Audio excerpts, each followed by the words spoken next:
Preface. This book is the outcome of a course of lectures delivered by me in successive years to Latin honors students in accordance with the regulations of the University of Wales.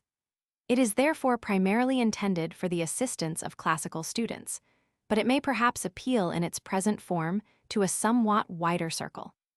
At the time that the book was begun, the best systematic exposition of the Stoic philosophy available for English readers was to be found in Prof. E. Zeller's Stoics, Epicureans, and Skeptics, translated by O.J. Reichel, Longmans, 1892. This work, admirable in detail, is nevertheless somewhat inadequate to the subject, which appeared to its learned author as a mere sequel to the much more important philosophical systems of Plato and Aristotle. Since its first appearance, many qualified writers have been inclined to assign a higher rank to Stoicism, amongst whom L.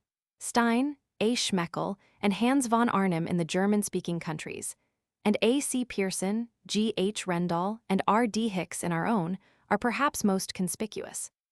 The view taken in this book corresponds generally to that taken by the writers named. Shortly expressed, it regards Stoicism as the bridge between ancient and modern philosophical thought, a position which appears to be accepted by W. L. Davidson, writing on behalf of students of modern philosophy.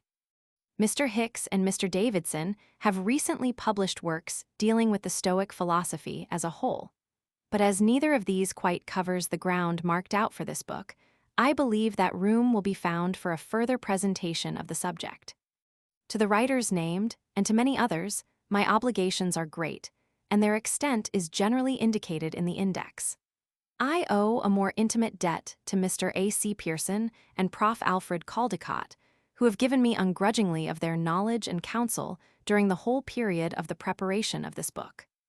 The appearance of H. von Arnim's Stoicorum Veterum Fragmenta made available to me a mass of material from Greek sources, and has, I hope, made this book less imperfect on the side of Greek than it would otherwise have been. For the quotations in the notes from the Greek and the less-known Latin authors, I have generally given references to von Arnim's collections, which will doubtless be more accessible to most of my readers than the original writers. These references include those to the fragments of Zeno and Cleinias, for which von Arnim is in the main indebted to the earlier work of Pearson. So general a treatment of the subject as is here presented must necessarily leave room for correction and amplification in its various branches, and I trust that I am pointing out to younger students a field in which a rich harvest may yet be gleaned. To such students the appended bibliography, though necessarily incomplete, may be of use as an introduction to the considerable literature which is available to them. The concluding chapter makes its appeal not so much to classical students, as such, as to those who are interested in the problem of Christian origins. The further problems of the influence of Stoicism on modern literature and philosophy, though at first included in my program, I have not ventured to enter upon. But I hope that at least I have been able to show that the interest of classical studies, even as regards Hellenistic philosophy, does not lie wholly in the past. My sincere thanks are due to the Council of the University College of North Wales for granting me special assistance in my college duties during the spring term of 1910, in order that I might give more time to this book, to the syndics of the Cambridge University Press for undertaking its publication, and to Mr. Clay and his expert staff for the admirable execution of the printing. E. Vernon Arnold, 25 January 1911. =1 equals the present work treats of a subject of outstanding interest in the literature which is associated with the history of the Roman state, and which is expressed partly in Hellenistic Greek, partly in Latin. In the generations preceding our own, classical study has, to a large extent, attended to form rather than to matter, to expression rather than to content. Today it is beginning to take a wider outlook. We are learning to look on literature as an unveiling of the human mind in its various stages of development and as a key to the true meaning of history. The literature of Greece proper does not cease to attract us by its originality, charm, and variety, but the new interest may yet find its fullest satisfaction in Roman literature. For of all ancient peoples, the Romans achieved most, and their achievements have been the most enduring.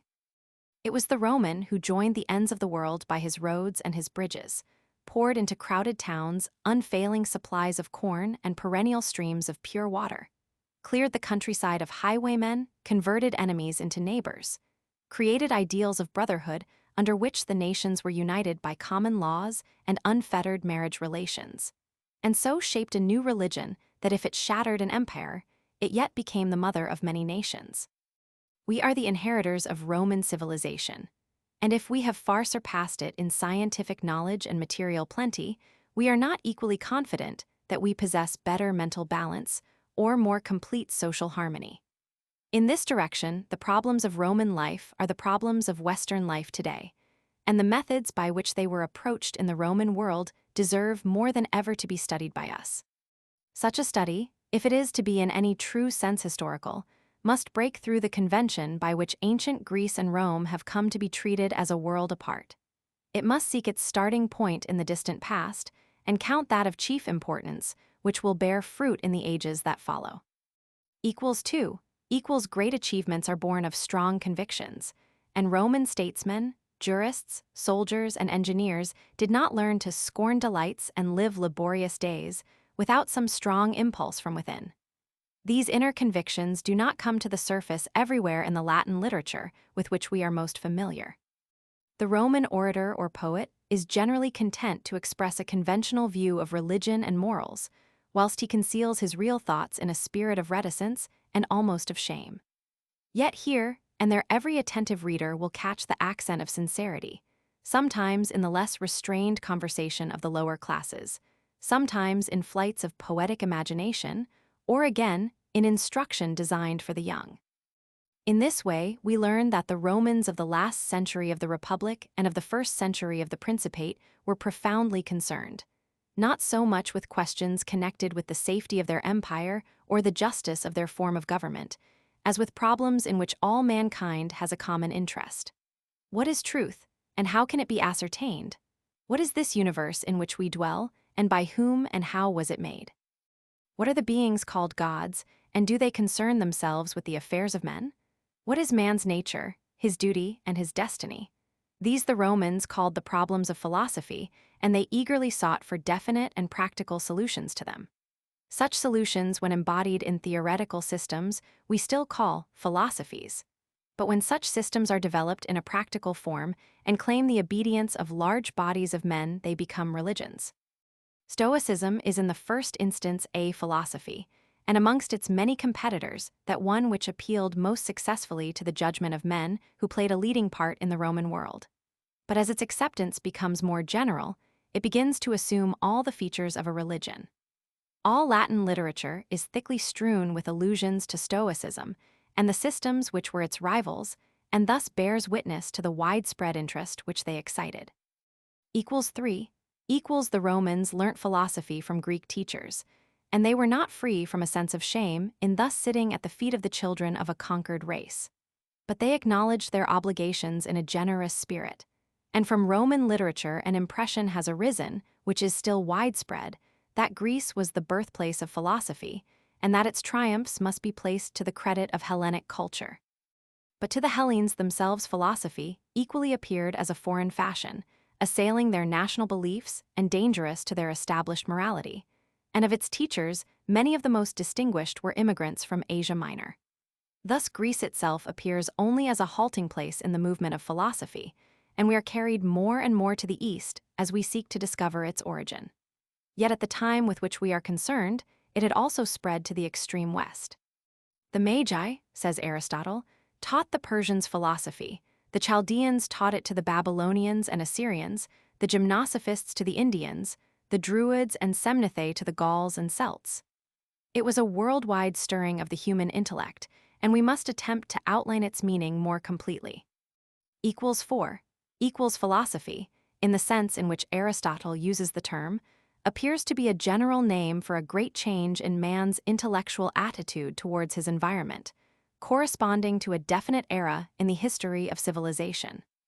Before philosophy came nationalism, the habit of thinking according to clan and race, and nationalism remains on record for us in the numerous national religions in which each people does reverence to the deity which lives within its borders and goes forth to fight with its armies. Philosophy is at once broader in its outlook and more intimate in its appeal. It breaks down the barriers of race and includes the whole world in its survey. But on the other hand, it justifies the individual in asserting his own thoughts and choosing his own way of life. Thus, philosophy on its arrival appears in each particular country as a disintegrating force. It strikes at the roots of patriotism and piety and challenges equally the authority of king and of priest. But everywhere in turn philosophy, as it gains ground, begins to construct a new patriotism and a new piety, and gradually takes concrete shape as a new religion. To us, as we look backwards to the past, the track of philosophy is recorded by a series of religions, all alike marked with the note of worldwide outlook, reverence for reason, and the sentiment of human sympathy. The era of philosophy is the era of the world religions. It belongs to that millennium when from China to Ireland men of goodwill and bold spirit realized that they all looked up toward one sky, breathed one air, and traveled on one all-encircling sea. When they dreamed that before long all men should be united in one kingdom, converse in one language, and obey the one unchanging law of reason. Equals 5. Equals the general importance and direction of this movement will best be seen if we select for consideration a certain number of the world religions in which it was from time to time embodied. Aristotle has already called our attention to the philosophies of the Chaldeans, the Persians, and the Indians. Amongst these last, Buddhism, at least, was a movement which had shaken off limitations of race and class. To these he has added the Druids, whom we may well keep in mind if only because they are representatives of Western Europe. Stoicism best represents the part played by the Greco-Roman world, and Judaism and Christianity come under consideration as forces with which Stoicism in the course of its history came into close contact. The Greeks little realized that they were being carried along in so mighty a stream. Regarding themselves as isolated and elevated, the sole pioneers of civilization in a barbarian world, the beliefs of neighboring peoples seemed to them beneath their notice. To this prejudice they clung in spite of the protests of their own men of learning. The Romans inherited it from them. And though the Europe of the Middle Ages and of today professes an Oriental faith, its religious survey is still limited, and its critical power impaired by the same assumption of superior wisdom. Our information is, however, wider than that of the ancient world, and our sympathies are beginning to be quickened, and we are thus in a position to trace generally the history of these 7 religions. In this work we shall use, as far as possible, the classical authorities, supplementing them, where deficient, from other sources. Equals 6. Equals the oldest of these philosophical or religious systems is that of the Chaldeans, as the Romans termed a pastoral, stargazing folk presumably identical with the people which, in or about the year 2800 B.C., mapped out the constellations as we now know them, traced the orbits of the planets, and predicted their future movements. This work was not carried out entirely in the spirit of modern science. It was further stimulated by the belief that the skies displayed a written message to mankind. But the nature of that message, of which fragments are possibly embodied in the names of the constellations, was not preserved to the Romans by any tradition. 2 principles seem to have survived, those of the inexorable tie between cause and effect called fate, and of the interdependence of events in heaven and on earth. Hence arose the hope of prophetic insight into the future. And the people of Babylon, under Chaldean influence, are said to have spent 470 years in collecting observations of the history of boys born under particular combinations of the heavenly bodies. We are not acquainted with the results of these observations, but undoubtedly they established a profession of astrologers, whose craft it was to observe the position of sun, moon, and stars at a man's birth or at some other critical hour, and thence to deduce his future character or career. These wanderers, called by the Romans Chaldee or mathematici, spread over all Europe and founded a lucrative trade on men's fears and ambitions. Philosophers studied their methods and did not always entirely deny their validity. In society, the astrologer is a common figure. He found his way to the chambers of princes and was regularly consulted by conspirators.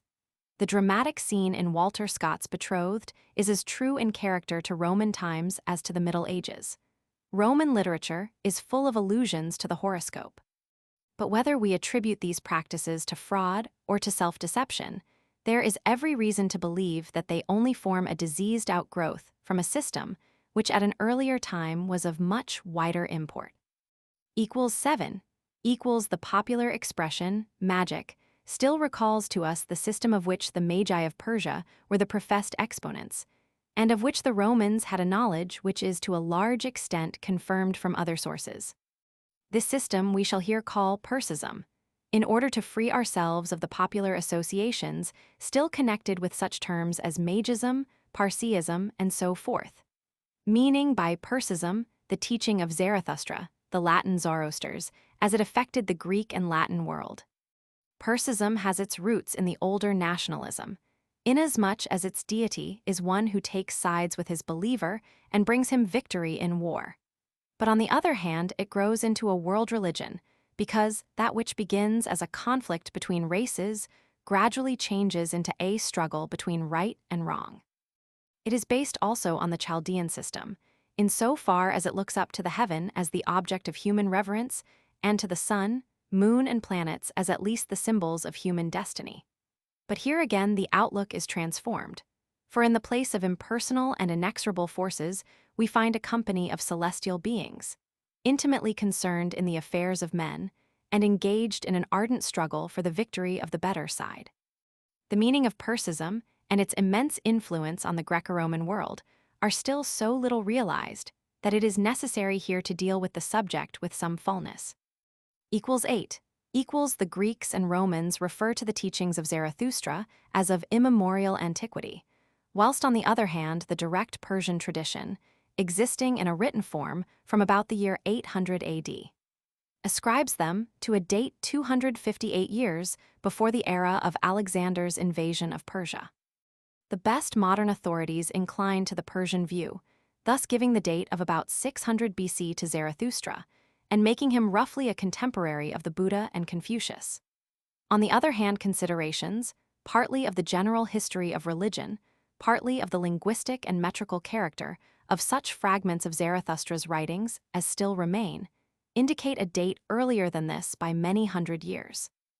Zarathustra belonged to the tribe of the Magi, who maintained religious practices of which the nature can only be inferred from such of them as survived the prophet's reforms.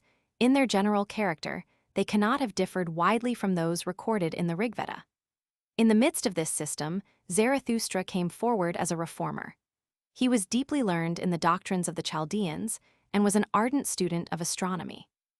In a period of solitary contemplation in the desert, it was revealed to him that a great and wise being, named Ahura Mazda, was the creator and ruler of heaven and earth.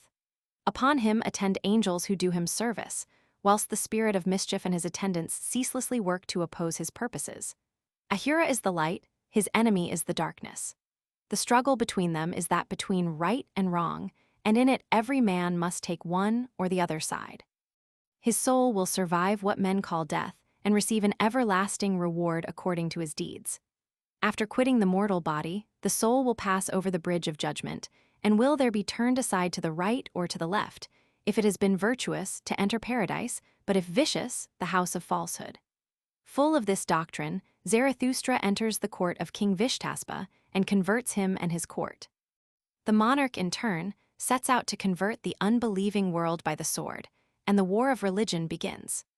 Equals 9 equals we cannot trace the long history of the war of religion through its whole course, but in the end, we find that the religion has welded together the great kingdom of Persia, and its warlike zeal is directed towards establishing throughout the world the worship of the God of heaven, and the destruction of all images, whether in the shape of men or of beasts, as dishonoring to the divine nature. In the 6th century, BC Babylon opposed the religion in the east, and Lydia in the west. Both fell before Cyrus the Great.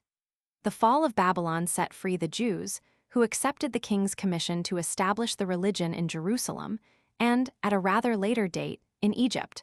On the other hand, that of Lydia exposed the Hellenes, a people devoted to idol worship, to the fury of the image breakers.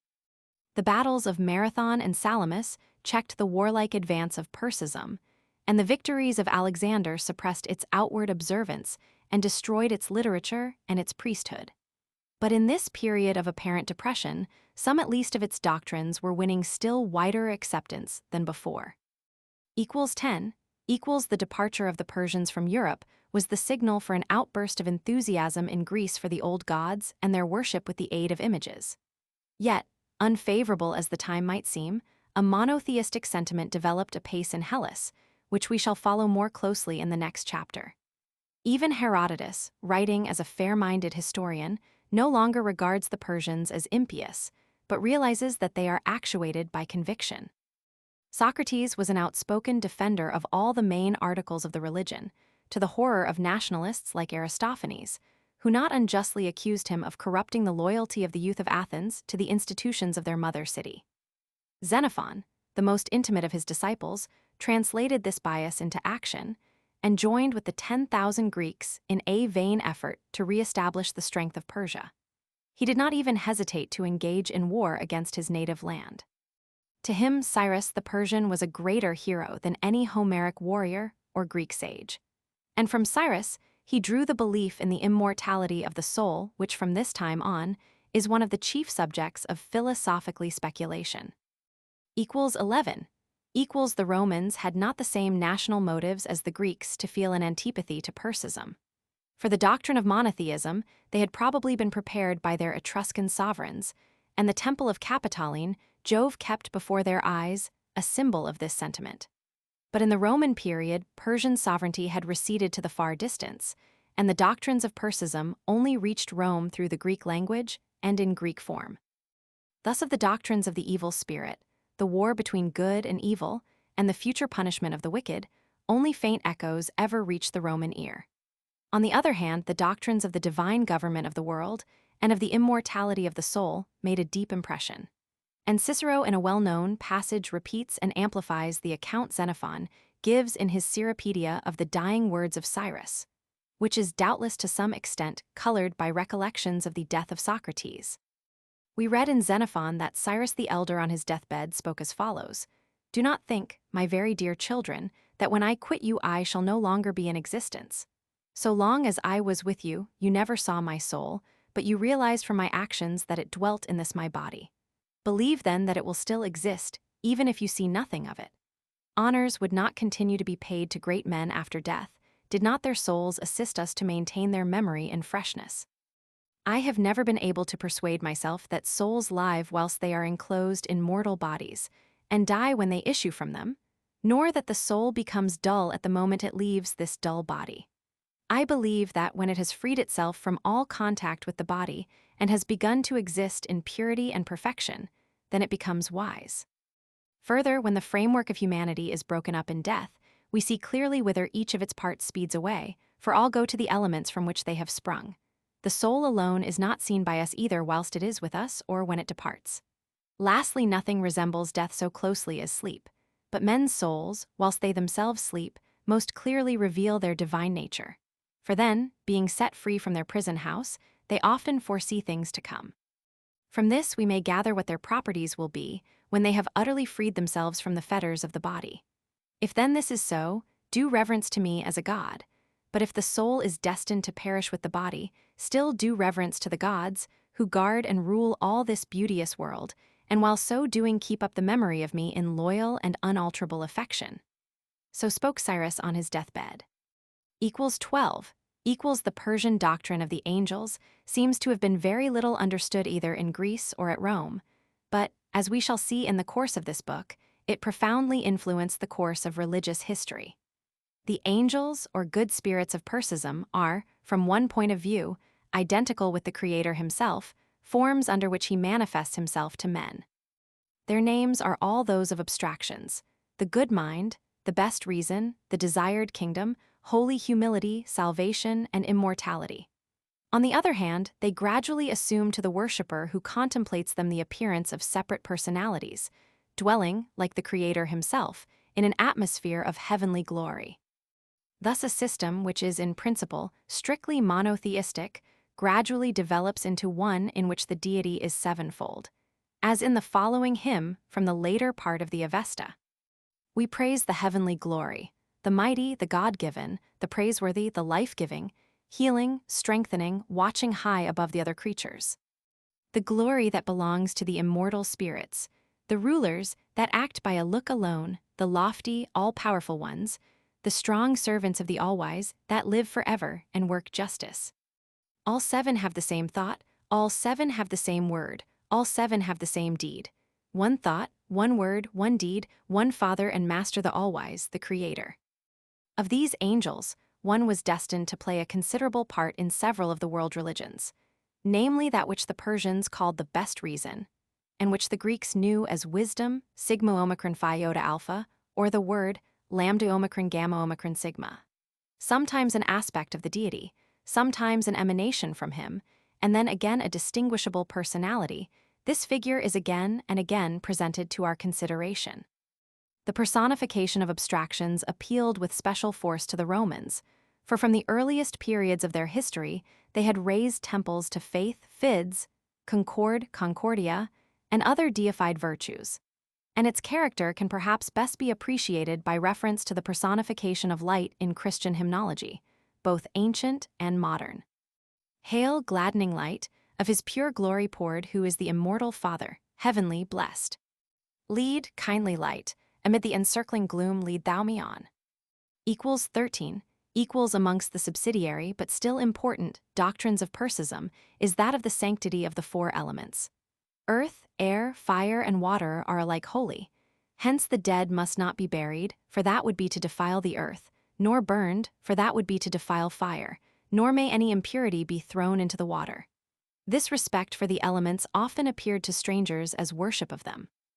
Between the elements, they sometimes discriminated, considering earth and water as more akin to darkness and the evil spirit, but fire and air to light and the good spirit. The element of fire they held in special reverence, so that at all times they have been called fire worshippers. More careful observers have always recognized them as monotheists, distinguished by a certain rapturous language in their description of the deity which they refused to picture in any concrete shape. They were also zealous that their teaching should find its expression in a healthy social and political life. In the education of the young, they laid a special stress on speaking the truth. Equals 14, equals, the gymnosophists taught philosophy to the people of India. Who are the teachers thus indicated? An answer may be found, though of a later date, in Plutarch's Life of Alexander, where he describes the meeting of Alexander with some eminent gymnosophists who had stirred up opposition to his rule. Captured 10 of the Indian philosophers called gymnosophisti, who had been instrumental in causing Sabas to revolt and had done much mischief to the Macedonians. These men are renowned for their short, pithy answers, and Alexander put difficult questions to all of them, telling them that he would first put to death the man who answered him worst, and so the rest in order. The first was asked whether he thought the living or the dead to be the more numerous. He answered, the living, for the dead are not. The second was asked, which breeds the largest animals, the sea or the land? He answered, the land, for the sea is only a part of it. The third was asked, which is the cleverest of beasts? He answered, that which man has not yet discovered. The fourth was asked why he made Sabas rebel. He answered, because I wished him either to live or to die with honor. The fifth was asked, which he thought was first, the day or the night. He answered the day was first, by one day. As he saw that the king was surprised by this answer, he added, impossible questions require impossible answers. Alexander now asked the sixth how a man could make himself most beloved. He answered, by being very powerful, and yet not feared by his subjects. Of the remaining three, the first was asked how a man could become a god.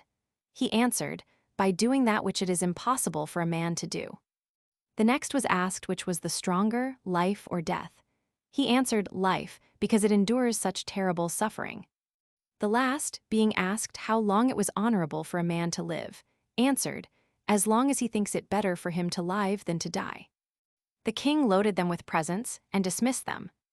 Equals 15, equals in these gymnosophists, it is easy to recognize a type familiar to Indian antiquity. These men, who have almost dispensed with clothing and know nothing of the luxuries or even the conveniences of life, are nevertheless influential leaders of the people. They, like the Persians, have broken away from the old religions. They talk lightly of the gods and do not guide their actions by any decrees supposed divine. The sight of human sorrow fills them with sympathy for the ills of life, and makes them doubt whether death is not the better choice. Their ethical standard is high and includes both courage and gentleness. That they are Buddhist monks is probable enough, but not certain, because India contained at this time many sects professing similar principles. But the teaching of Gautama, the Buddha or enlightened, represents to us in the most definite form the nature of this propaganda. It implies a revolt against national rivalries, ritualist observances, and polytheistic beliefs. It is severely practical and inculcates obedience to reason and universal benevolence, and it is spread from east to west by devoted bands of ascetic missionaries. 16. The fundamental teachings of Buddhism appear clearly in the traditional account of the Sermon of Benares. This is the holy truth of sorrow. Birth is sorrow, age is sorrow, disease is sorrow, death is sorrow. To be joined with the unloved is sorrow, to be parted from the loved is sorrow. To lose one's desire is sorrow. Shortly, the fivefold clinging to existence is sorrow. This is the holy truth of the origin of sorrow. It is the thirst to be, leading from birth to birth, finding its pleasure here and there, the thirst for pleasure, the thirst to be prosperous. This is the holy truth of the removing of sorrow, the removal of the thirst by destroying desire, by letting it go, by cutting oneself off from it, separating from it, giving it no place. This is the holy truth of the path to the removing of sorrow. It is the holy path of 8 branches, which is called right belief, right aspiration, right word, right act, right life, right effort, right meditation, right annihilation of self. Specially characteristic of Buddhism is that gentleness of temper, instinctively opposed to all anger and cruelty, which no provocation can turn aside. We read in the Dhammapada, hatred does not cease by hatred at any time, hatred ceases by love. This is an old rule. Let a man overcome anger by love, let him overcome evil by good, let him overcome the greedy by liberality, the liar by truth. 17. The doctrines of Buddhism were not inculcated in India alone. From the first, it was a missionary religion, and its emissaries must often have appeared in the Hellenistic world, promising, to seekers after God, eternal communion with his very essence, to the weary pessimist, eternal forgetfulness. From contemporary Indian inscriptions, we learn of missionaries sent out by Ashoka, the first great Buddhist king of India, with healing herbs and yet more healing doctrine, to Ptolemy Roman II, king of Egypt, Antiochus of Syria, and others, before the year 250 BC. And this mission can have been but one out of many. It thus appears very remarkable that we have no record of Buddhist communities established in the Greco-Roman world. But if the name of Gautama remained unknown to the West, and his community had no formal adherents, the manner of life of his apostles did not lack imitators. In the Cynic Preacher, the Buddhist monk reappears. In Greek literature, he is usually an object of ridicule. His uncouth appearance, his pitiable poverty, and his unconventional speech give constant opportunity for the wit of his critics. But the Cynics carried with them not only the outward garb of the Buddhist monks, but also their lofty ethical standard, their keen sympathy with human troubles, and their indifference to purely speculative problems. In spite of the contempt heaped upon them, or perhaps in consequence of it, they gradually won respect and admiration as the sincere friends and helpers of the poor. Thus, Buddhism at its best is pictured for us in the sketches drawn by Epictetus of Diogenes and the Cynic preachers of his own day, of which the following are examples. Did Diogenes love nobody, who was so kind and so much a lover of all that for mankind in general, he willingly undertook so much labor and bodily suffering? He did love mankind, but how, as became a minister of God, at the same time caring for men, and being also subject to God? For this reason, all the earth was his country, and not one particular place. And when he was taken prisoner, he did not regret Athens nor his associates and friends there, but even he became familiar with the pirates and tried to improve them, and being sold afterwards, he lived in Corinth as before at Athens. Thus is freedom acquired. And how is it possible that a man who has nothing, who is naked, houseless, without a hearth, squalid, without a slave, without a city, can pass a life that flows easily? See, God has sent you a man to show you it is possible. Look at me, who am without a city, without a house, without possessions, without a slave. I sleep on the ground. I have no wife, no children, no praetorium, but only the earth and heavens and one poor cloak. And what do I want? Am I not without sorrow? Am I not without fear? Am I not free? When did any of you see me failing in the object of my desire, or ever falling into that which I would avoid? Did I ever blame God or man? Did I ever accuse any man? Did any of you ever see me with sorrowful countenance? This is the language of the cynics, this their character, this their purpose. Except that a simple form of theism has replaced the Buddhist atheism, there is hardly a word here that we might not expect from a Buddhist monk. 18. The Stoic philosophy was founded by Zeno of Citium, 352–60 BC. Although he lived and taught at Athens, his youth was spent in a city that was half Phoenician, and many of his most distinguished followers had a like association with the Eastern world. The system deals with all the great themes touched upon by Chaldeism, Persism, and Buddhism. Like the first, it insists that there exists an unchanging destiny, according to which events throughout the universe are predetermined from all eternity. Like the second, it sets up as claiming the worship and allegiance of men a supreme deity, who governs the world with boundless power and benevolent will, and is manifested to men as the Logos or Divine Word. In its interpretation of the physical universe, it accepts as a first principle a living and creative fire, ultimately identical with the deity, and containing the germs of the whole creation. It sees in the will of man an independent and divine power, subject to no compulsion from without, but attaining its highest and best by willing submission to the Supreme Being.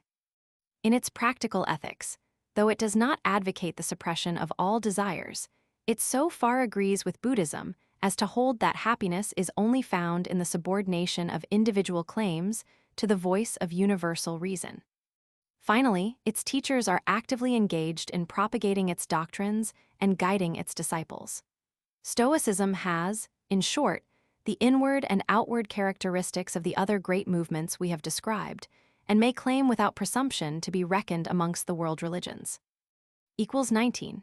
If, however, we reckon Stoicism amongst the world religions, we must not forget that of all of them it is the most philosophical, and this in a double sense.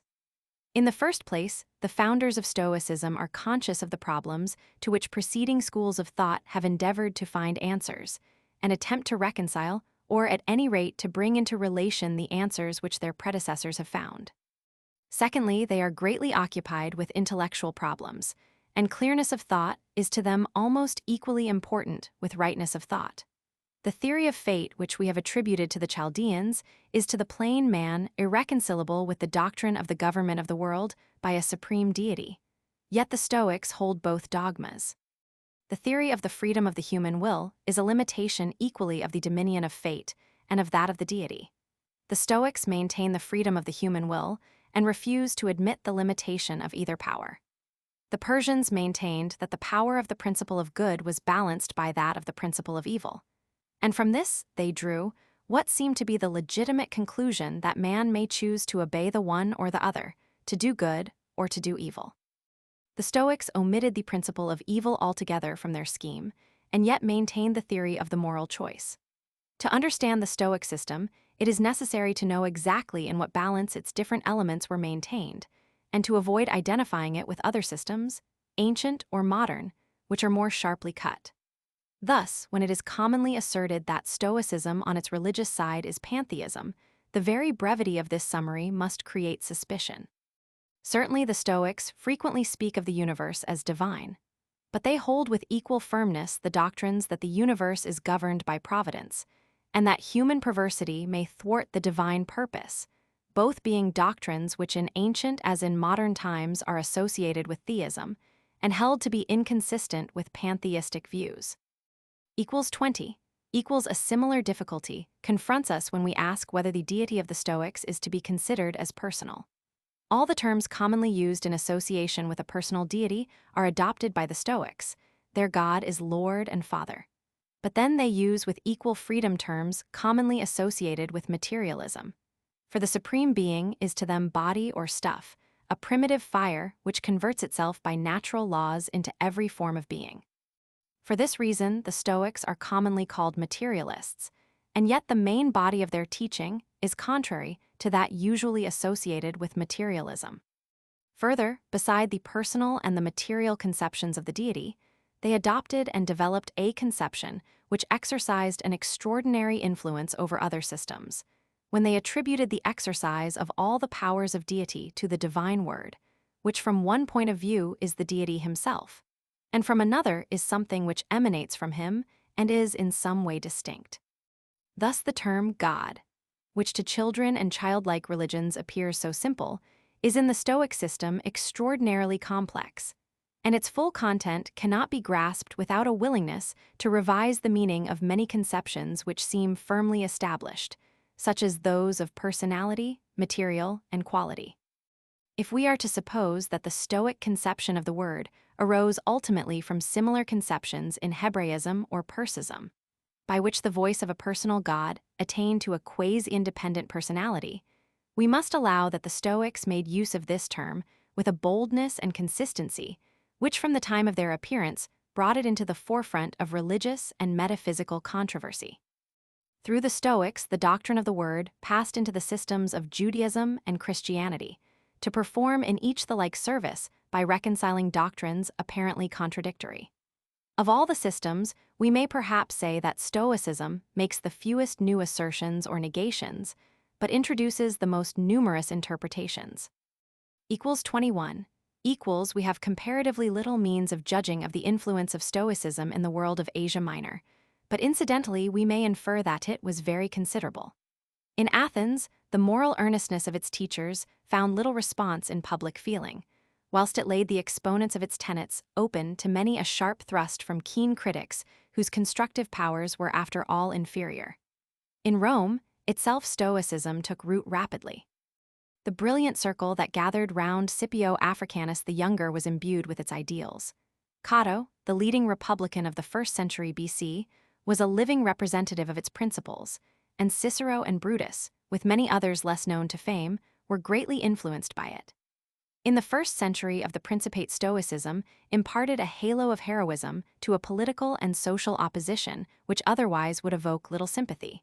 In the 2nd century AD, its influence was thrown on the side of the government. The civilized world was ruled under its flag, and its principles were embodied in successive codes of law which are not yet extinct.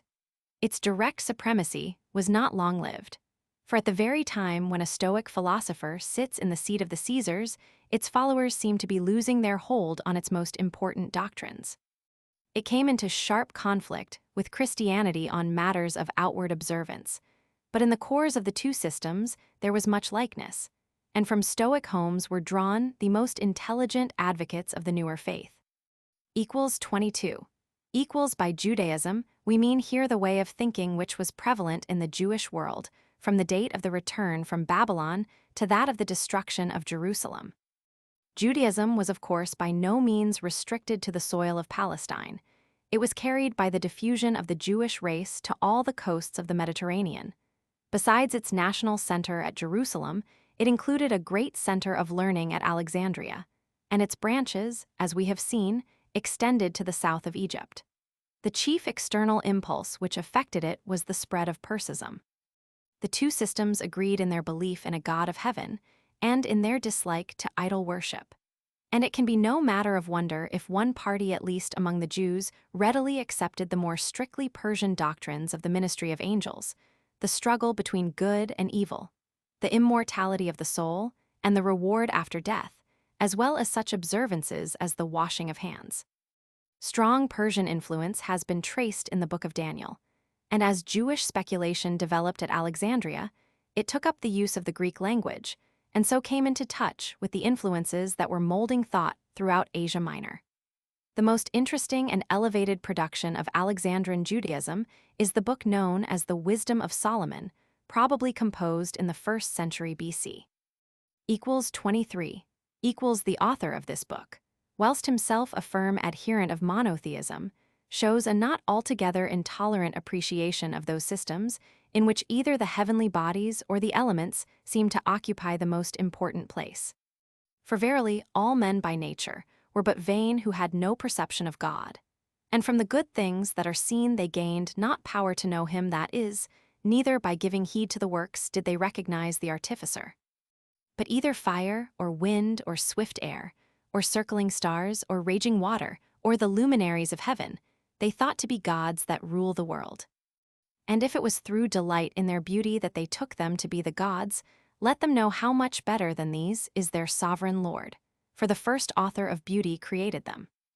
But if it was through astonishment at their power and influence, let them understand from them how much more powerful is he that formed them. For from the greatness of the beauty, even of created things in like proportion does man form the image of their first maker. But yet for these men there is but small blame, for they too peradventure do, but go astray while they are seeking God and desiring to find him. Wisdom of Solomon, Romans 13:1-6. The same author rises to still greater heights when he personifies wisdom or philosophy as a spirit attendant upon and almost identified with the deity. Here his language resembles that of the Avestic hymns, describing the angel's attendant upon Ahura Mazda.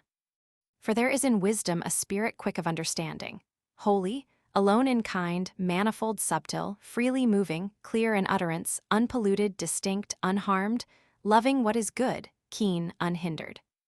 Beneficent, loving toward man, steadfast, sure, free from care. All-powerful, all-surveying, and penetrating through all spirits that are quick of understanding, pure, most subtle. For wisdom is more mobile than any motion. Yea, she pervadeth and penetrateth all things by reason of her pureness. For she is a breath of the power of God, and a clear effluence of the glory of the Almighty. Therefore can nothing defiled find entrance into her. For she is an effulgence from everlasting light, and an unspotted mirror of the working of God, and an image of his goodness.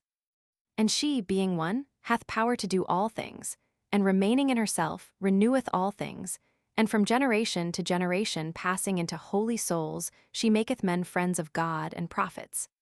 For she is fairer than the sun, and above all the constellations of the stars. Wisdom of Solomon, Romans 7:22-29. Equals 24.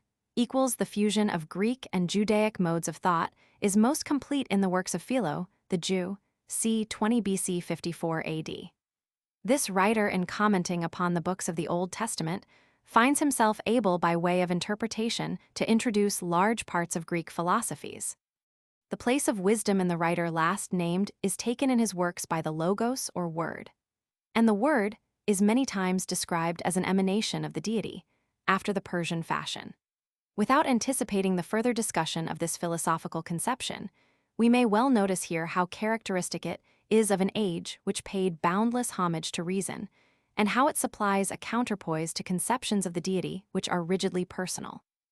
But Philo is of still more direct service to the study of Stoicism, because he had so completely absorbed the system that, where other authorities fail us, we may often trust to his expositions for a knowledge of details of the Stoic system. Another work of about the same period is the fourth book of the Maccabees, in which Stoic ethics, only slightly disguised, are illustrated from Jewish history. In this fusion of Hebraic and Hellenistic thought, unfortunately interrupted by political convulsions, eminent modern Jews have recognized the natural development of the teaching of the Hebrew prophets. Equals 25. Equals the foregoing discussions will already have suggested that Christianity is bound by intimate ties to the other world religions, though it is beyond our present purpose to examine the precise nature of those ties. It is preeminently concerned with the breaking down of Jewish nationalism, and its constant appeal to the truth is essentially the same as the appeal of kindred systems to wisdom or philosophy. The Lord's Prayer, addressed to the Father in heaven, and with its further references to the name, the kingdom, the will, temptation, and the evil one, reflects the principal conceptions of Persism, of which we are again reminded in the Apocalypse by the reference to the seven spirits of God. The Sermon on the Mount has been, not without reason, compared to the Buddhist Sermon of Benares. With Stoicism, Christianity has special ties, both direct and indirect. Its chief apostle was Paul of Tarsus, who was brought up in a city from which more than one eminent Stoic teacher had proceeded, and whose ways of thinking are penetrated by Stoic conceptions. The most profound exponent of its theology, the author of the Gospel according to John, placed in the forefront of his system the doctrine of the Word, which directly, or more probably, indirectly he derived from Stoic sources. the early church writers felt the kinship of thought without perceiving the historical relation. To them, Cicero in his Stoic works was anima naturaliter Christiana, and they could only explain the lofty teachings of Seneca by the belief that he was a secret convert of the Apostle Paul. Parallelism between Stoic and Christian phraseology is indeed so frequently traced that it may be well to emphasize the need of caution. It is not by single phrases, often reflecting only the general temper of the times, that we can judge the relation of the two systems. It is necessary also to take into account the general framework and the fundamental principles of each. 26. Equals of the systems named by Aristotle, far the least known to us is Druidism. It appeared to Caesar and other Romans to be the national religion of the Gauls and Britons, exactly as Magism appeared to the Greeks to be the national religion of the Persians. But other evidence indicates that Druidism was a reformed religion or philosophy, not unlike Persicism in its principles. The training of Druidical students was long and arduous. It claimed to introduce them to a knowledge of heavenly deities denied to the rest of the world, and to reveal to them the immortality of the soul. Our best authority is the Latin poet Lucan. To you alone it has been granted to know the gods and the powers of heaven, or, it may be, to you alone to know them wrongly. You dwell in deep forests and faraway groves. According to your teaching, the shades do not make their way to the still regions of Erebus or the gray realm of Dis below. The same spirit guides a new body in another world. If you know well what you say, then death is but an interlude in life. If not, at least the peoples, on whom the northern star gazes directly, are happy in their illusion. For the greatest of terrors, the fear of death is nothing to them. Hence it comes that their warriors' hearts are ready to meet the sword, and their souls have a welcome for death, and they scorn to be thrifty with life, in which they can claim a second share. Druidism, like Stoicism, seems to have prepared its adherents for a specially ready acceptance of Christianity. 27. Equals the story of the world religions, with their countless prophets, teachers, confessors, and martyrs, has its tragic side. We ask what was attained by so much study and self-denial, such courageous defiance of custom and prejudice, such bold strivings after the unattainable, so many hardly spent lives and premature deaths, and feel puzzled to find a reply. To the problems proposed, the world religions gave in turn every possible answer. Some found life sweet, others bitter. Some bowed before the inexorable rule of destiny, others believed in a personal and benevolent government of the universe. Some looked forward to a life after death, others hoped for annihilation. Their theories crystallized into dogmas, and as such became the banners under which national hatreds once more sought outlet in bloodshed. Their adherents sacrificed everything in the hope of reaching certain and scientific truth, and at the end of all, religion still appears the whole world over to be in conflict with science. And the 1,000 years during which wisdom was counted more precious than riches are often looked back upon as a time of human aberration and childishness. It is not to be denied that thousands of noble spirits set out during this period for a goal that they never reached. And those who are inclined to destructive criticism may plausibly characterize their enterprise as vanity. 28. It is the task of literary research to pierce through this limited view and to trace the real effect of philosophical effort on the life of individuals and nations. All over the civilized world, it raised a race of heroes, struggling not for power or splendor as in the epoch of barbarism, but for the good of their fellow men. It gave a new value to life and trampled underfoot the fear of death. It united the nations and spread the reign of law and justice. Where its influence has weakened, the world has not changed for the better, so that the very failures of the world religions most attest their value. India has relapsed from Buddhism, its own noblest work, to its earlier creeds, and they still bar its path against social progress. Europe, no longer united by the sentiment of a Catholic religion and increasingly indifferent to literary sympathies, is falling back into the slough of frontier impediments and racial hatreds. From all this, there is no way out, except in the old-fashioned quest of truth and goodwill. 29. Both in ancient and in modern times, the importance of Stoicism has been very variously estimated, according as the critic has set up a purely literary standard or has taken into account historical influence. To those who look upon philosophy as it is embodied in books, and forms a subject for mental contemplation and aesthetic enjoyment. The philosophies of Plato and Aristotle have always seemed of far higher rank. As contributions to the progress of humanity, in politics and law, in social order, and in the inventive adaptation of material surroundings, they can hardly claim to approach any one of the systems discussed in this chapter.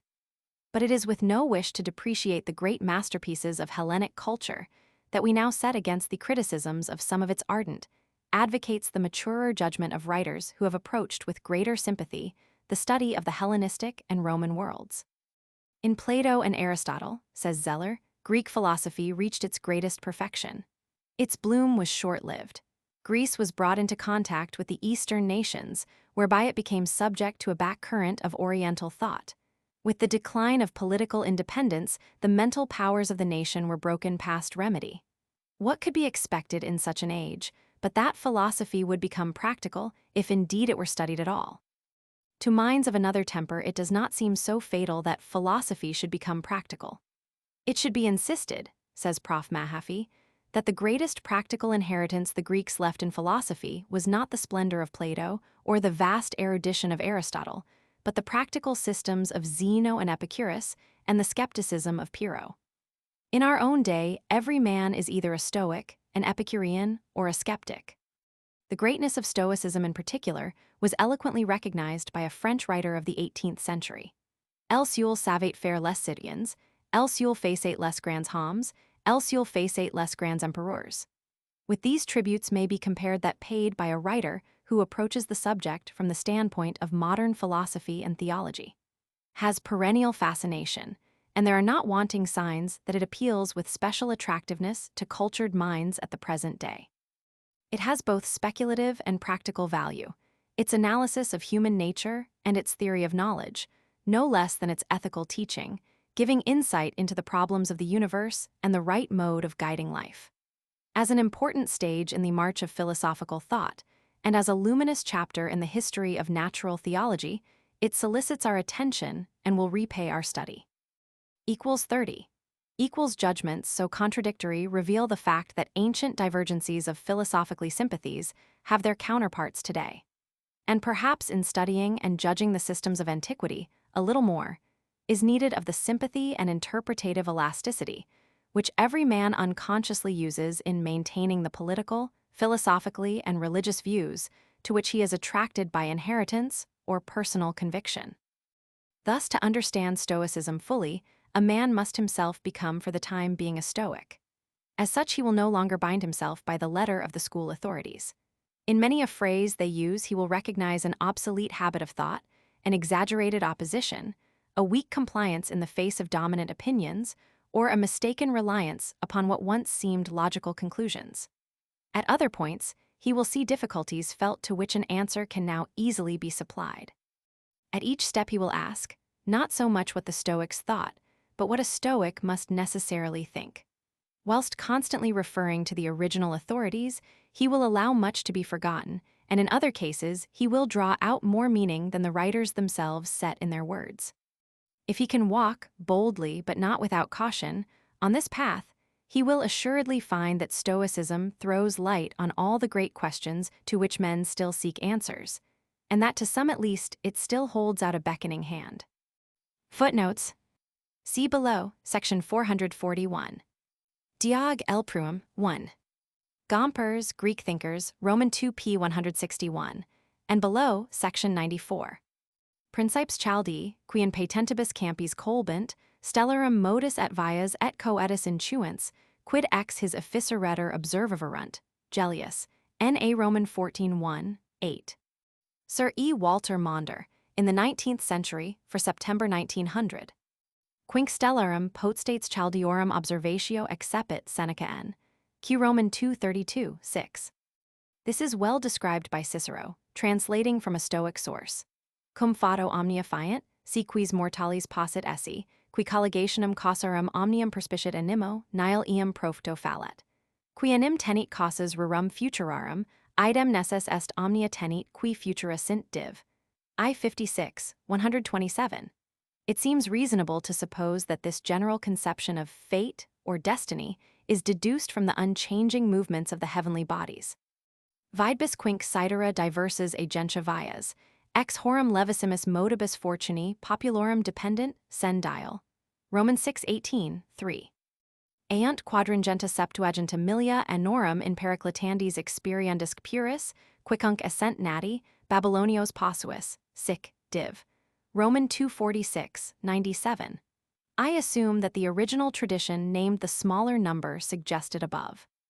Duo apud Chaldeos studius dicunt, epigenes et Apollonius Mindius, sen nq Roman 7:4, 1, Diogenes Stoicus concedit aliquid ut predecere passant, sic. Div. Roman 2:43, 90. Seneca concludes against their authority, observing, that a proper horoscope should include all the stars in the heaven at the moment of birth, and Roman 2, that twins should always have the same fortune, which is obviously untrue. Cn. Q Roman 2:32, 6-8 ben, Roman 7:1, 5. Tu ni quisiris, sire nephes, quem mihi, quem tibi finem dederint, Lucano, nec Babylonios temptaris numos hor. C. I 11, 1-3. See the interesting tale of Thrasyllus and Tiberius in Tac. And Roman 6:21, to which the author affects to give some credit. E.g., su libra sumi Scorpios adspicit formidulasis, pars violentior natalis hori, su tyrannus Hesperii Capricornus undi, utrumque nostrum incredibili modo consentit astrum hor. See Roman 2:17, 17-22. Eudoxus, qui inter sapientiae sectas clarissimum utilissimam intelligi voluit, Zoroastrum hunc sex millibus anorum antiplatonis mortem fuis prodidit. Sic et Aristoteles Pliny, Nh, XXX2, 1 cf. Diog, L. Pruum, 2 and 8. Williams Jackson, Zoroaster, p. 161. Ib, p. 174. K. Geldner and Cycle, Brit, ed. X. Article Zoroaster. Williams Jackson, p. 7. Magum, cuius scientiae seculis priscus multa ex Chaldeorum arcanis Bactrianus addidit Zoroasters, Am. Mark. Roman 23:6, 32. Primus dicitur mundi principia caeterumque modus diligentisime spectas, Justinus, Hist. Phil. I 1-9, Williams Jackson, p. 237. Astris multum et frequenter intentis, Clem Rom. Reckon, Roman 4:27. Tradunt Zoroastrum in desertis Casio Vixus, Pliny, Nh. Sci 97. Created the paths of the sun and the stars, he made the moon to wax and wane, Yasna 43:3. He made the light and the darkness, Ib. 5. He is the father of the good, Ib. 46:2. Zeta Megaro Omicron Alpha Sigma Tau Eta Sigma, letter 1F41 mu alpha gamma Omicron Sigma. Pyro Omicron Sigma Alpha Pi Epsilon Phi Alpha Iota Nu Epsilon Tau Omicron. Tau letter 1F78, nu mu letter 1F72, nu letter 1F11 Omicron Iota Kappa Epsilon Nu Alpha Iota. Phi Omega Tau letter 1F76, mu Alpha Lambda Iota Sigma Tau Alpha, Tau letter 1F6, nu Alpha letter 1F30, Sigma Theta Eta Tau letter 1F6 nu. Tau letter 1F78 nu Delta, letter 1F14 mu Pi Alpha Lambda Iota nu, Sigma Kappa Omicron Tau letter 1F3, Kappa Alpha letter 1F76 letter 1F00, Gamma nu Omicron Iota letter 1FB3, Plut. Isid. Et Asir. 46. Thus saith Cyrus, king of Persia, all the kingdoms of the earth hath the Lord, the God of heaven, given me, and he hath charged me to build him an house in Jerusalem, Ezra I2. See the interesting papyri records recently discovered in Elephantine and published by Dr. Sachow of Berlin. A general account of them is given by Prof. Driver in the London Guardian for Nov. 6, 1907. Cicero rightly appreciated the religious character of the Persian invasions. Delubra humanis consecrata simulacrus Persi nefaria putiverunt. Imc unum ob causam Xerxes inflammari Atheniensium fauna iasis dicitur, quad dios, quorum domus esset omnes hic mundus, inclusos parietibus contineri nefas esse ducerit. Rep. Roman 3:9, 14. So Themistocles as represented by Herodotus. The gods and heroes grudged that one man should become king both of Asia and of Europe, and he a man unholy and presumptuous, one who made no difference between things sacred and things profane, burning and casting down the images of the gods.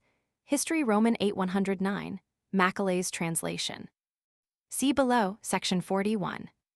Images and temples and altars they do not account it lawful to erect, nay, they even charge with folly those who do these things. And this, as it seems to me, because they do not account the gods to be in the likeness of men, as do the Hellenes. But it is their wont to perform sacrifices to Zeus, going up to the most lofty of the mountains, and the whole circle of the heavens they call Zeus. And they sacrifice to the sun and the moon and the earth, to fire and to water and to the winds. These are the only gods to whom they have sacrificed ever from the first. History I 131, Macaulay's translation. Sick, Sen 22, 79-81 after Zen, Seer, Roman 8:7. In the hymns of Zarathustra, we can only trace the beginnings of this system, as in the following. All-wise Lord, all-powerful one, and thou piety, and righteousness, good mind, and the kingdom, listen ye to me and prosper my every beginning. Yasna 33:11. Yasht Roman 19:15-16. The translation follows Geldner, Dre Yashtos dem Zende Vesta, p. 15. Ancient Greek hymn, Phi letter 1 ff6 sigma, letter 1 f31, lambda alpha rho letter 1 f78, nu letter 1 f01 gamma iota alpha sigma, delta omicron xi eta sigma. Translated by J. Kebbel. J. H. Newman. Zoroaster taught the Persians neither to burn their dead, nor otherwise to defile fire. Xanthos, BC 465-425, as quoted by Nicolaus of Damascus, 1st century BC. See section 10, note 28, Strabo Roman 15:3-16. Zarathustra said, "The earthly demon is water derived from earth, the heavenly demon is fire mixed with air. Origen, Contra Heresies, I call." 30:25. The Persians first worshipped fire as a god in heaven, Clemens Romanus, home. Roman 9:4f. Zoroaster the Magian says, God is the primal, the incorruptible, the eternal, the unbegotten, the indivisible, the incomparable, the charioteer of all good, he that cannot be bribed, the best of the good, the wisest of the wise. He is also the father of good laws and justice, the self-taught, the natural, perfect, and wise, the only discoverer of the sacred and natural Euseb. Preep. Ev. I-10. From the writings of Zoroaster, it is inferred that he divided philosophy into three parts: physics, economics, and politics. Schol. On First Alcibiades, p. 122, a Williams Jackson, p. 231. They educate their children, beginning at 5 years old and going on till 20, in three things only: in riding, in shooting, and in speaking the truth. Herod. I 136. See above, section 3. Alexander had reached the river Hyphasis, the modern Bias. Plutarch's Life of Alexander, ch. Elziv, translation by Aubrey Stewart and George Long, London, 1892. Mahavaga I-6, 19-22, after H. Oldenburg, Buddha, p. 139, and the translation in S.B. E. Roman 13 pp. 95-96. Dhammapada I-5 and Roman 17, 123, S.B.E.X. pp. 558. Mahaffy, Empire of the Ptolemies, p. 164. These alternative interpretations of the doctrine of nirvana must not be accepted as uncontroversial. Mahaffy, Empire of the Ptolemies, p. 163. V. A. Smith, Akoka, p. 174. See Gompers, Greek Thinkers, Roman 2 pp. 155-162, and below, section 52. Epict, Disc, Roman 324, 64-66, Long's translation. Ib, Roman 322, 45-50. The system that stood to pagan Rome more nearly than anything else in the place of a religion, Crossley, M. Aurelius, Roman 4 Pref. P. Roman 12. Its history resembles that of a religion rather than a speculative system, Rendall, M. Aurelius Pref. P. Roman 15. See below, section 173. Patricians, as we call them, only too often fail in natural affection, M. Oral. To himself, I-12, Rendall's translation. See also below, section 442-443.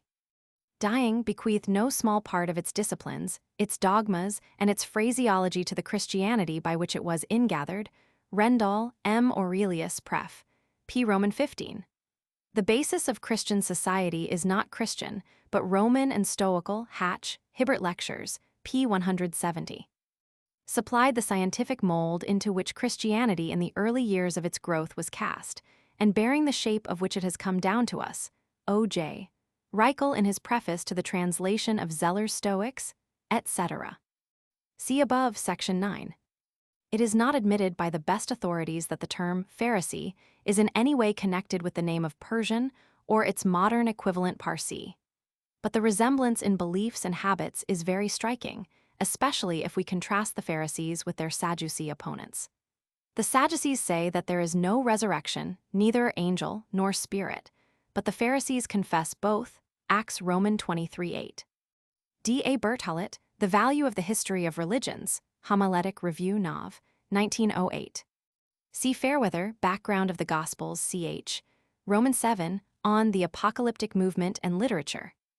Ib. p. 337. See above, section 12. Heinz, Layer vom Logos, pp. 251-252. The Logos is related to God as wisdom and is the full expression of the divine mind. He is the Shekinah or glory of God, the firstborn Son of God, the second God, Fairweather, Background of the Gospels, p. 358. Friedlander, Die Religiosen Bewegung innerhalb des Judaismus, 1905. There were 7 lamps of fire burning before the throne, which are the 7 spirits of God, Revelation Roman 4:5. Of these Antipater of Tarsus is the best known, for whom see section 110, others are Heraclides, Archedimus, Zeno of Tarsus, Nestor, Athenodorus etc., for whom see index of proper names. Winkler, Der Stoicismus, p. 2, Lightfoot, Philippians, pp. 270-271. Lucan, Fars, I 452-462. Stoics etc. p. 1.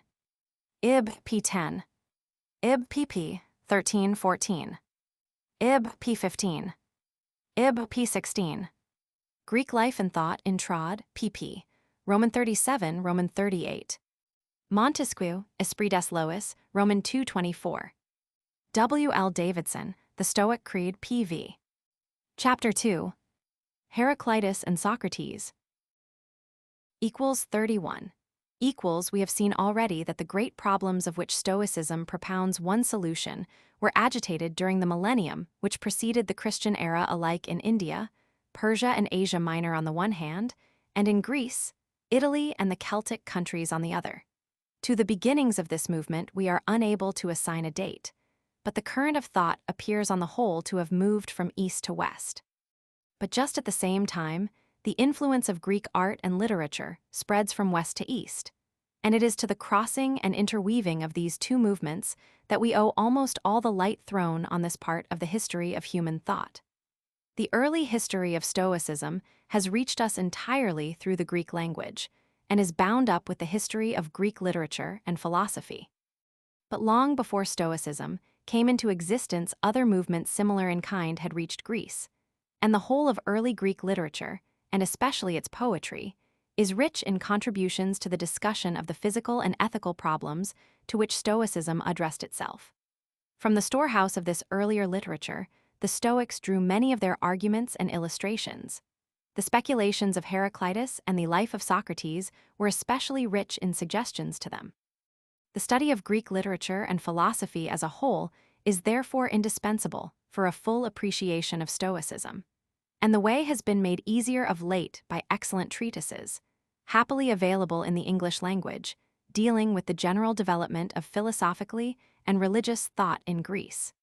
Here it is only possible to refer quite shortly to those writers and teachers to whom Stoicism is most directly indebted. 32.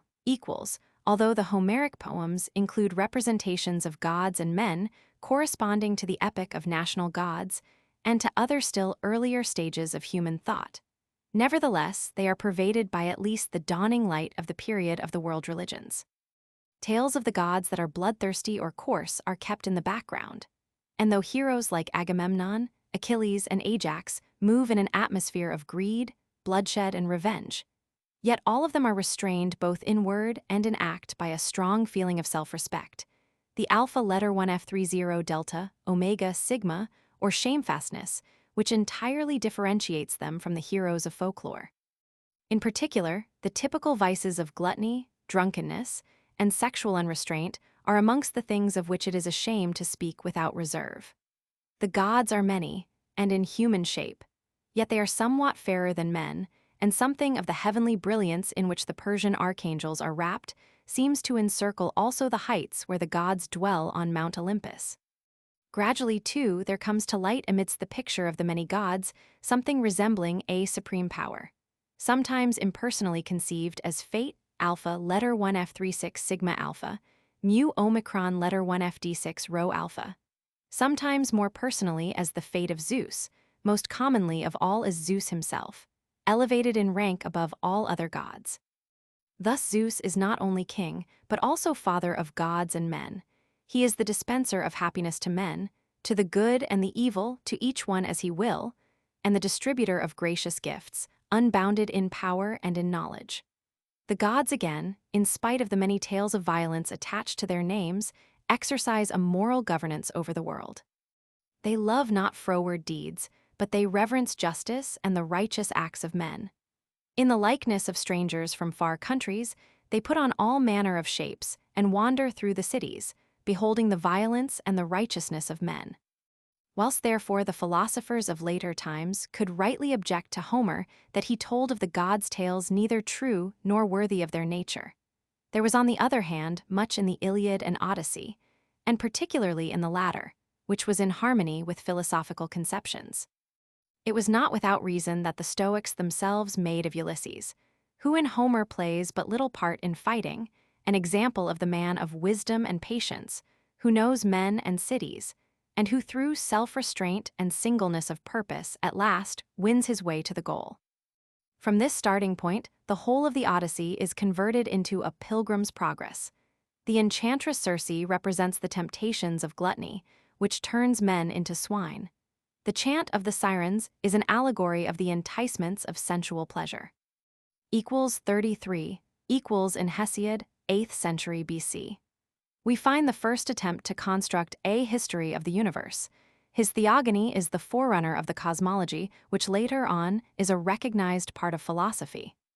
Here in the company of the personal gods, we find not only the personified lights of heaven, sun, and moon, but also such figures as those of earth and ocean, night and day, heaven and hell, fate, sleep, and death, all bearing witness to the emergence of the spirit of speculation. In Hesiod again, we first find the description of the watchmen of Jove, who are no longer the gods themselves as in Homer, but an intermediate class of beings, corresponding to the Persian angels and the delta alpha iota mu omicron u epsilon sigma of later Greek. Thrice 10,000 are the servants of Zeus, immortal watchmen over mortal men, these watch deeds of justice and of wickedness, walking all ways up and down the earth, clothed in the mist. But it is in his ethical standards that Hesiod is more directly a forerunner of the Stoic school. For neither the warlike valor nor the graceful self-control of the hero appeals to him, but the stern sense of justice and the downright hard work of the plain man. Full across the way of virtue the immortal gods have set the sweat of the brow. Long and steep is the path that reaches to her, and rough at the beginning. But when you reach the highest point, hard though it is, in the end it becomes easy. 34. Between epic and Attic literature stands the poetry of the Orphic movement, belonging to the 6th century BC, and exercising a wide influence over various schools of philosophy in the succeeding centuries. For an account of this movement, the reader must look elsewhere. Here we can only notice that it continued the cosmological speculations of Hesiod's theogony, and in particular developed a strain of pantheism which is echoed in the Stoic poets. According to an Orphic poet, Zeus is the first and the last, the head and the foot, the male and the female, earth and heaven, night and day. He is the one force, the one great deity, the creator, the alluring power of love. For all these things are immanent in the person of Zeus. Here, amidst the fusion of poetry and theology, we first see the budding principle of philosophically monism, the reaching after a unity which will comprehend all things. To the same school is attributed the doctrine that the human soul is originally and essentially divine. 35. equals to the 6th century BC belong also the earliest Greek philosophers who are known to us by name. In all of these, the early polytheism is either abandoned or becomes so dim in its outlines that the origin and governing force of the universe is sought in quite other directions. The philosophers of Ionia busied themselves with the problem of the elements. Thales of Miletus was a man of many attainments. He had traveled both in Egypt and in Babylon and was an active political reformer. To him, water was the primary substance, from which all others proceeded and to which they returned. Anaximander of the same town was the first who undertook to give the Greeks a map of the whole known world.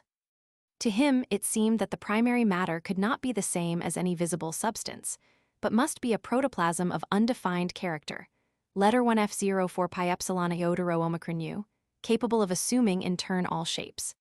Anaximenes, once more of Miletus, assumed air as the first principle and derived the other elements from it by processes of condensation, pi upsilon kappa nu omega sigma iota sigma, and rarefaction. But on one point, all the Ionian philosophers were agreed. The primary substance was the cause of its own motion. They were hylozoists, since they hold that matter, letter 1F55 lambda, is a living thing, zeta letter 1FF7 omicron nu. They are from the standpoint of physics monists, as opposed to those who hold matter and life or matter and force to be two things eternally distinct and are therefore dualists in their theory. Equals 36. Equals to the same 6th century belong two other notable philosophers. Pythagoras, born in Samos about 575 BC, and like Thales, one who had traveled widely, left his native land rather than submit to the rule of a tyrant, and founded in Croton in Lower Italy a community half religious and half political, which in its original form was not long-lived. But a widespread tradition remained as to his doctrines, in which the theory of numbers held a leading position. Pythagoras appears to have been a good mathematician and astronomer, and followers of his school were at an early date led to the doctrines of the rotation of the Earth on its axis and the central position of the Sun in the planetary system. His name is also connected with the theory of the transmigration of souls, which we may suppose him to have derived ultimately from some Indian source. And to the same country, we must look as having suggested to him and his followers the practice of abstaining from animal food. Equals 37. Equals if we looked merely to the theories of the philosophers, it might seem as if the old mythologies and theogonies were already dead. But in fact the battle was yet to come. Xenophanes of Colophon, born circ. 580 BC, witnessed in his youth the fall of Ionia before the conquering progress of Cyrus, king of Persia. Rather than submit to the power of the invader, he adopted the life of a wandering minstrel, and finally settled in Aelia, in Lower Italy, where he became the founder of the Eleatic school. But in his religious convictions, he was wholeheartedly on the Persian side. There is one God, greatest amongst gods and men, not like mortal men in bodily shape or in mind. Thus the worship of many gods and that of images of the deity are alike condemned, and it is probable that in this false worship he found the cause of his country's fall. With the lack of historic sense which is characteristic of the zealous reformer, he condemned Homer and Hesiod as teachers of immorality, since they ascribed to the gods theft, adultery, and deceit, and all acts that are counted shame and blame amongst men. With keen criticism, he pointed out that myths as to the birth of the gods dishonored them just as much as if they related their deaths. For on either supposition, there is a time when the gods do not exist. The conception of the deity formed by Xenophanes seems to approach pantheism or nature worship, and so far to foreshadow the Stoic deity. But the fragments that survive of his works are insufficient to make this point clear. The successors of Xenophanes did not inherit his religious zeal, but they emphasized all the more the philosophically principle of an ultimate unity in all things. Equals 38. Equals with the opening of the 5th century BC. We reach Heraclitus of Ephesus, a philosopher of the highest importance to us, since the Stoics afterwards accepted his teaching as the foundation of their own system of physics. The varied speculations of the 6th century were all examined by Heraclitus, and all found wanting by him. His own solutions of the problems of the world are set forth in a prophetic strain, impressive by its dignity, obscure in its form, and lending itself to much variety of interpretation. For the opinions of the crowd, who are misled by their senses, he had no respect. But even learning does not ensure intelligence unless men are willing to be guided by the word, the universal reason. The senses show us in the universe a perpetual flowing. Fire changes to water, sky to cloud, water to earth in rainfall, which is the downward path. Earth changes to water, rising mist, and water to fire, which is the upward path. Behind these changes, the word points to that which is one and unchanging. Anaximander did well when he pointed to the unlimited as the primary stuff, but it is better to describe it as an ever-living fire. Out of this fire all things come, and into it they shall all be resolved. Of this ever-living fire a spark is buried in each man's body. Whilst the body lives, this spark, the soul, may be said to be dead. But when the body dies it escapes from its prison and enters again on its proper life. The word is from everlasting. Through the word all things happen. It is the universal law which holds good equally in the physical world and in the soul of man. For man's soul there is a moral law, which can be reached only by studying the plan of the world in which we live. But of this law men are continually forgetful. They live as in a dream, unconscious of it. It calls to them once and again, but they do not hear it. Most of all it is needed in the government of the state. For he who speaks with understanding must take his foothold on what is common to all, for all human laws are nourished by the one divine law. 39 equals the general import of the physical teaching of Heraclitus and the indebtedness of the Stoics to it have long been recognized. The bearing of this teaching upon religion, ethics, and politics is a more disputable matter. Does Heraclitus by the Logos, which he so often names, mean merely his own reasoning and message? Is he speaking of the common reason of mankind? Or does the term suggest to him a metaphysical abstraction, a divine power through which the world is created and governed? For the fuller meaning, we have analogies in the beliefs of Persicism before Heraclitus, and of Stoics, Judaists, and Christians afterwards. The latest commentator, adopting this explanation, sums it up in 3 propositions. First, the Logos is eternal, being both pre-existent and everlasting, like the world god of Xenophanes. Secondly, all things both in the material and in the spiritual world happen through the Logos. It is a cosmic principle, common or universal. And in the third place, it is the duty of man to obey this Logos, and so to place himself in harmony with the rest of nature. And accordingly, in agreement with many recent writers, he adopts the translation, the word, as on the whole the most adequate. Even the Romans found it impossible to translate lambda omicron gamma omicron sigma by any single word, and they therefore adopted the phrase ratio et oratio, reason and speech. In modern language, it seems clearly to include also the broad notion of universal law or the laws of nature. If we can rightly attribute to Heraclitus all that is thus included in the interpretation of this one word, he certainly stands out as a great creative power in Greek philosophy, harmonizing by bold generalizations such diverse provinces as those of physics, religion, and ethics. He was the first to build bridges, which have never since been destroyed, between the natural and the spiritual life. It is to the Stoics almost alone that we owe it that teaching so suggestive and so practical was converted into a powerful social and intellectual force. 40 equals the prominence given to fire in the system of Heraclitus has very naturally suggested that his doctrine is borrowed from that of Zarathustra. The historical circumstances are not unfavorable to this suggestion. Ionia was conquered in turn by Cyrus and Darius, and definitely annexed by Persia about 496 BC, that is, at the very time at which Heraclitus taught. Moreover, the Persian invasion was akin to a religious crusade, and had for a principal aim the stamping out of the idle and superstitious habit of worshipping images, by which, according to the Persians, the true God was dishonored.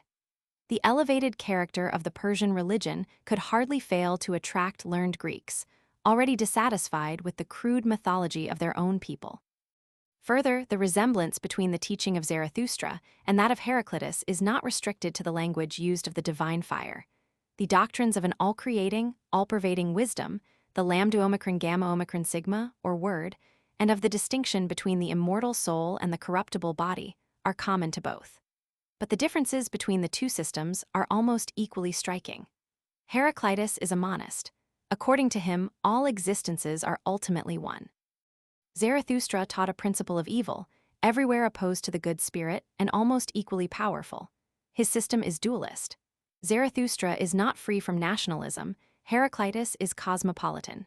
In the Ephesian system, we find no trace of the belief in judgment after death, in heaven, or in hell.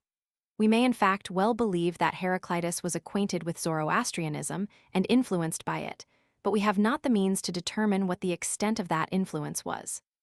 It is related of him that he received, but declined, an invitation to the court of Darius, and that his dead body was given up to be torn to pieces by dogs in the Persian fashion. 41 equals the development of philosophically thought at Athens was, as we have noticed, much complicated by the political relations of Greece to Persia. Although the Persian Empire had absorbed Asia Minor, it was decisively repulsed in its attacks on Greece proper. Athens was the center of the resistance to it, and the chief glory of the victories of Marathon, 490 BC. And Salamis, 480 BC, fell to Athenian statesmen and warriors.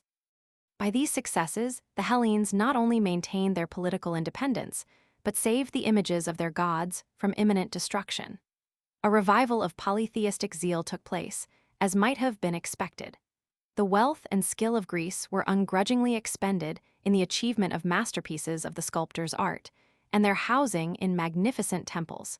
But even so, religious doctrines, strikingly similar to those of the Persians, gained ground. The same Aeschylus who, in his Percy, celebrates the defeat of the national enemy, a few years later in his Agamemnon, questions whether the supreme ruler be really pleased with the Greek title of Zeus and the Greek method of worshipping him. His more conservative successor Sophocles was contented, in the spirit of the Homeric bards, to eliminate from the old myths all that seemed unworthy of the divine nature. Euripides adopts a bolder tone. Reproducing the old mythology with exact fidelity, he assails the resulting picture of the gods with scathing censure and flat contradiction. With equal vigor, he attacks the privileges of noble birth and defends the rights of the slave. He has a keen sympathy for all the misfortunes that dog man's life, but his ethical teaching in no way derives its sanction from any theology. The Hellenes have lost confidence in their inherited outlook on the world. 42 equals the same problems which the poets discussed in the city theater were during the 5th century BC. The themes of a class of men now becoming so numerous as to form the nucleus of a new profession. These were the sophists, who combined the functions now performed partly by the university professor, partly by the public journalist. Dependent for their livelihood upon the fees of such pupils as they could attract, and therefore sensitive enough to the applause of the moment, they were distinguished from the philosophers by a closer touch with the public opinion of the day, and a keener desire for immediate results. Their contribution to philosophically progress was considerable. Cultivating with particular care the art of words, they created a medium by which philosophic thought could reach the crowd of men of average education. Eager advocates of virtue and political progress, they gave new hopes to a people which, in spite of its material successes, was beginning to despair because of the decay of its old moral and civic principles.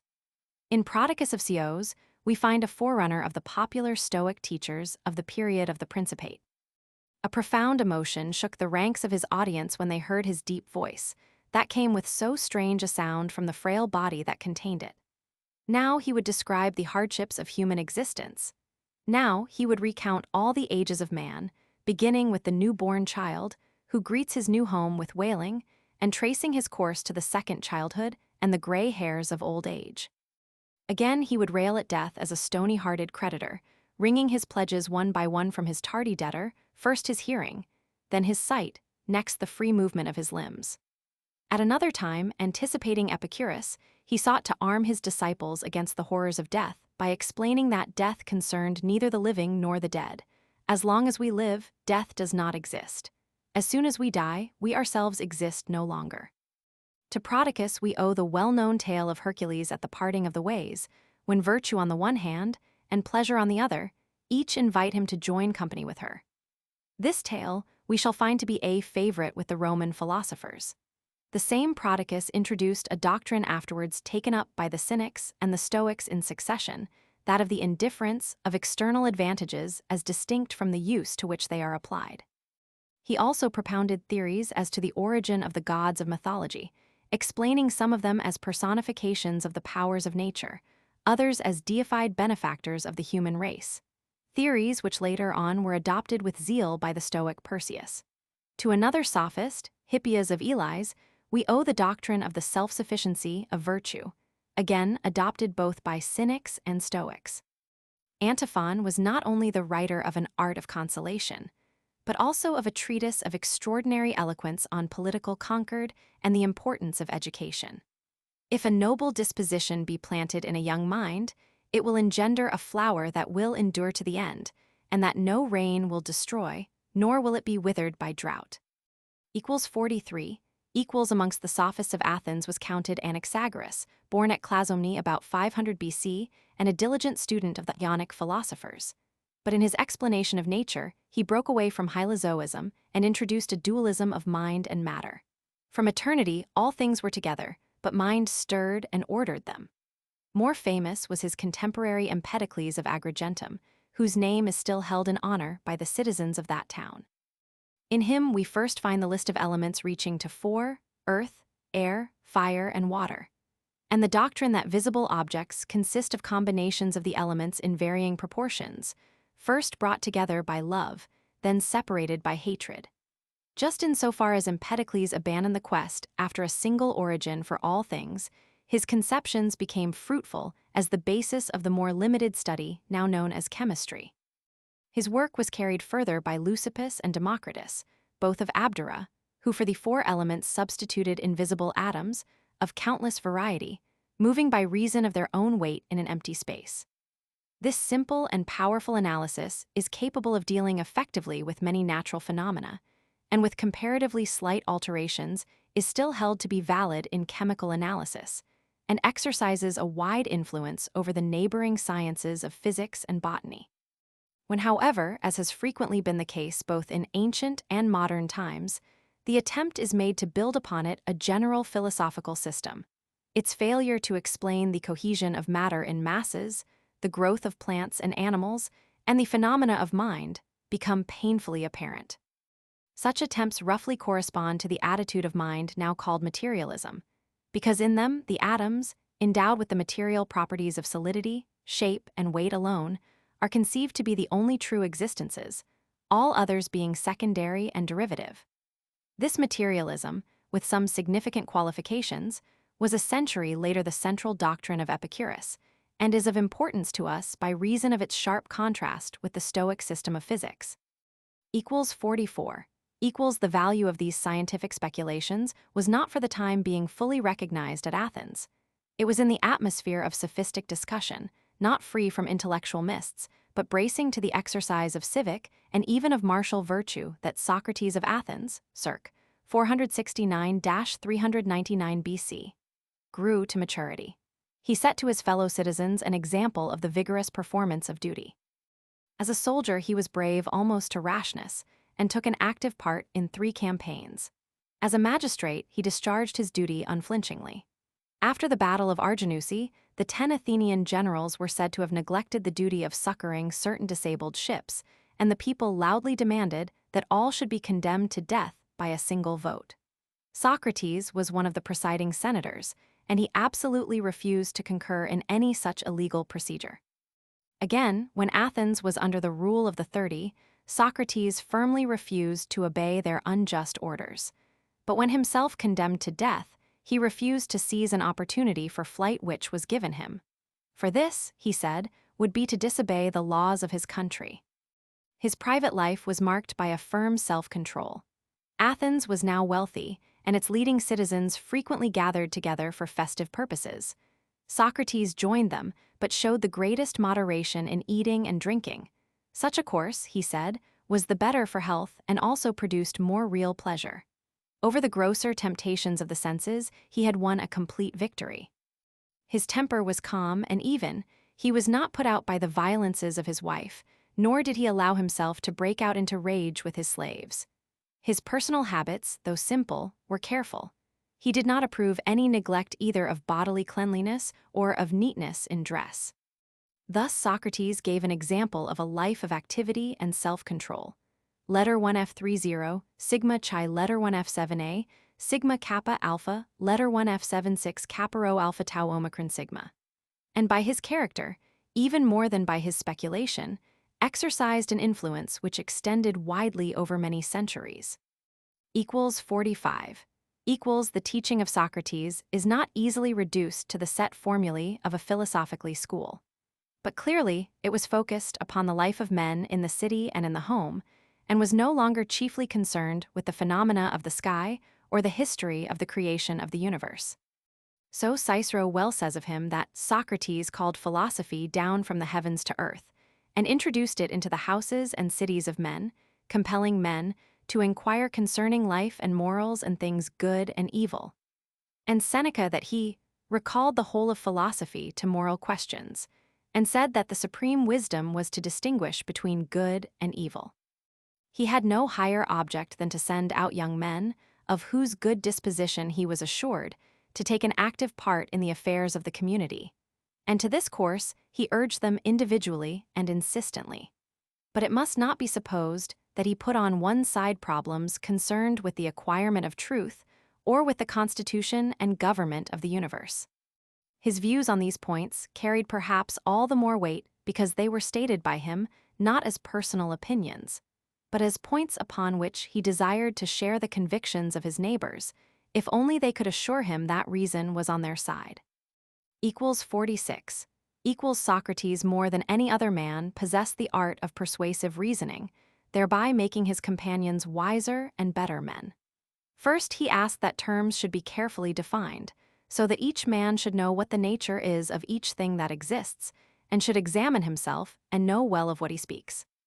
Next, he introduced the practice of induction, letter 1F10, pi alpha kappa tau, iota kappa, omicron, letter 1F76 lambda omicron gamma omicron iota, by which men make larger the outlook of their minds, understand one thing by comparison with another, and arrange the matter of their thought by classes. By induction we arrive at general truths, not however by any mechanical or mathematical process, but at least in the higher matters, by the use of divination, that is, by a kind of divine enlightenment. He who has accustomed himself to think with deliberation, to look on the little in its relation to the great, and to attune himself to the divine will, goes out into the world strengthened in self-restraint, in argumentative power, and in active goodwill to his fellow men. Most directly, this method appeals to the future statesman. Of those who seek the society of Socrates, many intend to become generals or magistrates. Let them consider well what these words mean. Is not a pilot one who knows how to steer a ship, a cook one who knows how to prepare food? Must we not then say that a statesman is one who knows how to guide the state? And how can he know this but by study and training? Must we not then say generally that all arts depend on knowledge, and knowledge on study? Do we not reach the general truths that virtue is knowledge, and that virtue can be taught? We may hesitate as to how to apply these principles to our individual actions, and Socrates will accuse none on this point. But for himself, he has a divine monitor which never fails to warn him when his mind is turned towards a course which the gods disapprove. 47. In the speculations of the Ionian philosopher Socrates could find no satisfaction. But one day he discovered with pleasure the words of Anaxagoras. It is mind that orders the world and is cause of all things. Thus he was attracted to a dualistic view of the universe, in which matter and mind are in fundamental contrast. In the beginning, there existed a chaos of unordered, dead, meaningless matter, and also mind, the principle of life, meaning, and order. Mind touched matter, and the universe sprang into being.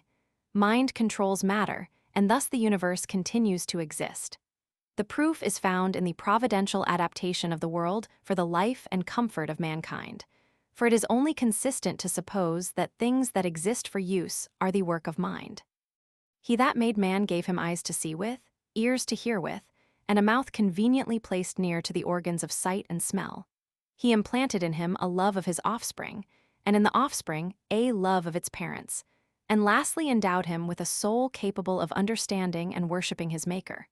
For the divine power Socrates uses quite indifferently the words God and gods, but his belief is essentially monotheistic. In the gods of the city of Athens he has ceased to believe, although he still makes sacrifices upon their altars in good-humored conformity with the law, and even adopts the popular term divination, though in a sense very different to that in which the official priesthood used it. In the analysis of human nature, Socrates adopts a similar dualism. Man consists of body and soul. The soul is lord and king over the body, and indeed may rightly be called divine if anything that has touch with humanity is such. 48. The practical teaching of Socrates was entirely dominated by his religious principles. The gods, he held, know all things, our words, our deeds, and the secrets of our hearts. They are everywhere present and give counsel to men concerning the whole of life. The first duty of man is therefore to enter into communion with the gods by prayer, asking them to give us the good and deliver us from the evil, but not qualifying the prayer by any instruction to the gods as to what is good or evil. For this the gods themselves know best. In these words then we may pray, Zeus our king, give us what is good for us whether we ask for it or not. What is evil, even though we ask for it in prayer, keep far from us. In this spirit of what we should today call pietism, we must interpret his principle that virtue is knowledge. This not only asserts that no one can rightly practice any art unless he has studied and understands it, but also that no one can rightly understand an art without practicing it. We say that there are men who know what is good and right, but do not perform it. But this is not so, for such men in truth think that some other course is good for them. Only the wise and pious man has a right understanding. Others cannot do good even if they try, and when they do evil, even that they do without willing it. In its application to politics, the teaching of Socrates came into collision with the democratic sentiments prevalent at Athens. To say the least, Socrates had no prejudice against the rule of kings. He distinguished sharply between kingship and tyranny, saying that the rule of one man with the assent of his subjects and in accordance with the laws was kingship, but without such assent and according to the man's arbitrary will was tyranny.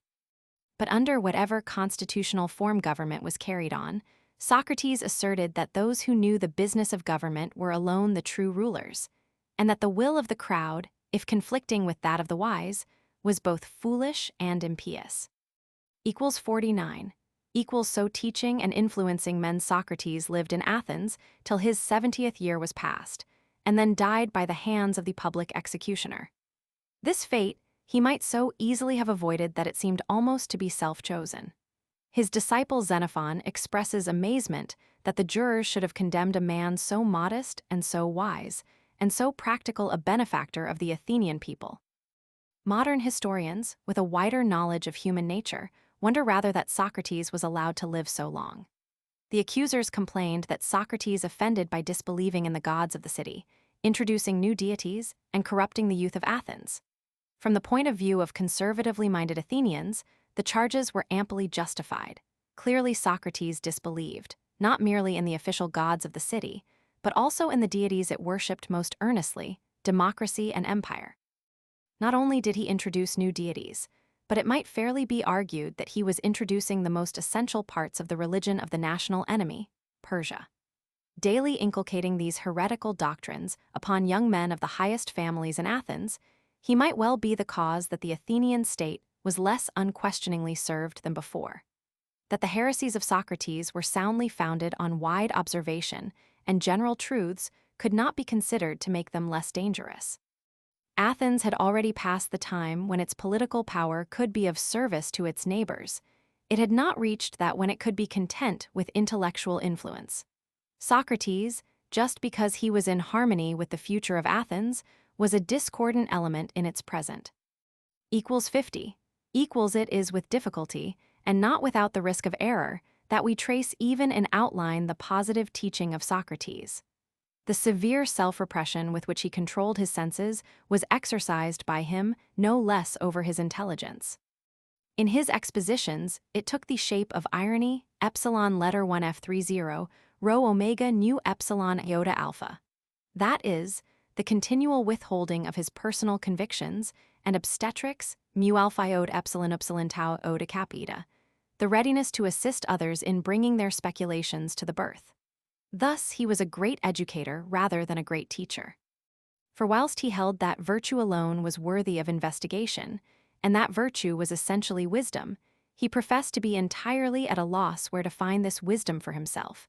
He left it to his pupils to go out and discover the precious cup. Thus, whilst men of all classes, and with every variety of mental bias, listened to his teaching, not one was content with his negative attitude. Of the various suggestions which Socrates threw out, without committing himself to anyone, his pupils took up each in turn and endeavored to construct out of it a system. These systems were in the sharpest possible contrast one with another, but they have certain points in common. All the teachers retained a strong personal affection and loyalty towards their common master. Each was convinced that he alone possessed the secret of his real convictions. All of them held aloof from the physical speculations of which the ripe fruit was already being gathered in by the atomists. The portal of knowledge was to all of them the right use of the reasoning power. The shrine itself was the discipline of virtue, the attainment of happiness, the perfect ordering of social life. Such were the Socratic schools, in which philosophy was now somewhat sharply divided into the two branches of dialectics and ethics. Another century had yet to elapse before the rejected discipline of physics again established its importance. 51 equals of the Socratic schools 3 contributed directly to the Stoic system. Of these, the Cynic school, founded by Antisthenes of Athens, circ. 443-65 BC, and developed by Diogenes of Sinope, is its immediate precursor. The Cynic masters inherited most completely the moral earnestness and the direct pietistic teaching of Socrates, and for this reason Antisthenes appears to have been the master's favorite pupil. The lives both of these men and of their successors were marked by simplicity and self-abnegation, and they devoted themselves with true missionary zeal to the reformation of moral outcasts. The caricature of the figure of Diogenes, which was promulgated by his opponents and still lives in literary tradition, needs constantly to be corrected by the picture which Epictetus gives of him, and which, though not without an element of idealization and hero worship, shows us the man as he appeared to his own disciples. The breach with the state religion which was latent in Socrates was displayed without disguise by the Cynics. Antisthenes, following in the track of the ardent Xenophanes, declared that the popular gods were many, but the God of nature was one. He denounced the use of images, and he and his followers naturally acquired the reproach of atheism. Equally offensive to the Athenians was their cosmopolitanism, which treated the pride of Hellenic birth as vain and poured contempt on the glorious victories of Marathon and Salamis. Nor did the Cynics consider the civilization of their times as merely indifferent. They treated it as the source of all social evils, and looked for a remedy in the return to a natural life, to the supposed simplicity and virtue of the savage unspoilt by education. Thus they formulated a doctrine which especially appealed to those who felt themselves simple and oppressed, and which has been well described as the philosophy of the proletariat of the Greek world. 52 equals the destructive criticism of the Cynics did not stop with its attack upon Greek institutions. It assailed the citadel of reason itself. Socrates had renounced physics. The Cynics considered that dialectic was equally unnecessary. For the doctrine of general concepts and the exercise of classification they saw no use. They were strict nominalists, horses they could see, but not horsiness. In their ethics they held to the chief doctrines of Socrates, that virtue is knowledge. Virtue can be taught and no one willingly sins. And they laid special stress on the sufficiency, alpha letter 1F50, tau alpha rho kappa epsilon iota alpha of virtue, which to produce happiness needs, according to them, nothing in addition to itself except a Socratic strength of character, sigma omega kappa rho alpha tau iota kappa letter 1F74, letter 1F30 sigma chi epsilon sigma. But in reality, they identified virtue with this willpower and entirely dispensed with knowledge. Virtue was to them a matter of instinct, not of scientific investigation. They appear, therefore, as the real founders of that ethical school which bases knowledge of the good on intuition, and which is, at the present time, under ever-varying titles, the most influential of all. In practice, the virtue which specially appealed to the Cynics was that of liberty, the claim of each man at every moment to do and say that which seems to him right, without regard to the will of sovereigns, the conventions of society, or the feelings of his neighbor. The claim made at all times by the governed against their rulers, whether these are just or unjust, reckless, or farsying. Equals 53. Equals Cynism is in morals what atomism is in physics, a doctrine which exercises a widespread influence because of its extreme simplicity, which is extraordinarily effective within the range of ideas to which it is appropriate, and fatally mischievous outside that range.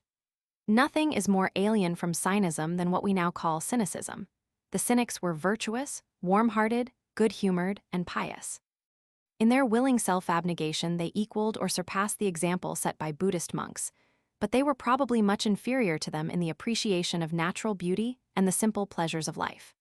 As compared with their master Socrates, they lacked his genial presence, literary taste, and kindly tolerance, and they were intensely antipathetic to men of the type of Plato and Aristotle, whose whole life was bound up with pride in their country, their birth, and their literary studies. Equals 54.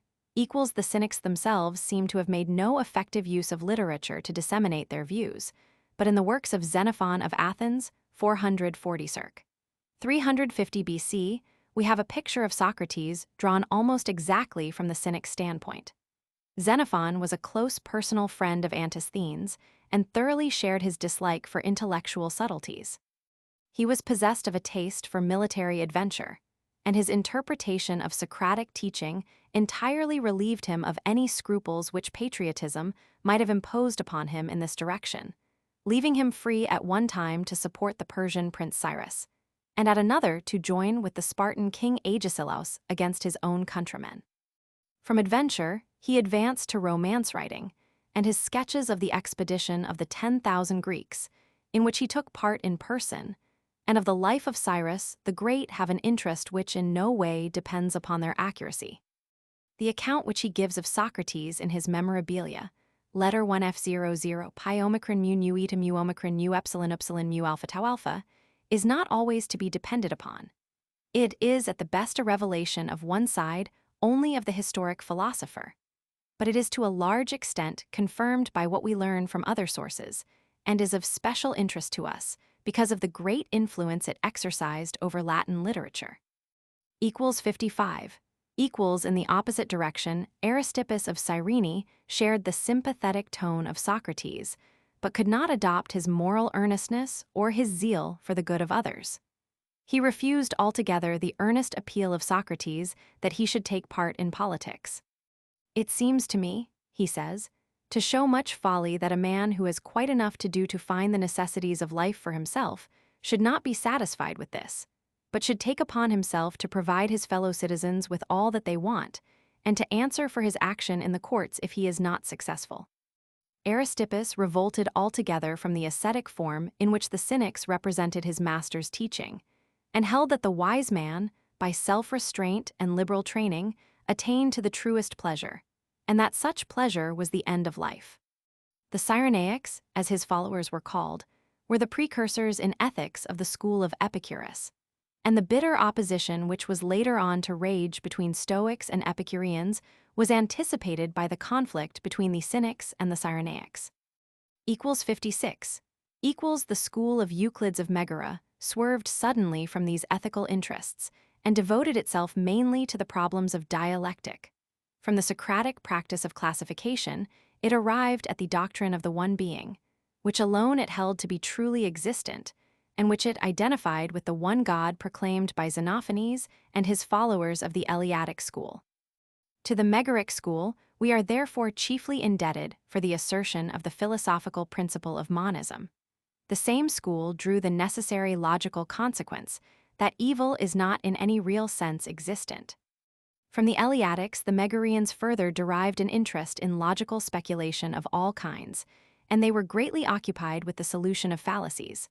Amongst the followers of this school, we first meet with the puzzles of the heap, Sorites, the lyre, Pseudominos, and others upon which in later times Chrysippus and other Stoics sharpened their wits.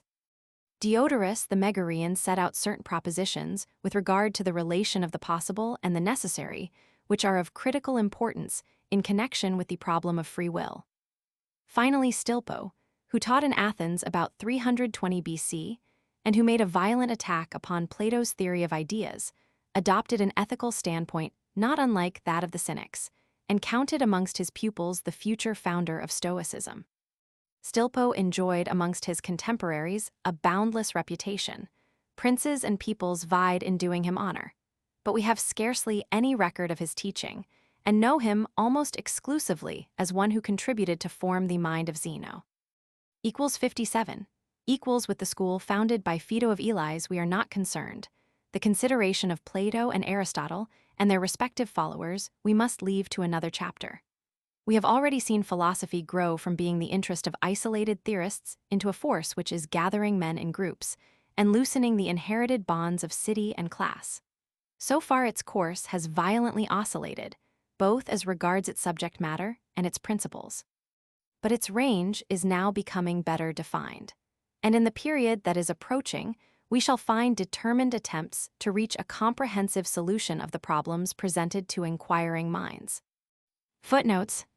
Stoicism was the earliest offspring of the union between the religious consciousness of the East and the intellectual culture of the West. Lightfoot, Philippians, p. 274. Amongst the most important of these are Th. Gomper's Greek Thinkers Transl. By L. Magnus and G. G. Barry, London, 19015, and J. Adams Religious Teachers of Greece, Gifford Lectures, Edinburgh, 1908. Most clear air is spread about it cloudless, and the white light floats over it home. Odd.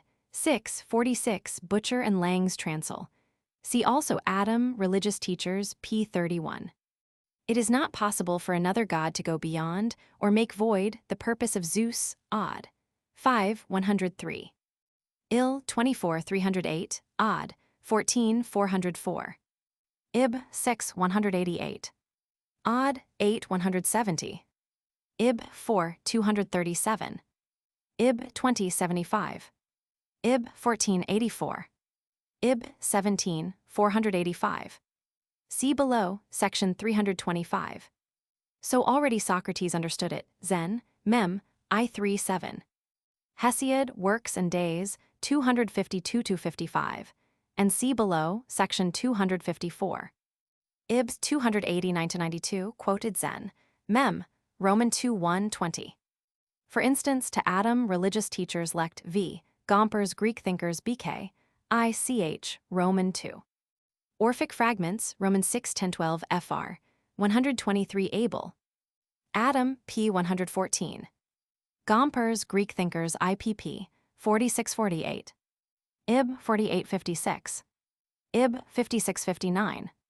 The terms monism and dualism have recently become the watchwords of opposing armies of popular philosophers, especially in Germany. In this book, they stand for two aspects of philosophical thought which are not necessarily irreconcilable. For without such contrasts as life and matter, universe and individual, right and wrong, thought is impossible. So far we are all dualists. Yet as soon as we fix our attention on these contrasts, we find that they are not final, but point towards some kind of ultimate reconciliation. And to this extent, all diligent thinkers tend to become monists.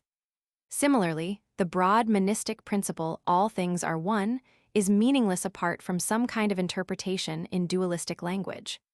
See below, section 71, 195. Gomper's I-127. This phrase does not express a belief in polytheism. See Adam, p. 204. Zen apud Euseb, Prep, Ev. Roman 13:13. Xenophanes apud Sext, Math. Roman 9 193. Id apud Arist, Ret. Roman 2:23. On Xenophanes see Gomper's IPP 155 164, Adam pp. 198-11. Eyes and ears are bad witnesses to men unless their souls have wit heracle. Fr. 4 Bywater 107 Dials. Much learning does not teach sense, else it had taught Hesiod and Pythagoras, Xenophanes and Hecataeus Fr. 16b 40d. The word is common, yet most men live as if they owned a private understanding, Fr. 92b 2d. All things move and nothing remains, Plato Crat. 402a. Listening not to me, but to the word, it is reasonable to confess that all things are one, Fr. 1b 50d. All things change with fire and fire with all things, as gold with goods and goods with gold, Fr. 22b 90d, Neither God nor man created this world order, kappa omicron sigma mu omicron sigma, which is the same for all beings, but it has been and shall be an ever-living fire, fr. 20b, 30d. The fire shall one day come, judge all things and condemn them, fr. 26b, 66d. Whilst we live, our souls are dead and buried in us, but when we die, our souls revive and live, sext. Pier. Inst. Roman 3 230 fr. 78b, 88d. This word is always existent, fr. 2b, 1d. Ib. There is but one wisdom, to understand the judgment by which all things are steered through all, fr. 19b, 41d. Men fail in comprehension before they have heard the word, and at first even after they have heard it. Other men do not observe what they do when they are awake, just as they forget what they do when asleep, fr. 2b, 1d. Fr. 91b, 114d. Adam pp. 217-22. Gompers IP 63. See Gladish Heracleitos on Zoroaster, Uberweg Grundrisse p. 39, above section 13. Gladish traces this dualism in Heraclitus under the names of Zeus and Hades. See his p. 26, note 39. Clem Strom, I14, Suidas SV Heracleitos, Gladish pp. 65-75. Agam, 155 161, 167 171. Gompers, Roman 2 p. 13. Half professor and half journalist, this is the best formula that we can devise to characterize the sophist of the 5th century BC. Gompers, IP 414. See below, section 124, 130, and 131. Gompers, IP 428. Zen Mem, Roman 2:1, 21-34. Gompers, IP 430. See below, section 89. Gompers, IP 433. Ib, p. 437. Arist, Phys, Roman 8:1, and see below, section 173. Zen Mem, I 118. Plato Apol, p. 32. Plato Credo, p. 44 SQQ. Gompers, Roman 2 p. 48. Sic AC, I 415 Tusk, Disp, v 410. Sen Ep, 71-7. Zen Mem, Roman 3-7. Zen Mem, Roman 461 Epict, Disc, I 7-11. Zen Mem, Roman 4-5-12 Arist, Met, Roman 13-4. Zen Mem, Roman 4-7-10. The Socratic mu alpha nutaugoda capuita must not be taken too seriously. It is only one of many tentative suggestions for explaining the process of reasoning, akin to our modern use of the term genius in connection with achievements in poetry and art. Plato, Phaedo, p. 97c, the passage gives the impression of a real reminiscence. At the same time, its recognition as such implies that Socrates was not consistent in disregarding all physical speculations. Zen Mem, I 4-4. Ib, I 4-2. Ib, I 4-9 and Roman 4-3-14, sic. ND Roman 2-6-18. Ib, I 1-19. Ib. Plato Alc, Roman 2-143a. Zen Mem, Roman 3-9-4-5. Ib. Omicron letter 1 F50, Delta Epsilon letter 1 F76, Sigma letter 1 F11, Kappa letter 1 F7c, Nu letter 1 F01 Mu alpha rho tau alpha Nu epsilon iota. See Plato Prat. P 345d Apol. P 25 Zen. Mem. Roman 4-2-20. No one is willingly ignorant, and no one does evil for any other reason than that he is ignorant of the good. In accepting generally the statements of Xenophon as to the religious and practical teaching of Socrates, I am glad to find myself in agreement with Adam. Gompers, on the other hand, is more skeptical. It should, however, always be realized that Socrates himself veiled his positive opinions under the form of suggestions and working hypotheses or divinations. Mem. I 1-1. Grote, History of Greece, ch. LXVI. Gompers gives a very dramatic representation of the attitude of an Athenian of the old school, Greek thinkers, Roman 2 pp. 94-97. Ex Elias variis et diversus, et in omnem partem diffusis disputationibus alias aliud apprehenderat, sic, deorat, Roman 3:16, 61. Pi alpha rho letter 1 F70, tau letter 1 F78, kappa alpha rho tau epsilon rho iota kappa letter 1 F78, nu lambda alpha beta letter 1 F7c, nu kappa alpha letter 1 F76, tau letter 1 F78, letter 1 F00, pi alpha theta letter 1 F72, sigma z theta lambda omega sigma alpha sigma diog. L Roman 6:2. Antisthenes, populars dios multos, naturalem unum esse dicens sic. NDI 13:32. Omicron letter 1 F50, delta epsilon letter 1 F76, sigma epsilon letter 1 F30, delta epsilon nu alpha iota letter 1 F10 psi, epsilon letter 1 F30, kappa omicron nu omicron sigma delta epsilon nu alpha tau alpha iota clem. Alex.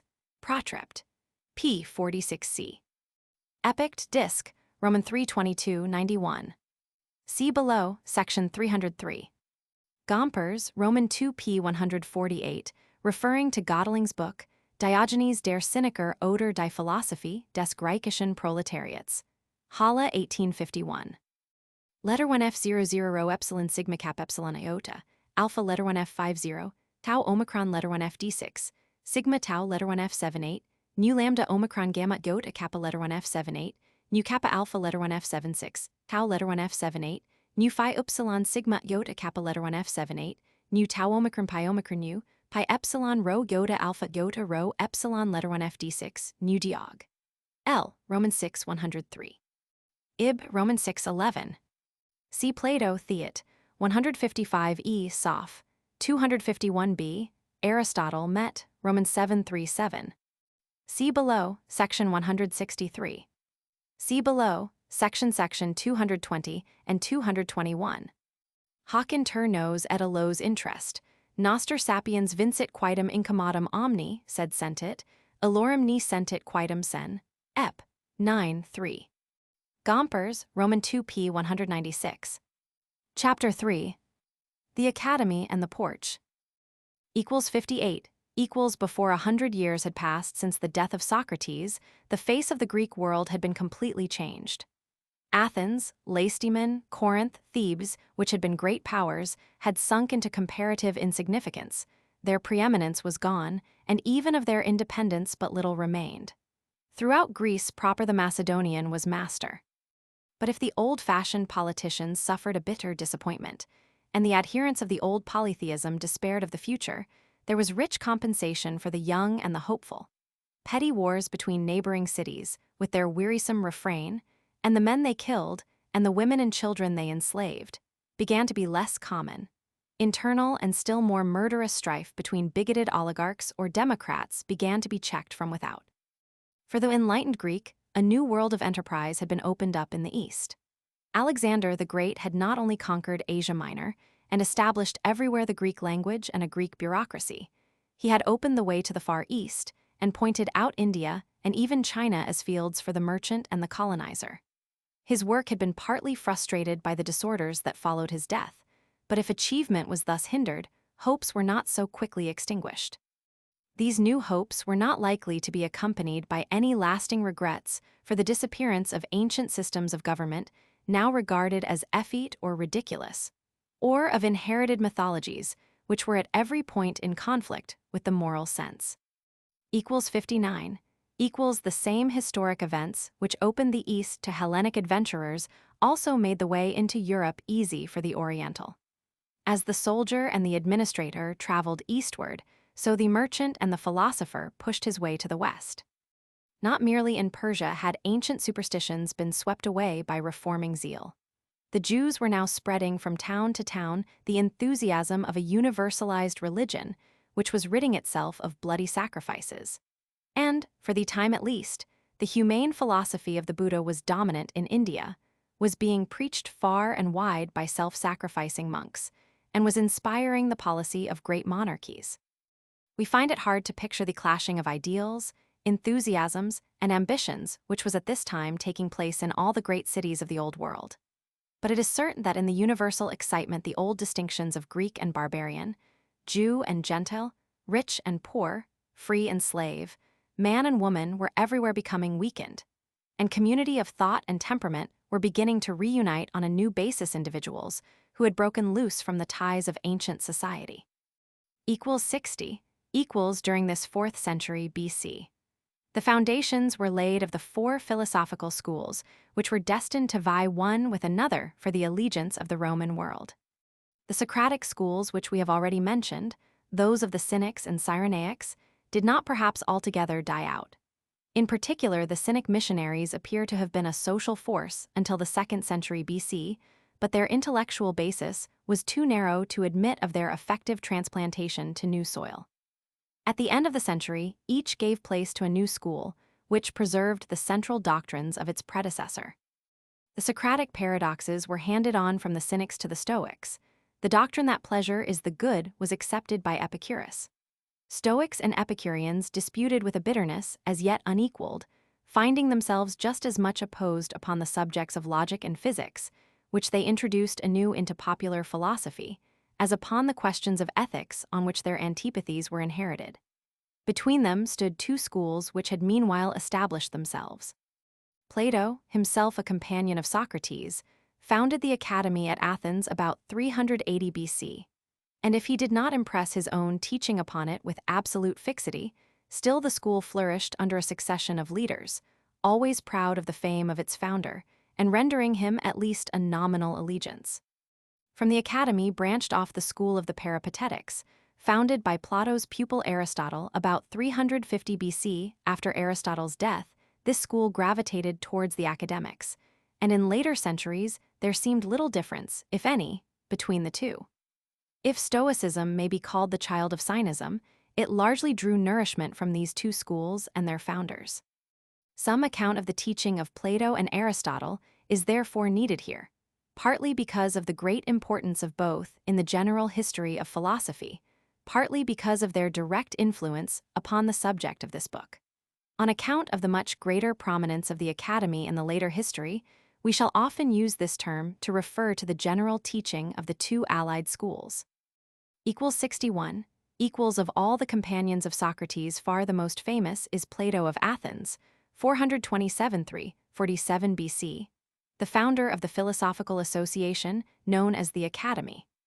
In the general judgment of lovers of Greek letters, he stands out not merely as a great master of Attic prose style, but also as the ablest exponent of the true mind of Socrates and the most brilliant light of Greek philosophy. On the first point, this judgment stands unchallenged. For delicate and good-natured wit, felicity of illustration, and suggestiveness of thought, the Platonic dialogues are unrivaled. But it is only in his earlier writings that we can accept Plato as a representative of Socrates. After the death of his master, he traveled for many years in Egypt, Lower Italy, and Sicily, and absorbed in particular much of the teaching of the Pythagoreans. The theory of ideas, the special characteristic of Plato's later work, is not strictly Socratic. Neither, we must add, is it of first-rate importance in the history of human thought. From our point of view, it lies apart from the main current both of speculation and of practice. It was a stillborn theory, not accepted even by Plato's successors in the control of the Academy. We are therefore very little concerned with the direct teaching of Plato, but all the more readily it should be acknowledged that the Stoics were often indebted to him for help in the treatment of important details, and that the Platonic attitude remained for them a factor of which they needed continuously to take account. Equals 62 equals a striking feature of the Platonic dialogues is that their results are usually negative. First the opinions of the crowd, then those of Socrates, contemporaries the Sophists, and of the other Socratic schools are subjected to a cross-examination, under which they are one and all shewn to be unreasonable. This cross-examination is quite in the Socratic spirit, and is before all things a mental gymnastic, training the dialectician to observe with keener eye and to discuss with apter tongue than his fellows. Gradually, there emerges from a mass of doubts something like a positive theory that Plato is prepared to adopt. The true reasoning is that of induction from the particular to the general, from the individual to the class. In the class name, we come upon the true being of the individual, and by a right definition of it, we discern what each thing really is. The idea, which corresponds to the class name, is alone really existent, The individual is a more or less imperfect imitation of it, mu iota mu eta sigma iota sigma. In this way, Plato found what seemed to him a solution of a difficulty which Socrates hardly felt, that of explaining the participation, mu epsilon theta epsilon psi iota sigma, of the particular in the general, letter 1f51 pi omicron theta epsilon sigma iota sigma, or letter 1f30 delta epsilon alpha. Thus, where ordinary men see horses, and Antisthenes holds that they are right, Plato sees horsiness, or the idea of horse. In the language of medieval philosophy, Plato is a realist, that is, one who holds that our ideas are more than what men mean when they say mere ideas, that they are realities and have their being in a truly existing world, and that in knowing them we know what is. But just as Plato holds that general conceptions are alone true and real, so he necessarily maintains that objects perceivable by the senses are only half real, and that the ordinary man lives in a world of illusions. Thus, the thoughts of the philosopher are separated by an abyss from the world, in which men live and die. Equals 63, equals upon the basis of the individual ideas, Plato builds up by a process of classification and induction higher and smaller classes of ideas, until we begin to see the vision of a single idea, a class which includes all classes, a supreme being from which all being is derived. This highest idea is variously suggested by the names, the good, the beautiful, the one. By a sudden transformation, it becomes the creator, delta mu iot omicron upsilon rho gamma omicron sigma, of the universe. Containing in itself all being, it needs for its operation some kind of formless and inert matter. For this, the name letter 1f04 pi epsilon iota rho omicron u, the unlimited, is taken from Anaximander. The whole created universe may be considered as the joint production of the idea and the unlimited. And the cosmology of Anaxagoras, all things were together, and mind came and ordered them, is substantially justified. The world thus created is both good and beautiful, for it is made by a good creator on the best of patterns. The human soul is of triple nature. The highest part, the rational soul tau letter 1f78 lambda omicron gamma iota sigma tau iota kappa omicron u, is seated in the head. The emotional soul, tau letter 1f78 theta epsilon mu omicron epsilon iota delta epsilon sigma, in the heart. The appetitive soul, tau letter 1f78 letter 1f10 pi iota theta epsilon mu eta tau iota kappa omicron u, in the belly. Over these two lower souls, the reasoning part should hold control as a driver over two unruly steeds. The rational soul has existed before birth and may hope for immortality, for it is knit up with the idea of being. Ultimately, it may even attain to perfection if it is purified as by fire from baser elements that have attached themselves to it. Equals 64. Equals Plato himself does not formulate an ethical ideal of the same precision that his successors used, but we infer from his works a goal towards which he points. Thus, the ethical end for each man is the greatest possible participation in the idea of the good, the closest attainable imitation of the deity. The virtue of each part of the human soul lies in the fit performance of its proper work. That of the reasoning soul is wisdom, sigma omicron phi iota alpha. Of the emotional soul, courage, letter 1f00 nu delta rho epsilon iota alpha. Of the appetitive soul, soberness, sigma omicron phi rho omicron sigma epsilon nu eta. Overall, it is hinted rather than stated, rules the supreme virtue of justice, delta iota kappa alpha iota omicron sigma epsilon nu eta, assigning to each part its proper function. Thus, the four cardinal virtues are deduced as a practical application from the Platonic psychology. The high position assigned to justice leads up to the practical doctrine of moderation, mu epsilon tau rho o, omicron tau eta sigma. Even the virtues are restricted both in their intensity and in their spheres of work, and if any virtue passes its proper limit, it becomes changed into the vice that borders on it. Thus, the ideal of practical life is the moderate man, calm, considerate, and self-respecting, touched with a warm flow of feeling, but never carried away into excitement. And even this ideal is strictly subordinate to that of the life of philosophically contemplation. The ideal state is modeled on the individual man. To the three parts of the soul correspond three classes of citizens: the rulers, whose virtue is wisdom; the guardians, on whom courage is incumbent; the laborers and tradesmen, who owe the state soberness and obedience. Thus, the political system to which Plato leans is that of an aristocracy, for the middle class in his state has only an executive part in the government, and the lower orders are entirely excluded from it. 65.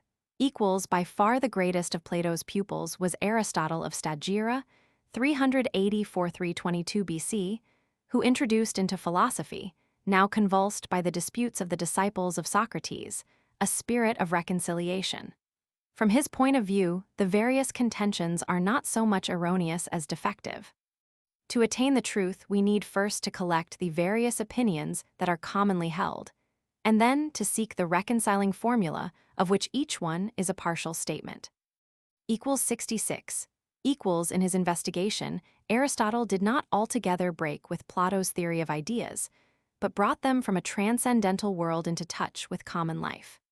He held fast to the method of induction, letter 1f10 pi alpha gamma omega gamma eta, from the particular to the general, and agreed that we reach the true nature of each thing when we have determined the class conception.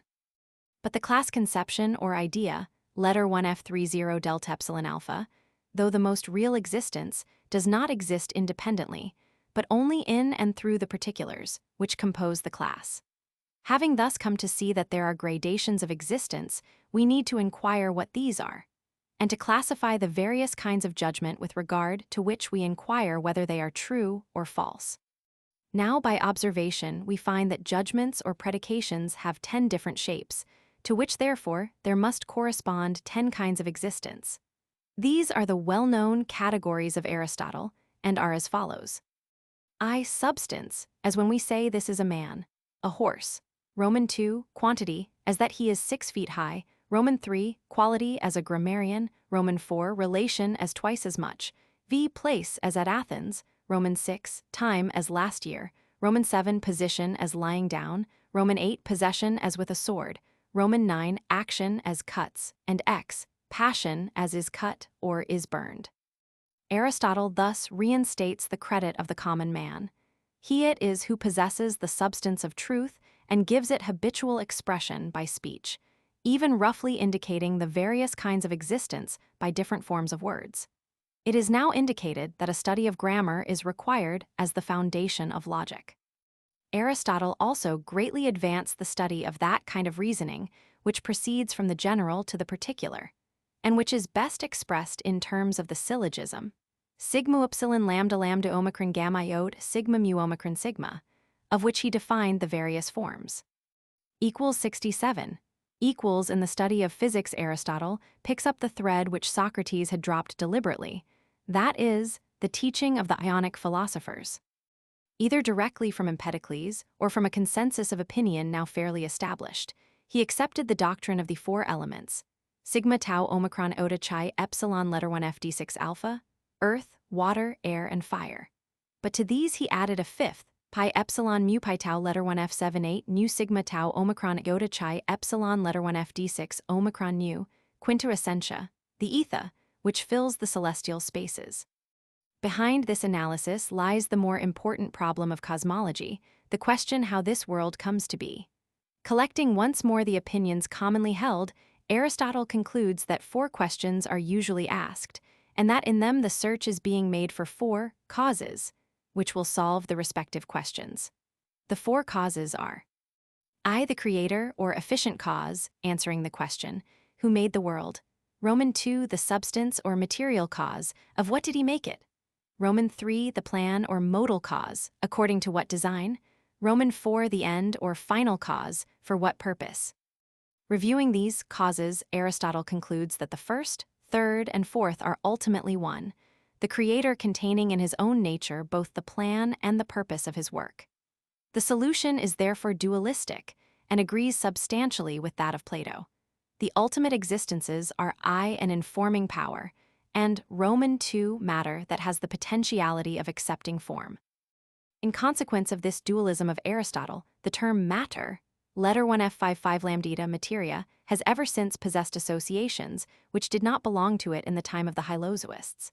Matter now begins to suggest something lifeless, inert, and unintelligent, and to be sharply contrasted not only with such conceptions as God and mind, but also with motion and force. For this reason, the Stoics in reintroducing monism preferred a new term, as we shall see below. 68 equals what God is to the universe, that the soul is to the body, which is a little universe. But the reasoning part of the soul only is entirely distinct. This is of divine nature and has entered the body from without. It is at once its formative principle, its plan, and its end. The lower parts of the soul are knit up with the body and must perish with it. So far, Aristotle's teaching differs little from that of Plato, but a new point of view is introduced when he speaks of the soul as subject to diseases, pi alpha theta eta mu alpha tau alpha, and thus assigns to the practical philosopher a social function as the comrade of the physician. Amongst the diseases, he specially names pity and fear, which assail the emotional part of the soul. Their cure is found in purging, kappa alpha theta alpha rho sigma iota sigma, that is to say, in their complete expulsion from the soul, as reason and circumstances may require. But Aristotle by no means considers that the analogy between body and soul is complete, or that the emotions should always be regarded as injurious. 69 equals in setting forth an ideal for human activity. Aristotle conceives that other philosophers have differed more in words than in substance, and he hopes to reconcile them through the new term, blessedness. Epsilon letter 1F50, delta alpha iota mu omicron nu iota alpha. This blessedness is attained when the soul is actively employed in a virtuous way, and when it is so circumstanced that it commands the instruments of such action, that is, in a life which is adequately furnished. On such activity pleasure must assuredly attend, and it is therefore needless to seek it of set purpose.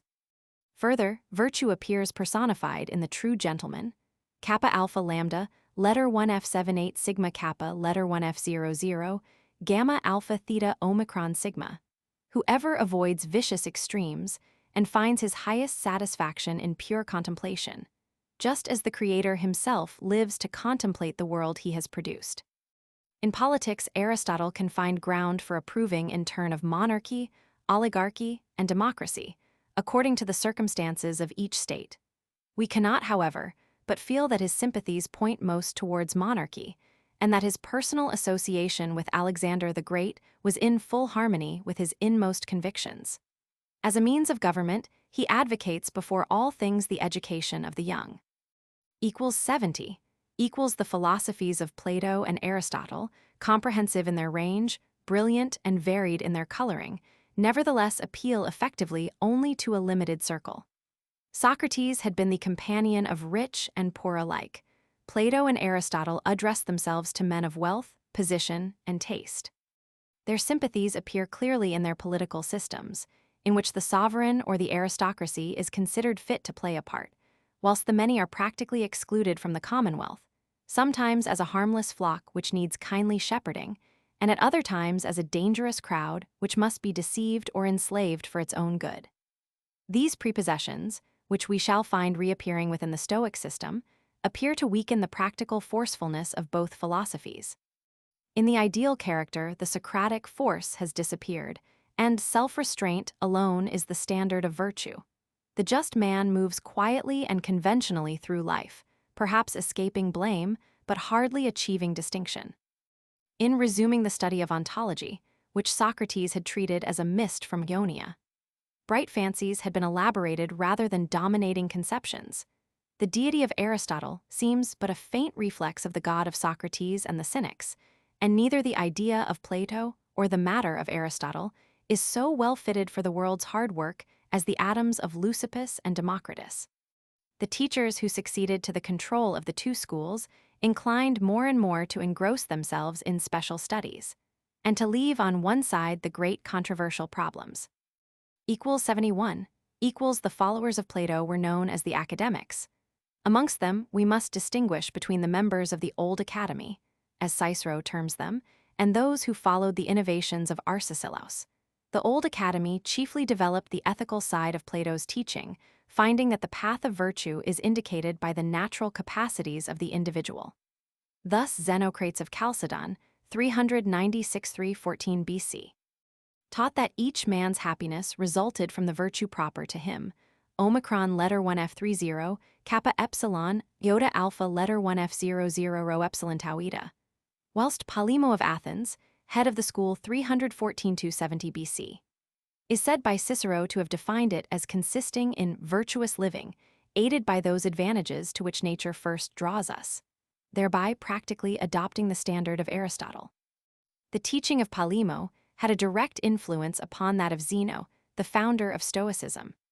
But with the first successes of Stoicism, the Academy revived its dialectical position, in strong opposition to the dogmatism of the new school. Arcesilaus of Pitane in Aeolia, 315–40 BC, revived the Socratic cross-examination, always opposing himself to any theory that might be propounded to him, and drawing the conclusion that truth could never be certainly known. Life must therefore be guided by considerations of probability, and the ethical standard is that of which a reasonable defense may be made. This skeptical attitude was carried still further by Carneades of Cyrene, 214–129 BC, whose acute criticism told upon the Stoic leaders of his time and forced them to abandon some of their most important positions. From this time, a reconciliation between the two schools set in. 72 the members of the Peripatetic school founded by Aristotle are of less importance to us. The Romans found little difference between their teaching and that of the earlier Academy. Cicero mentions that the Stoic Panidius was a keen student of two of the pupils of Aristotle, Theophrastus, his successor as head of the Peripatetic school, and Decius. Amongst later teachers in whose views he is interested he names Hieronymus, who held that the supreme good was freedom from pain, Calipho, who combined virtue with pleasure, and Diodorus, who combined it with freedom from pain. And amongst his contemporaries Stasias of Naples, who stated the same doctrines in a slightly different form, and Cratippus, whom he selected as a teacher for his own son. It was a common complaint of these teachers that the Stoics had stolen their doctrines wholesale, and, as is the way with thieves, had altered the names only. All these writers, however, agree in denying the doctrine which Zeno accepted from the Cynics that virtue is sufficient for happiness, and lay stress upon the supply of external goods, chi omicron rho eta gamma iota alpha, as needed to admit of the active exercise of virtue. They were diligent students of the written works of their founder, and thus opened the way for the work of erudition and interpretation, which found its center in Alexandria in a later period. 73 amidst the conflict of these schools, Zeno grew up.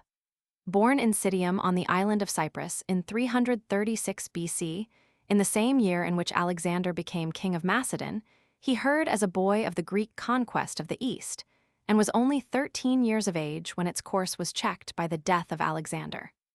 Of the town of Citium, the inhabitants were partly Greek, partly Phoenician, and Zeno, whether or not he was of Phoenician blood, certainly derived from his environment something of the character of the enterprising and much-traveled Phoenician nation, and imparted this trait to the school which he founded. He was nicknamed by his contemporaries, the Phoenician, and the title clung to his followers. His father was a merchant of purple, and often traveled in the one direction to Tyre and Sidon, in the other as far as Athens, whence he brought back a number of Socratic books, which were eagerly read by the young Zeno, and in time attracted him to the famous Greek city. We may presume that, when he first came to Athens, he intended to carry further his studies without abandoning his calling. But when news reached him of the wreck of the ship which carried all his goods, he welcomed it as a call to devote himself entirely to philosophy. His first step in Athens was to seek out the man who best represented the character of Socrates, as represented in Xenophon's memoirs. And it is said that a bookseller accordingly pointed him to Crates of Thebes, the pupil and, it would seem, the successor of Diogenes as acknowledged head of the Cynic school. 74 Our authorities busy themselves chiefly with narrating the eccentricities of Crates, who wore warm clothing in summer and rags in winter, entered the theater as the audience were coming out, and drank water instead of wine. But doubtless, like his predecessors in the Cynic school, he was a man of the true Socratic character, who had trained himself to bear hunger and thirst, heat and cold, flattery and abuse. His life and wisdom won him the love of the high-born Hipparchia, who turned from her wealthy and noble suitors, choosing instead the poverty of Crates, who had abandoned all his possessions. In his company she went from house to house, knocking at all doors in turn, sometimes admonishing the inmates of their sins, sometimes sharing with them their meals. In such a life, Zeno recognized the forcefulness of Socrates, and in the dogmas of the Cynic school, he reached the foundation on which that life was built. From that foundation, neither Zeno nor his true followers ever departed, and thus Stoicism embodied and spread the fundamental dogmas of Cynicism, that the individual alone is really existent, that virtue is the supreme good, and that the wise man, though a beggar, is truly a king. 75. Whilst still an adherent of the Cynic school, Zeno wrote his Pi Omicron Lambda, Oda Tau Epsilon Iota Alpha, or Republic, which is evidently an attack on Plato's work with the same title. If this work does not reveal to us the fully developed philosopher, it at least shows us better than any other evidence what the man Zeno was. His ideal was the establishment of a perfect state, a completion of the work in which Alexander had failed, and he found a starting point in a treatise by Antisthenes on the same subject. The ideal state must embrace the whole world, so that a man no longer says, "I am of Athens," or of Sidon, but "I am a citizen of the world." Its laws must be those which are prescribed by nature, not by convention. It will have no images or temples, for these are unworthy of the nature of the deity. No sacrifices, because he cannot be pleased by costly gifts. No law courts, for its citizens will do one another no harm. No statues, for the virtues of its inhabitants will be its adornment. No gymnasia, for its youth must not waste their time in idle exercises. The people will not be divided into classes, and here Plato's Republic is contradicted, for all alike will be wise men, nor will men and women be clothed differently or shamefacedly hide any part of their bodies. No man will speak of a woman as his property, for women will belong to the community only. As for the dead, men will not trouble whether they bury them, as the Greeks, burn them, as the Indians, or give them to the birds, as the Persians. For it matters not at all what happens to men's dead bodies, but whether their souls shall reach the abodes of the blessed, or need hereafter to be purged by fire from the foulness they have contracted through contact with the body. To conclude, love shall be master throughout the state, being as it were a god cooperating for the good of the whole. And the wise man shall be a citizen in it, not a missionary, and shall be surrounded with wife and children. 76. Zeno, after writing his Republic, took up a position more independent of the Cynics. He could not, perhaps, avoid noticing that the coming of his model kingdom was hindered by the narrow-mindedness of the philosophers, their disagreement one with another, and their lack of clear proofs for their dogmas. He began to realize that the study of dialectics and physics was of more importance than his Cynic teachers would allow, and he seems to have conceived the idea of uniting the Socratic schools. He became eager to learn from all sources, and turned first to Stilpo, who then represented the Megarian school. Crates, we are told, tried to drag him back from Stilpo by force, to which Zeno retorted that argument would be more to the point.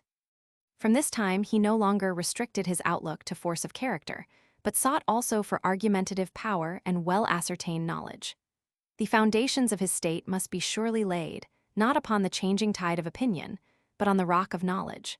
That a wise man should hesitate, change his views, withdraw his advice, he felt would be a bitter reproach. If indeed virtue, the supreme good, is knowledge, must it not follow that knowledge is within the reach of man? 77.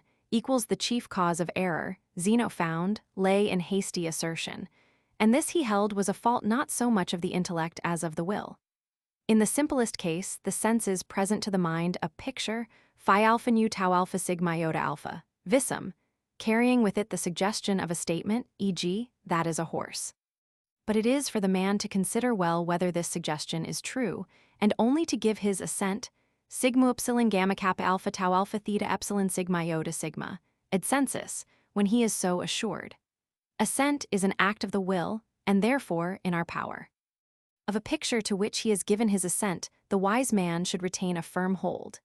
It then becomes an item of comprehension, phi alpha nu tau alpha sigma iota alpha, kappa alpha tau alpha lambda pi tau, oda cap eta, comprehensio, and may be stored in the memory, thus preparing the way for further acquisitions of knowledge, which in the end combine in scientific knowledge, letter 1 F10 pi ot sigma tau eta mu eta, scientia. This theory is little more than an exhortation against the prevailing error of hasty thought, delta omicron psi alpha, opinio, but it made a very deep impression, especially as enforced by Zeno's gestures. He stretched out his fingers and showed the open palm, saying, "Such is a picture." He partially contracted his fingers and said, "This is assent." Making a closed fist, he said, "This is comprehension." Then closing in the left hand over the right, he pressed his fist tight and said, "This is science, and only the wise man can attain to it." We have no reason to suppose that this theory was in any way suggested by Stilpo, from whom, however, Zeno probably learnt to attach importance to the formal part of reasoning, such as definition and the use of the syllogism. With Stilpo, he shared an aversion to the Platonic theory of ideas, maintaining that ideas are by no means realities but have only a kind of existence in our minds, or, as we should call it today, a subjective existence.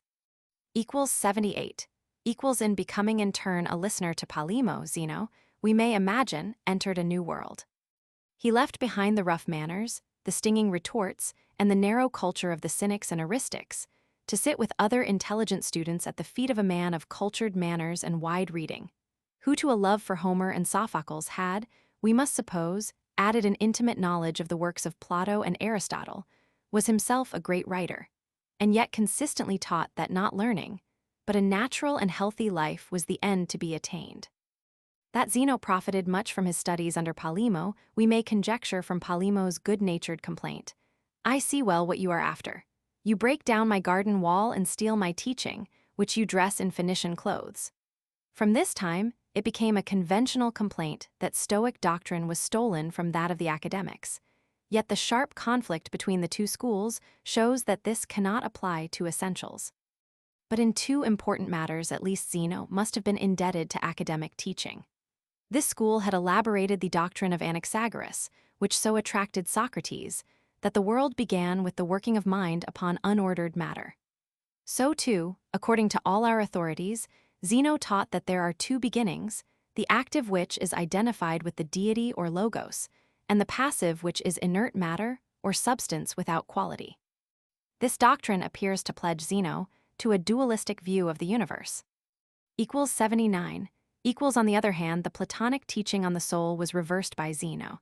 He denied the opposition between soul and body. Soul is breath, he taught, and soul is body. With Plato's threefold division of the soul, he would have nothing to do. Rather, he maintained that the soul has 8 parts, each displaying itself in a distinct power or capacity, whilst all of them are qualities or operations of one soul in various relations. In this part of his philosophy, Zeno appears as a strong monist, and his debt to the Platonists is necessarily restricted to details. Equals 80. Equals, it would seem then that Zeno, after seeking for philosophically safety for some 20 years in one harbor after another, had so far made shipwreck.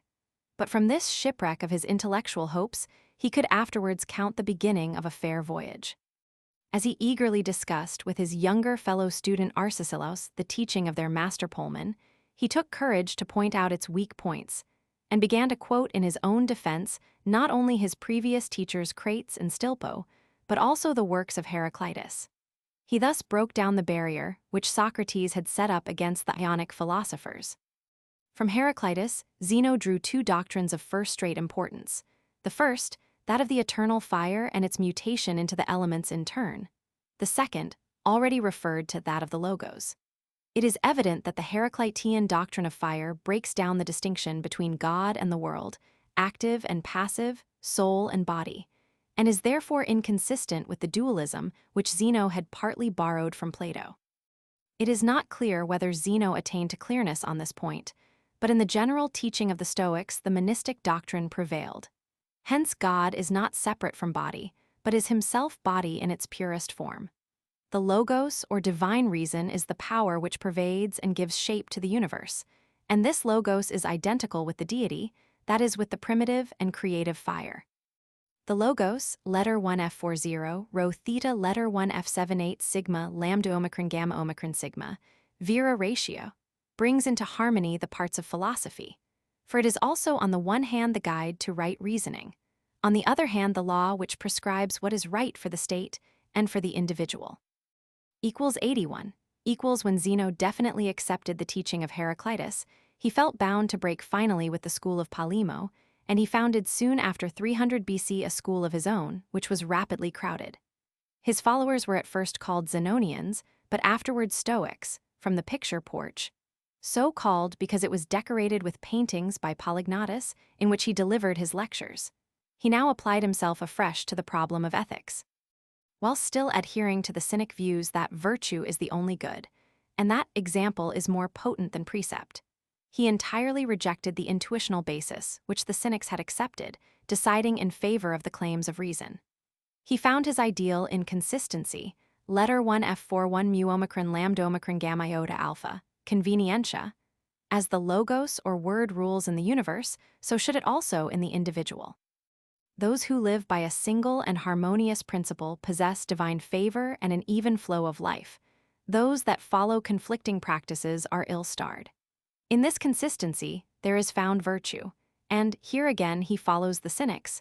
Virtue is sufficient for happiness and has no need of any external support. 82. But whilst the virtue of the Cynics is something detached and self-contained, and is natural only in the sense that it is not determined by custom or authority, that of Zeno is bound up with the whole scheme of the universe.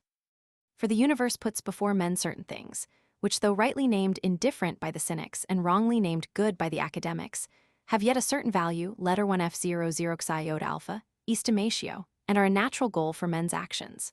Such are health, prosperity, good name, and other things which the academics named things according to nature. Tau letter 1 F70, kappa alpha tau letter 1 F70, phi upsilon sigma iota nu. These Zeno took over, not as a part of his theory of virtue, but as the basis of it, and for things having value introduced the term of high degree, pyro omicron eta gamma mu epsilon nu alpha, and for their opposites the term of low degree, letter 1 F00 pi omicron pyro omicron eta gamma mu epsilon nu alpha, these terms being borrowed from court life. Thus virtue alone is queen, and all things naturally desired are subject to her command. The end of life is therefore to live consistently, keeping in view the aims set before us by nature, or shortly, to live consistently with nature.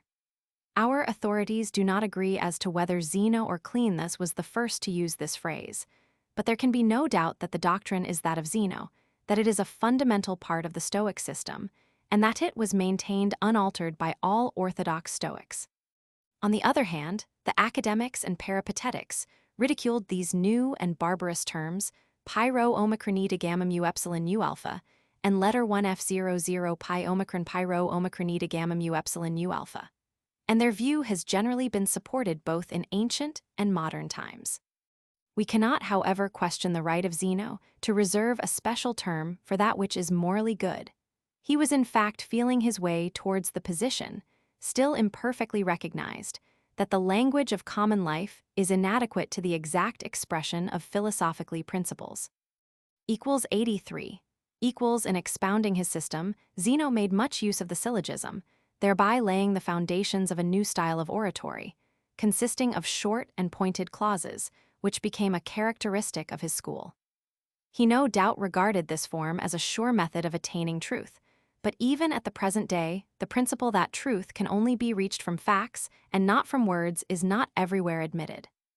The syllogisms of Zeno have all their weak points, and as a rule the term which is common to the major and minor premises suffers a shift of meaning. These syllogisms can no longer convince us, and even in antiquity they were severely criticized. But they are excellent aids to the memory, and so serve the same end as the catechisms of the Reformation period. Amongst the syllogisms attributed to Zeno are these: that which has reason is better than that which has not reason, but nothing is better than the universe, therefore the universe has reason. No one trusts a secret to a drunken man, but one trusts a secret to a good man, therefore a good man will not be drunken. No evil is accompanied by glory, but death is accompanied by glory, therefore death is no evil. Such syllogisms were embedded in the numerous works of Zeno, of which many were certainly extant as late as the time of Epictetus. 84. At the very time when Zeno was elaborating the doctrines of the porch, another school of equal eminence was established at Athens by Epicurus, 340–1270 BC. In his gardens. Epicurus combined the ethical principle of the Cyrenaics, that pleasure is the end of life, with the atomistic philosophy of Democritus. He had no respect for the study of dialectic, but placed the criterion of truth in the observations of the senses, leaving little room for the participation of mind or will.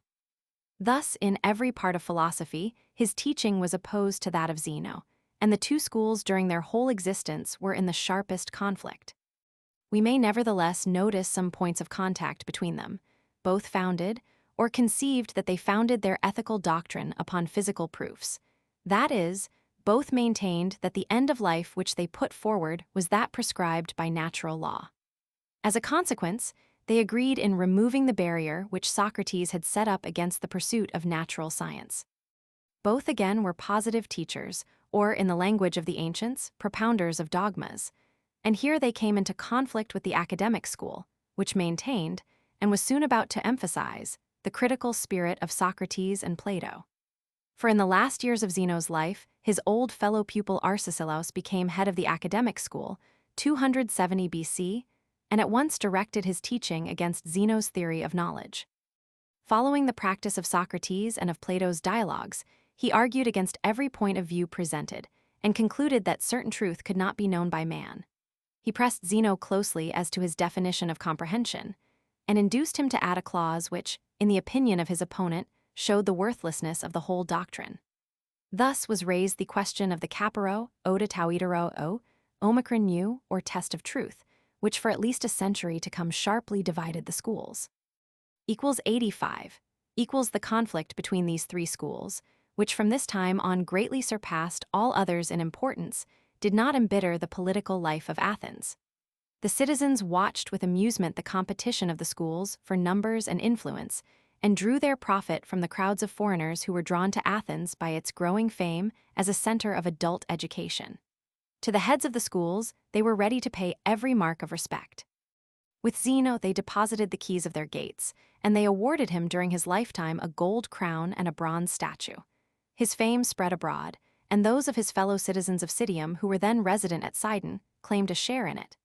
In his old age, the high-minded Antigonus Gonatas, who occupied the throne of Macedonia with varying fortune from 278 to 239 BC, looked to him for advice and help.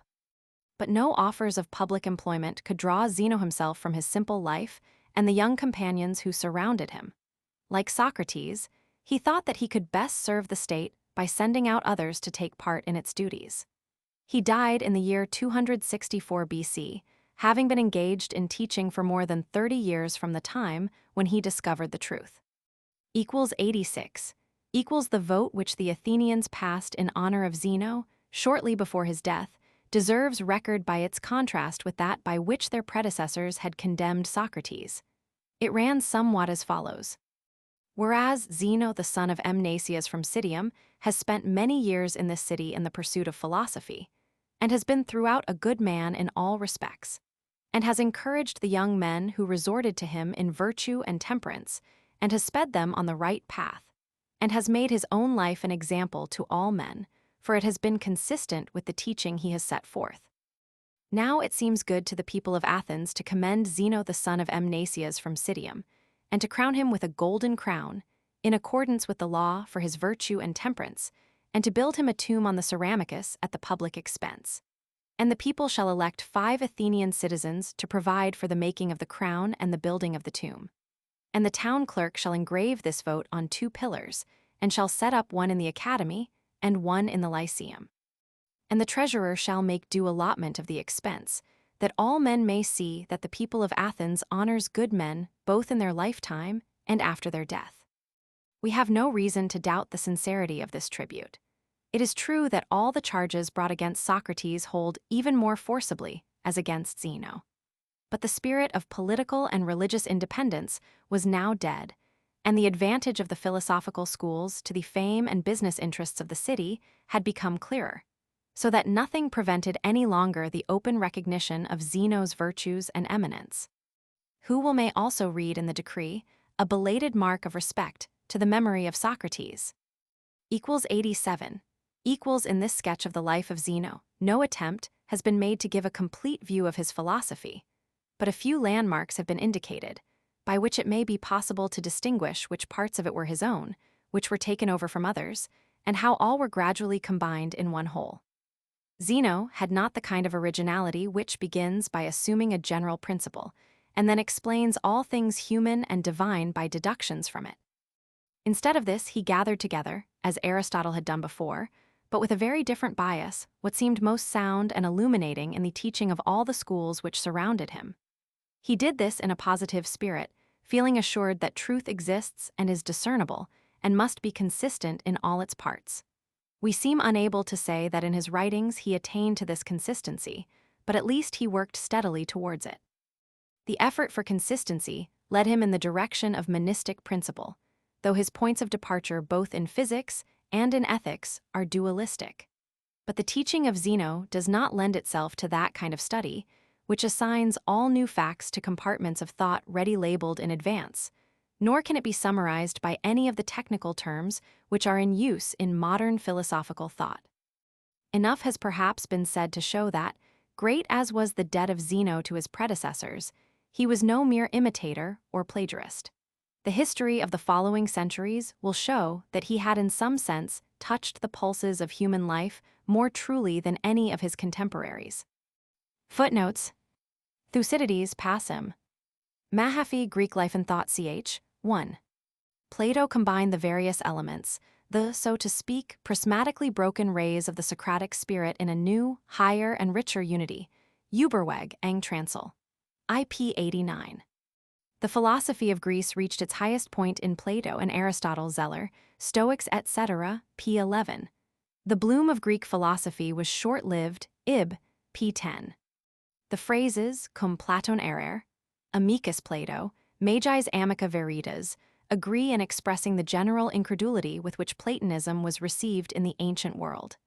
In our own days, an ill-balanced sympathy for Platonic dogma is often a serious hindrance to philosophically progress. See further, section 284. See below, section 179. Aristotle, Physics, Roman 2:7. See below, section 173.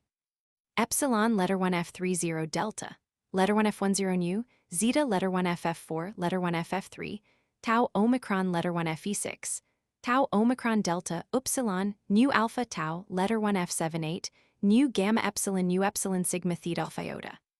Tau iota kappa mega lambda epsilon iota, tau letter 1 F78 alpha letter 1 F50, tau letter 1 F78, sigma upsilon mu beta letter 1 FC6, nu alpha iota kappa alpha letter 1 F76, kappa alpha tau letter 1 F70, tau letter 1 F78, pi letter 1 FB6 nu.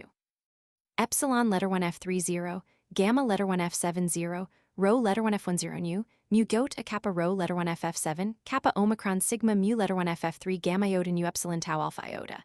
Kappa alpha letter 1 F76, letter 1 F10 nu mu epsilon gamma alpha lambda letter 1 FF3R. Phys. Roman 8-2, 252b. See Uberweg's note, I. Eng. Trans. pp. 178-180, 10th German edition pp. 238-40, and below, section 362. Vidi autem digendi ratio maxime quidem illis placuit quieta, in contemplation et cognition posita rerum, qui quia diorum erat vidi similima, sapient visa est dignissima, sic. Fin. v. 11. See note 15 below. Clem, Strom, Roman 2 p. 419a. Honest autem viver, fruentem rebus eyes, quas primas hemini natura conciliat, et vetus academia sensut, ut indicant scripta pulmonis, et Aristotle's iusc amici huc proxime videnter excedier sic. AC. Roman 242, 131. Here Prof. J. S. Reed suggests that Polemo may merely have used the phrase kappa alpha tau, letter 1 F70, phi upsilon sigma iota nu, zeta letter 1 FC6 nu, as opposed to kappa alpha tau, letter 1 F70, theta epsilon sigma iota nu, conventionally. Quem ferent, primum instituis non quid ip center ostendir, sed contra id, quod quisque si center dixisset disputer sic. Du or, Roman 3:18, 67. Arcesilas negabat esse quidquam quod siri possit, ni alud quidem ipsum, quod Socrates sibi reliquisset, AC. I 12:45. Ratio probabilis possit ready sic. Fin, Roman 3:17-58. See further below, section 105, 332. See especially section 113 and 123. Sic fin, Roman 4:28-79. Non dolor, hieronymus summum bonum esse dixit, ib, v 25:73. Et viro califo, et post eam deodoris, cum alter voluptatem adamavicet, alter vacuitatem doloris. Neuter honestate cara potuit, qui est a nostris laudatum maxime, ib. Ib 25:75. Off I 1. Quidem non unum aliquem aut alteram a nobis, sed totem ad si nostrum philosophiam transgelurant. Ac, ut reliqui fers, irum rerum, quas separunt, signa commutant, sic illi, ut sententias nostris pro sues uterenter nomina, tanquam rerum notas, mutiverant fin. V 25:74.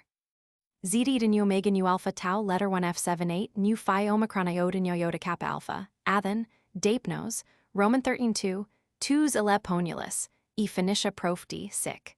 Fin, Roman 4:20-56. Diog, L Roman 7:31 and 32.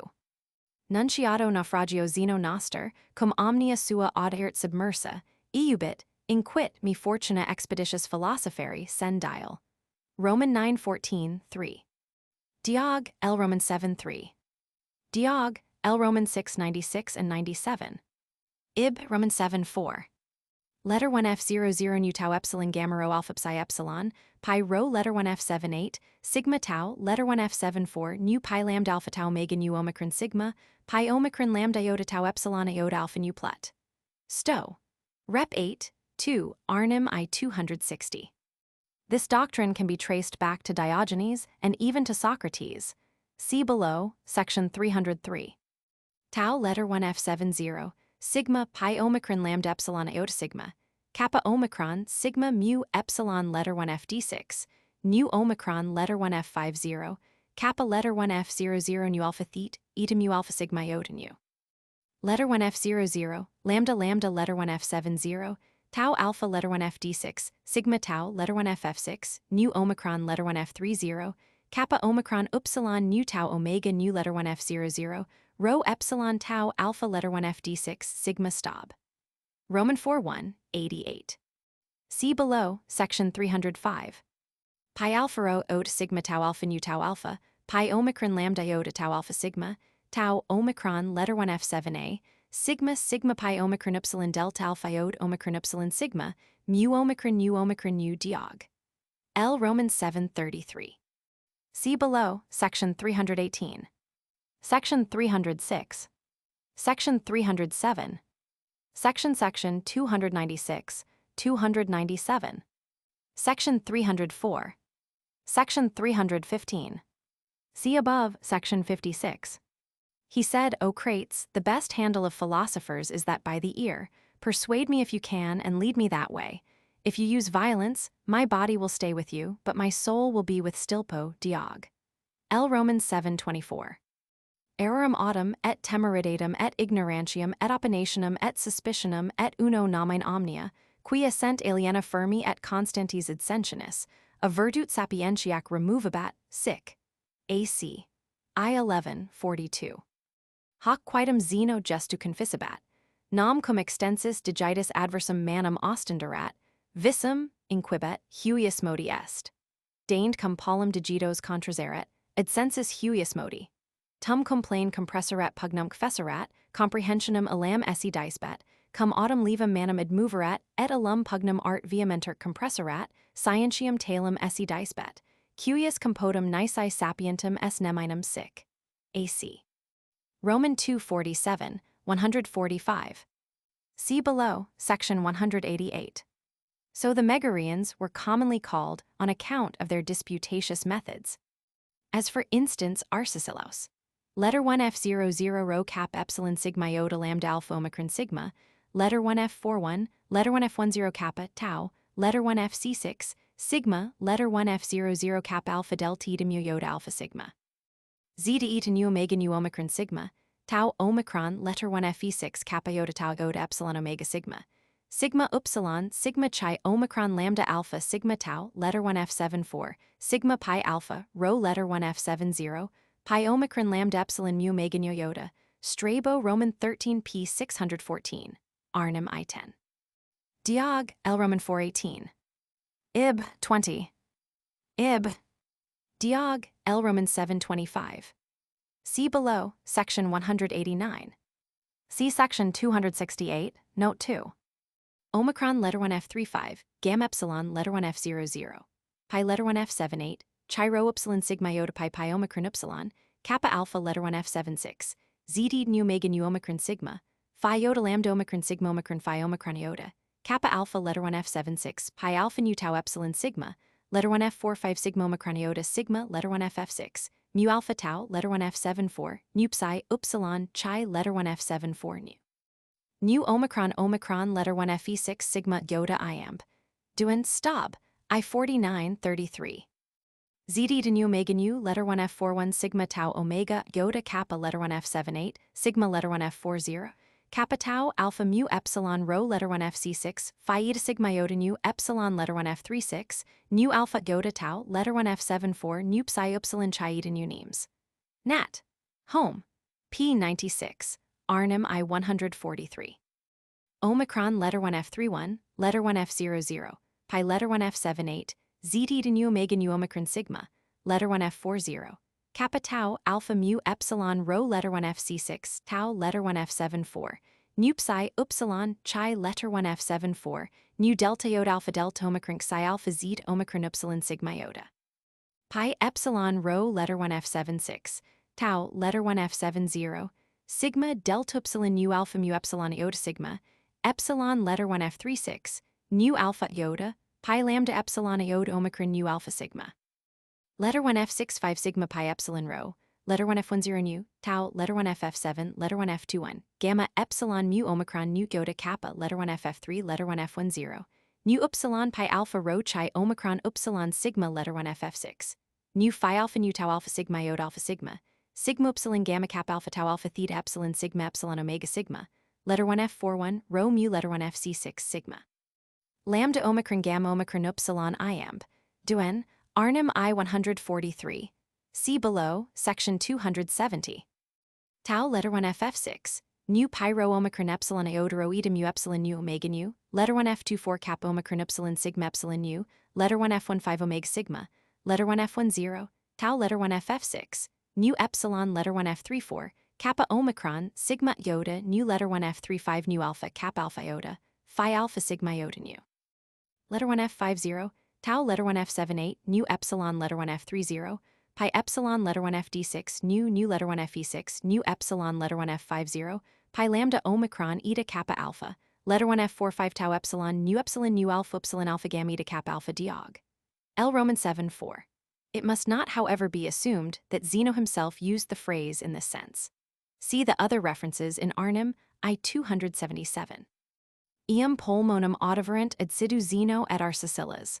Sed Zeno cum Arsicillam anterit edate, valdec subtiliter desurrerit et pericute moveretur, corriger canatus est disciplinam, sic. AC. I9, 34 and 35. Letter 1F10, pi epsilon letter 1F76, sigma upsilon mu phi omicron iota tau, letter 1FF6, nu tau, epsilon, sigma pi alpha rho letter 1F70, pi omicron lambda epsilon mu omega nu iota, letter 1F10 phi iota lambda omicron tau iota mu eta theta eta sigma alpha nu, letter 1F00 lambda eta lambda omicron iota sigma. Sigma epsilon mu pi alpha rho epsilon lambda alpha beta omicron nu, epsilon letter 1F30, sigma tau letter 1F74, nu pi rho letter 1F78, sigma letter 1F00 lambda eta lambda omicron epsilon sigma, mu alpha chi eta nu letter 1F41 mu letter 1F72, nu letter 1F21 rho alpha kappa lambda epsilon iota tau omicron nu, kappa alpha letter 1F76, sigma tau iota lambda pi omega nu alpha, letter 1F05 mu alpha. Kappa alpha letter 1F76 kappa rho alpha tau eta tau alpha Euseb. Prep. Ev. Roman 14:5, 11, quoting Numenius, Arnim I11. Zeno often calls it etha. Xenon, ethera, interim vult omnium esse principium, min Felix Roman 19p58. Cleanthus calls it spirit, see below, section 100. The fire of Heraclitus becomes etha or pi letter 1 Fe6 rho tau epsilon chino iota cap omicron u, for this distinction is unknown to the Ephesian, and is thereby spiritualized and rarefied. Pearson, Fragments, Inter. pp. 22-23. See below, section 196. See above, section 39. Stein's Psychology, I62 SQQ. Chi rho upsilon sigma iota pi omicron sigma, kappa alpha letter 1 F76, zd nu omega nu letter 1 F51 pi epsilon theta epsilon u tau omicron, kappa alpha letter 1 F76, alpha letter 1 F50, tau omicron letter 1 F76, letter 1 F00, rho chi letter 1 F74, nu mu letter 1 F72, nu theta epsilon letter 1 F78, nu tau letter 1 FF6, nu pi alpha nu tau omega nu. Sigma letter 1 FF6 mu alpha letter 1 F44 nu tau alpha, cap alpha theta alpha rho omega tau alpha tau omicron nu Hippolyte. Philos.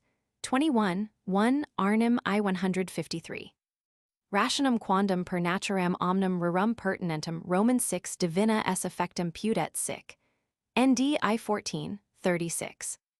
Zeno naturalum divinum collegium lact, div inst, I5, 20.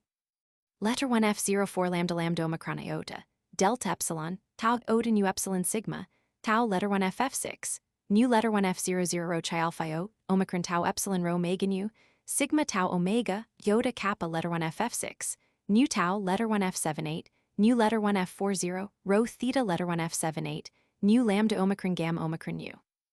Kappa rho oda tau eta rho oda omicron u, letter 1 F00 pi omicron lambda epsilon iota pi omicron epsilon sigma iota nu. Letter 1 F61 sigma, letter 1 F41, pi omicron sigma epsilon iota delta omega nu iota omicron sigma, letter 1 F10 nu, tau letter 1 FF7, pi epsilon rho letter 1 F76 kappa rho oda tau eta rho oda omicron epsilon, phi eta sigma iota diog. L. Romans 7:54, quoting Diocles Magnus. It is much disputed who the authorities are to which Posidonius here refers. Zeno naturalum legem divinum esse senset, imc vim obtiner recta imperentum prohibentem contraria, sic. ND I14, 36. Tau letter 1 F78 delta letter 1 F72, tau epsilon lambda omicron sigma, letter 1 F41, mu letter 1 F72, nu zeta eta nu omega nu omicron, letter 1 F55, tau omega sigma, letter 1 F00 pi epsilon delta omega cap epsilon. Tau letter 1 F78, letter 1 F41 mu omicron lambda omicron gamma omicron epsilon nu omega sigma, zeta letter 1 FC6, nu tau omicron letter 1 Fe6, tau omicron delta, letter 1 F10 sigma tau letter 1 F76 kappa alpha theta, letter 1 F15 nu alpha lambda omicron gamma omicron nu, kappa alpha letter 1 F76, sigma epsilon mu phi omega nu omicron nu, zeta letter 1 FC6 nu. Letter 1 F61 sigma, tau letter 1 FF6, nu mu alpha chi omicron mu epsilon nu omega sigma, zeta omega nu tau omega nu kappa alpha kappa omicron delta alpha iota mu omicron epsilon nu tau omega nu stab. Roman 2:7, 6a summum bonum, quad cum positum sit in eo, quad letter 1 F41 mu omicron lambda omicron gamma iota alpha nu stoici, nos appellimus convenientium, sic. Fin. Roman 3:6, 21. Epsilon letter 1 F50, delta alpha iota mu omicron nu iota alpha, letter 1 F10, sigma tau letter 1 F76, nu epsilon letter 1 F54, rho omicron iota alpha beta iota omicron epsilon stab. Roman 2:7, 6e. See note 70 above. See below, section 322. For a fuller treatment, see below, section 319 321. Omicron letter 1 F50, chi letter 1 F76, kappa alpha letter 1 F76, zeta eta nu omega nu, tau omicron epsilon tau omicron iota sigma, SC. Peripateticis, letter 1 F20 kappa omicron lambda omicron epsilon theta eta sigma epsilon nu, letter 1 F51 pi omicron tau iota theta epsilon nu omicron iota sigma, sigma tau omicron iota chi epsilon letter 1 FD6, alpha tau letter 1 FC6 sigma. Epsilon letter 1 F50, delta alpha iota mu omicron nu iota alpha sigma tau letter 1 F74 nu phi epsilon sigma iota nu kappa alpha letter 1 F76, tau letter 1 F78 kappa alpha tau letter 1 F70 phi epsilon sigma iota nu. Plut. Com. Not 23-1. Quia sent principia naturi exceperat, sic. Fin. Roman 4:16, 45. Tau letter 1 F70, mu letter 1 F72, nu pi omicron lambda letter 1 F74, nu letter 1 F14 chi omicron nu tau alpha, letter 1 F00 xi ode alpha nu, pi rho omicron e to gamma mu epsilon nu alpha, lambda epsilon gamma epsilon sigma theta alpha iota. Tau letter 1 F70 delta, letter 1 F72. Pi omicron lambda lambda, letter 1 F74, nu letter 1 F00 pi alpha xi ode alpha nu, letter 1 F00 pi omicron pi rho omicron e to gamma mu epsilon nu alpha. Zeta e to nu omega nu omicron sigma, tau alpha sigma, tau letter 1 F70, sigma letter 1 F40 nu omicron mu alpha sigma iota alpha sigma, theta epsilon nu omicron upsilon, pi rho omega tau omicron letter 1 FD6, sigma pi rho alpha gamma mu alpha sigma iota stab. Roman 2:7, 7g. See also below, section 320. Diogenes Laertius says distinctly that Zeno used the phrase and names the book in which he found it, Diog, L. Romans 7:87. On the other hand, Stobaeus, Roman 2:7, 6a, attributes it to cleanness. Zeno Citius, Advena quidem et ignobilis verborum opifex, sic, Tusk, v. 12:34. See below, section 165. Illa vetus Zeninus brevis, et ut tibi videbater, acuta conclusio sic. Nd Roman 3:9, 22. Tau letter 1 F78, lambda omicron gamma iota kappa letter 1 F78, nu tau omicron letter 1 Fe6, mu letter 1 F74, lambda omicron gamma iota kappa omicron letter 1 Fe6, kappa rho epsilon letter 1 Fd6, tau omicron nu letter 1 F10 sigma tau iota nu omicron letter 1 F50, delta letter 1 F72, nu delta epsilon gamma epsilon. Kappa omicron sigma mu omicron upsilon, kappa rho epsilon letter 1 Fd6, tau omicron nu letter 1 F10 sigma tau iota nu, lambda omicron gamma iota kappa letter 1 F78, nu letter 1 F04 rho alpha, letter 1 F41 kappa omicron sigma mu omicron sigma sext. Math. Roman 9:104, Arnim I 111. See also below, section 202. Ebrio secretum sermonum nemo committit, viro autem bono committit, ergo ver bonus ebrius non erit, sen ep. 83:9, for the original see Arnim I 229. Nullum malum gloriosum est, mors autem gloriosa est, mors ergo non est malum sen ep. 82:9. If you would know, read Zeno's writings and you will see epict, disc, I 2014. Cum Zenon, ut exepimus, Arcesilas sibi omni surdamen instituit sic, AC, I 1244. Arcesilas primum, ex variis Platonis libris sermonibus Socratesis hoc maxima ripuit, nihil esse certi quod aut sensibus aut animo percipi possit, sic. Du or, Roman 3:18, 67. Hic Zenonum vidus acute, nullum esse visum quad percipi possit, si id tail esset ob eo, quad est, ut iestum modi ob eo, quad non est posset esse. Rect consensit Arcesilas, ad definitionem ad item sc, qual non possit esse a falso. Incubuit autem in ease disputations, ut dosrit nullum tail esse visum aviro, ut non iestum modi etiam a falso posset esse, sic. AC. Roman 2:24, 77. See below, section 157. Compositus sequer Zenona clean than Chrysippum, quorum tamen nemo ad republicam accessit, et nemo non missit, sen dial. Roman 9:1, 10. See also Roman 8:6, 4. Pearson and Trod, P1. Pi rho omicron sigma epsilon mu alpha rho tau epsilon rho eta sigma, tau letter 1 F74, nu epsilon letter 1 F55, rho epsilon sigma iota nu tau letter 1 FC6, sigma letter 1 F00 lambda eta theta epsilon iota alpha sigma sext. Math. Roman 7 321. Pearson, in Trod, P4. Diog, L. Roman 7 10 and 11. Chapter 4. The Preaching of Stoicism. 88.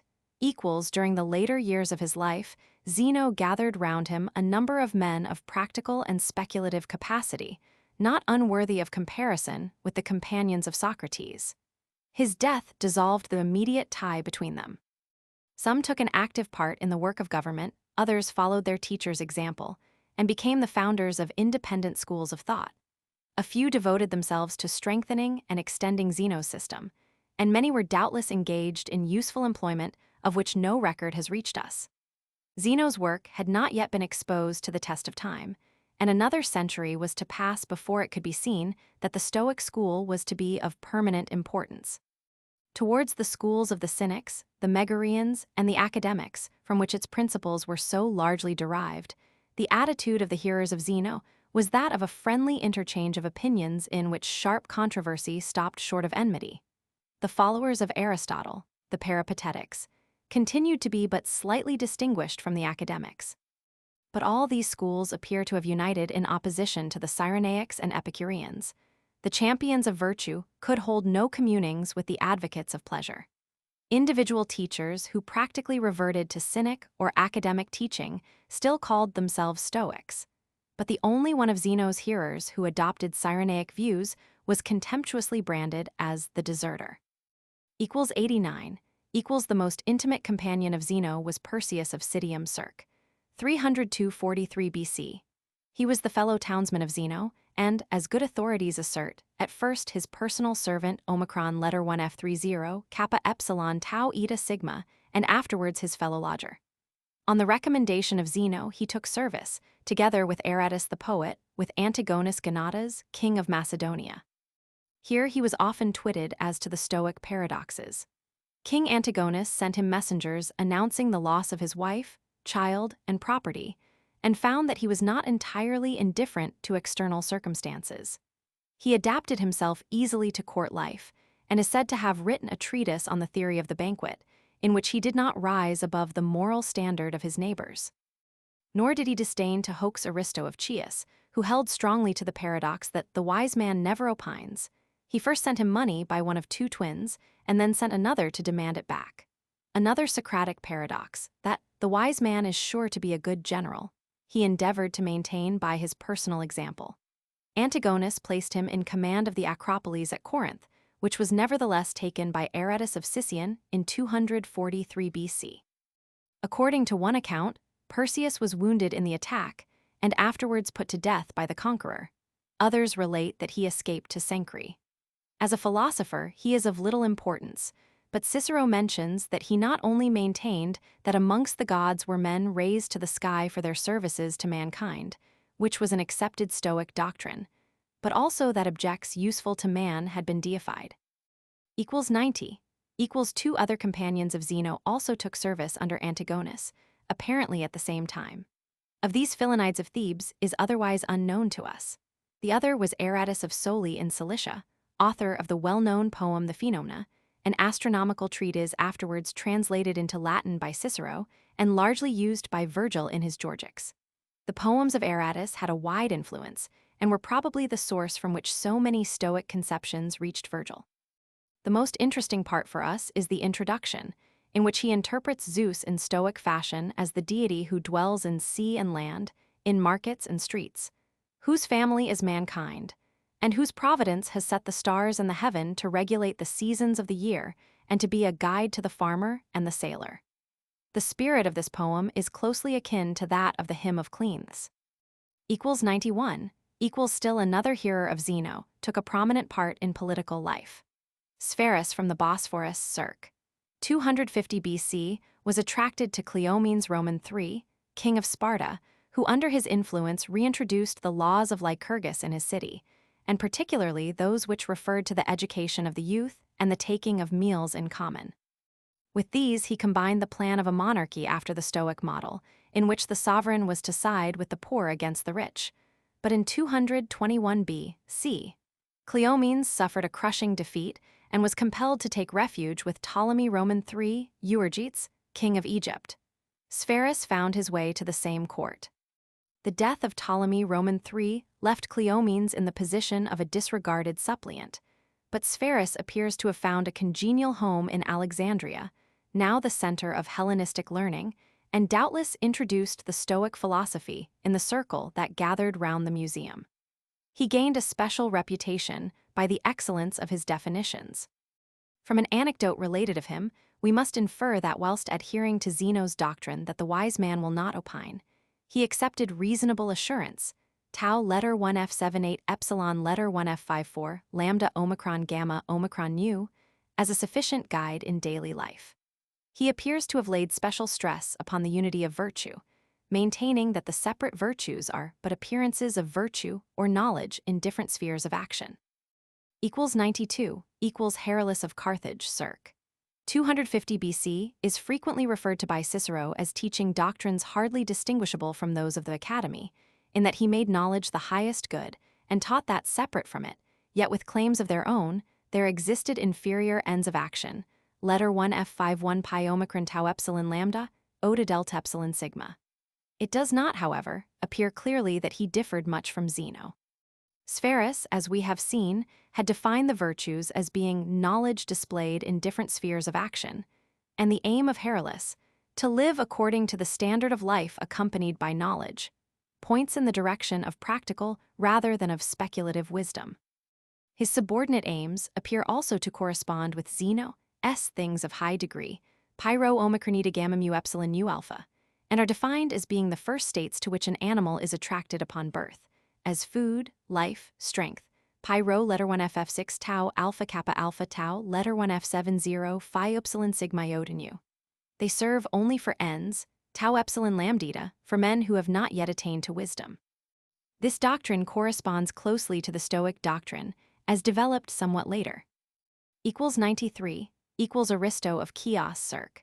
250 BC, departed more decidedly from Zeno's teaching, falling back generally on Cynic views. He was no favorite of Zeno, who called him a chatterbox, and in later life he was accused of becoming a flatterer of Perseus when the latter was in power, and of luxury in his personal habits. But his success as a teacher was great, and he formed a body of followers who called themselves Aristonians. He appears to have supported Zeno vigorously as to the doctrine of comprehension, and if on this subject he was worsted for the moment by Perseus, he retaliated on some academic by asking, "Do you see who is sitting next you?" The academic replied, "I do not." "Are you blind then?" said Aristo. "Where are your eyes?" Still, he considered any systematic study of dialectics to be a mere waste of time, like spiders' webs, which seem to display much skill but are of no use. With regard to physics, he was openly agnostic. Of the nature of the gods, he thought we could know nothing, not even whether the deity were animate or number ethics alone remained.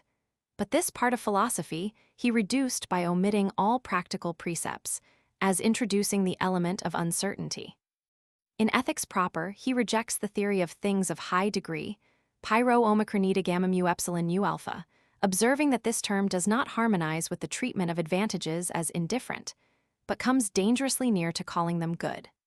Virtue, or rather knowledge, is, as he maintains, the only good, and all that lies between good and evil is alike indifferent. The highest good may therefore be defined as a state of indifference, letter 1 f00 delta iota alpha phi omicron rho ota alpha, towards all such things. Aristo was however once more in agreement with Stoic doctrine when he maintained the unity of virtue. The soul, he said, has one power only, that of reasoning, one virtue only, the knowledge of good and evil. When we need to choose the good and avoid the evil, we call this knowledge soberness. When we need to do good and not evil, we call it wisdom, courage when it is bold and cautious at the right moments, and when it gives every man his due justice. But in deciding his action, the wise man will be bound by no theories. He can do whatever comes into his head, provided only he keep himself free from distress, fear, and greed. The popularity of these views was repressed by the activity of Chrysippus.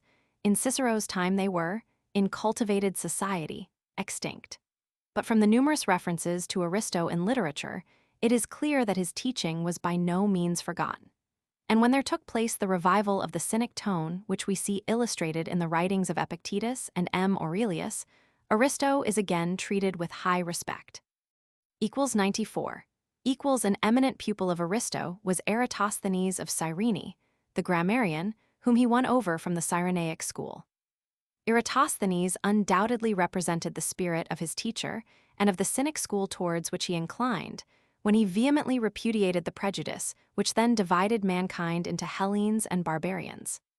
He was invited by Ptolemy Roman III, Euergetes, to be chief librarian of the museum at Alexandria and tutor to the crown prince, and has left us an epigram in honor of this great patron of learning and philosophy.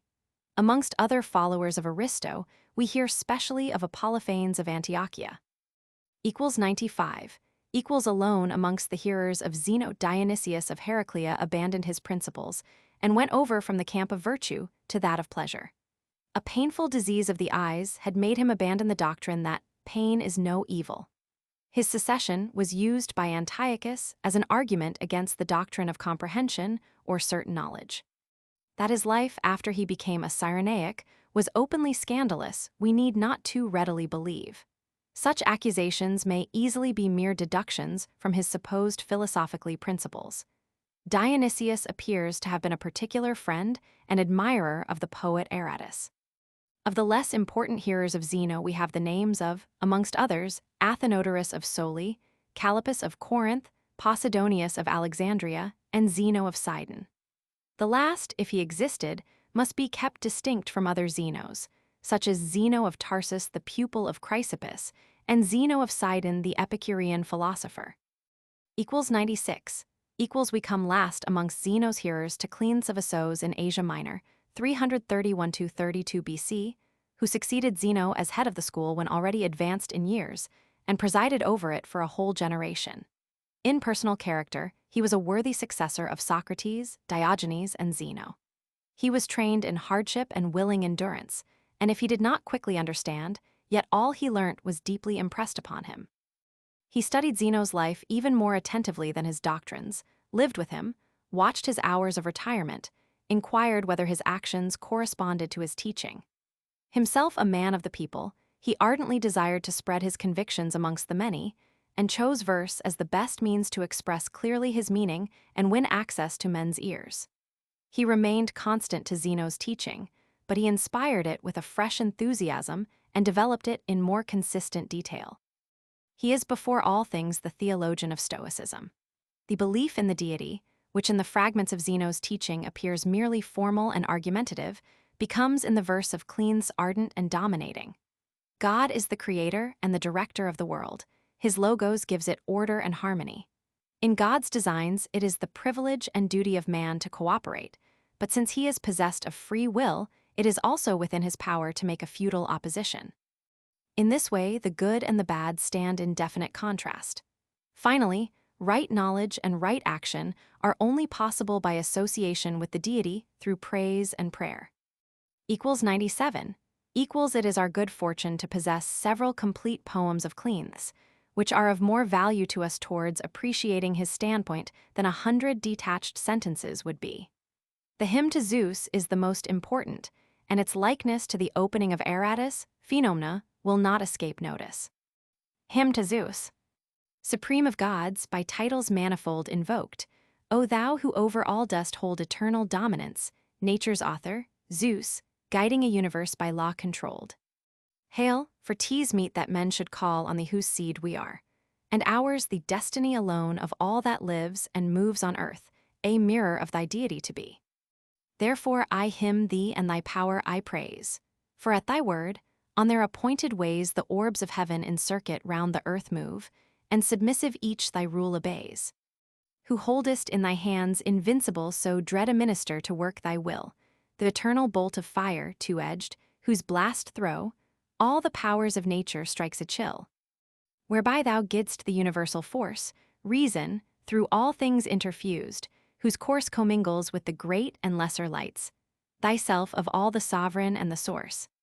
For naught is done on earth apart from thee, nor in thy vault of heaven, nor in the sea, save for the reckless deeds of sinful men whose own hearts lead them to perversity. But skill to make the crooked straight is thine, to turn disorder to a fair design. Ungracious things are gracious in thy sight, for ill and good thy power doth so combine. That out of all appears in unity eternal reason, which the wicked flee and disregard, who long for happiness, yet God's great law can neither hear nor see. Ill-fated folk, for would they but obey with understanding heart, from day to day their life were full of blessing, but they turn each to his sin, by folly led astray. Glory would some throw bitter strife attain, and some are eager after lawless gain, some lust for sensual delights, but each finds that too soon his pleasure turns to pain.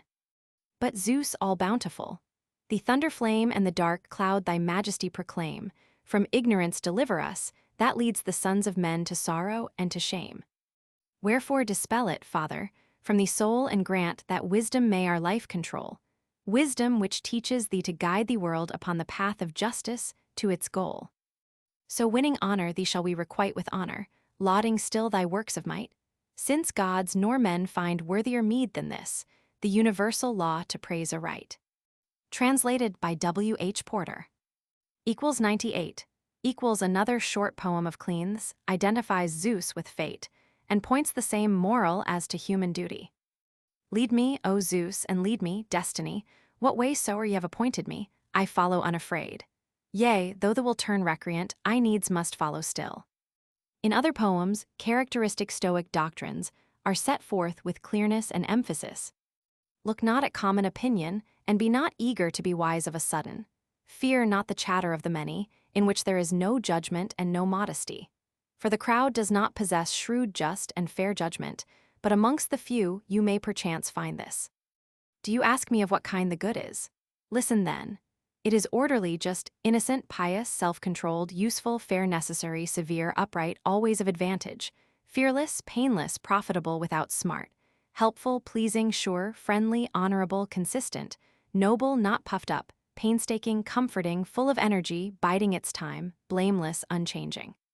He who abstains from some disgraceful action, yet all the while has desire for it, will some day do it, when he gets opportunity. In the last of the passages, we are introduced to an ethical paradox of the highest importance to Stoicism, that good and evil are set in the will and the intention, and are not dependent upon the action. 99. To the ancients Cleanthes was the faithful disciple of Zeno. Persius, Aratus, and others had turned aside from the direct pursuit of philosophy, and their contact with science and politics might easily sully the purity of their philosophically creed. Heraclius had adopted academic doctrine, Aristo had fallen back into Cynism, Dionysius had actually seceded to the party of pleasure. It might seem that the far-reaching sweep of Zeno's intellect had no real hold on his companions, but Cleanthes at least stood firm by the old landmarks. We must not suppose from this that he was a man of no originality. His language and his style at least are his own. Nor, on the other hand, can we go all the way with some recent writers who attribute to him exclusively large parts of the Stoic system. Our authorities commonly refer either to Zeno alone or to Zeno, Cleanthes, and Chrysippus jointly as vouching for accepted Stoic doctrine. And we are hardly entitled to lay great stress on the comparatively few fragments of which the authorship is assigned exclusively to Cleanthes, as evidence for the independence of his teaching. Especially as we can in many instances see that our authorities delight in attributing a difference of meaning to the Stoic masters, when in reality there is nothing more to be found than a difference of phrasing. It is, however, clear that Stoicism did not assume its complete form in the hands of its first propagator, and to a limited extent we can see the directions in which his teaching was amplified by his successors. 100. Cleanthes took a special interest in the physical speculations of Heraclitus, on whose writings he composed 4 books, and in particular in the bearing of his speculations upon the nature of the deity. The belief in the dualism of God and matter, of the word and the world, is attributed to Cleanthes as distinctly as to Zeno. But on the other hand, the conception of an overruling unity is much more pronounced in the later writer. Hence from the first Cleanthes endeavors to give a wider meaning to the primary fire of Heraclitus, the creative fire of Zeno. For this fire he proposed the new term flame, phi lam duomicron xi. At other times he identified it with the sky, with the sun, and with the principle of heat, and finally adopted the term spirit, pi nu epsilon letter 1 fe6 mu alpha, spiritus, which has ever since held its place in the discussion of natural theology. This term appears to have been at first intended to combine the conceptions of the creative fire and of the logos, but it gradually came to have distinctive associations of its own. Like fire, spirit is to the Stoics a substance, stuff, or body akin to the element of air, but associated with warmth and elasticity. It is conceived as immanent in the universe and penetrating it as the deity, immanent in the human body and penetrating it as the soul. The elasticity of spirit is measured by its tension, tau omicron u omicron sigma, intentio, by means of which its creative power pushes forward from the center to the circumference, as for instance in the human body walking is affected by spirit exercising tension towards the feet. The theory of tension has an immediate application to ethics. When the soul has sufficient tension to perform its proper work, it operates according to the virtues of wisdom, justice, courage, and soberness. But when the tension is relaxed, the soul becomes disordered and is seized upon by the emotions. 101. To clean this also, it fell to explain more fully the government, both of the universe and of the individual.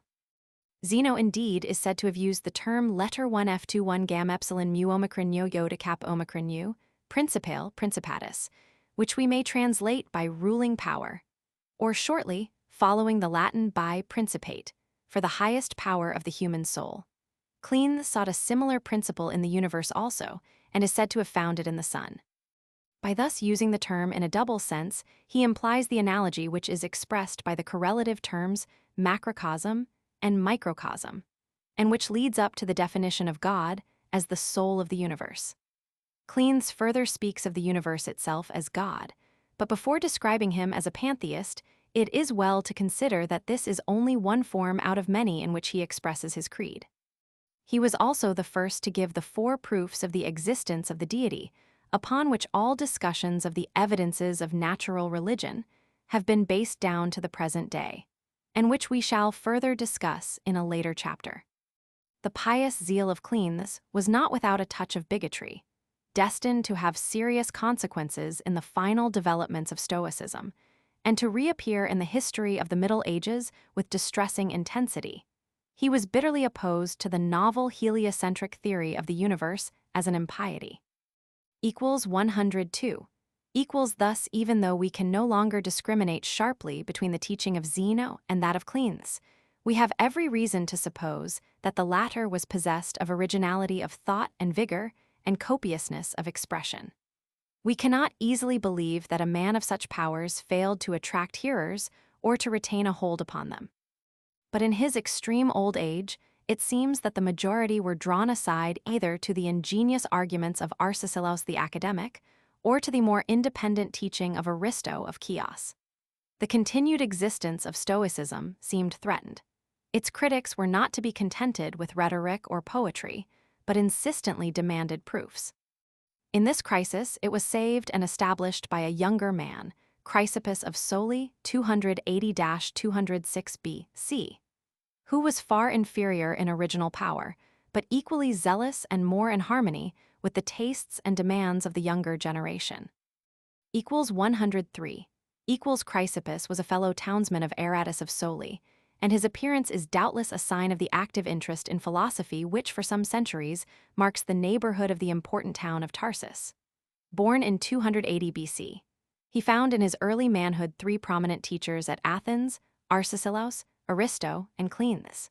Of these, Aristo seems to have been the most popular, and surprise was expressed that Chrysippus did not join his school.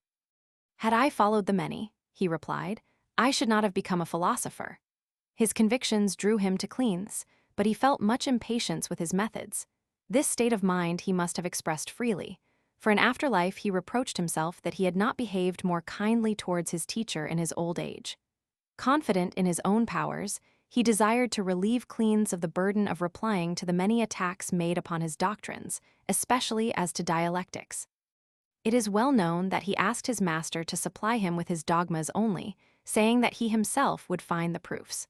Chrysippus probably outlived his opponents, and during the time when he was head of the school, 232-206 B.C., only found himself opposed by men of mediocre talents. He devoted his whole energies to strengthening and systematizing Stoic doctrine. He not only gave its proofs, but used every art of the dialectician to recommend it to his hearers. From his facile pen, there poured an endless stream of writings, not remarkable either for originality or for style, but of the highest importance as fixing definitely the standard of Stoic orthodoxy. He gathered numerous hearers round him, and before his death it could truly be said that he had saved the Stoa. 104. In his method of exposition, Chrysippus made great use of the syllogism, thus reverting to the practice of Zeno as opposed to the more poetical style of Kleene. As to the value of this syllogistic reasoning, very contrary opinions were expressed in antiquity. By his contemporaries he was greatly admired, so that it was said that, If the gods had needed a dialectic, they would have taken that of Chrysippus. On the other hand, members of his own school complained that he often stated his opponents' case more forcibly than his own. The Romans mix their praise with censure and find that he sometimes entangles himself in the threads of his own argument, and we ourselves cannot fail to notice that when his major and minor premises are compared, the meaning of the common term has usually shifted. But if Chrysippus did not provide a final solution to great problems, he at least adapted the Stoic system to the taste of his age, alike by his use of syllogisms and by the attention he paid to the solution of fallacies. 105. Whilst the works of Chrysippus cover the whole range of the Stoic philosophy, their special color is largely due to the interests of his own time. The stress laid by Zeno on the certainty of knowledge had produced a reaction in the academic school. Arcesilaus, who had succeeded Polemo as its leader, leaving on one side the positive teaching of Plato's later years, reverted to the skeptical attitude which had been one characteristic of Socrates, and which is so prominent in most of the Platonic dialogues. He attacked with the utmost vigor Zeno's doctrine of comprehension, and further argued that certain knowledge is unnecessary for practical life, of which probability, that is, such action as can find reasonable justification, is the sufficient guide. Chrysippus defended with the utmost energy the dogma of the certainty of knowledge, based upon the perspicuity of true mind pictures. But the teaching of Arcesilaus obtained a hold upon him, and, as we shall see, was ultimately allowed by him a place within the Stoic system. 106. Chrysippus, meanwhile, had a more dangerous enemy to meet than the Academy. During the weakness which befell the Stoic school in the middle of the 3rd century BC, the rival school of Epicurus had won an enormous popularity. Yet its ethical standard, which it had inherited from the Cyrenaics, offended not only the followers of Zeno, but all sober-minded philosophers. For Epicurus had set up pleasure as the queen of life, and had converted the virtues into her handmaidens, and so far was he from taking interest in model states that he advised his hearers to hold aloof altogether from public life. Worst of all, his followers only smiled at the reproofs that were showered upon them.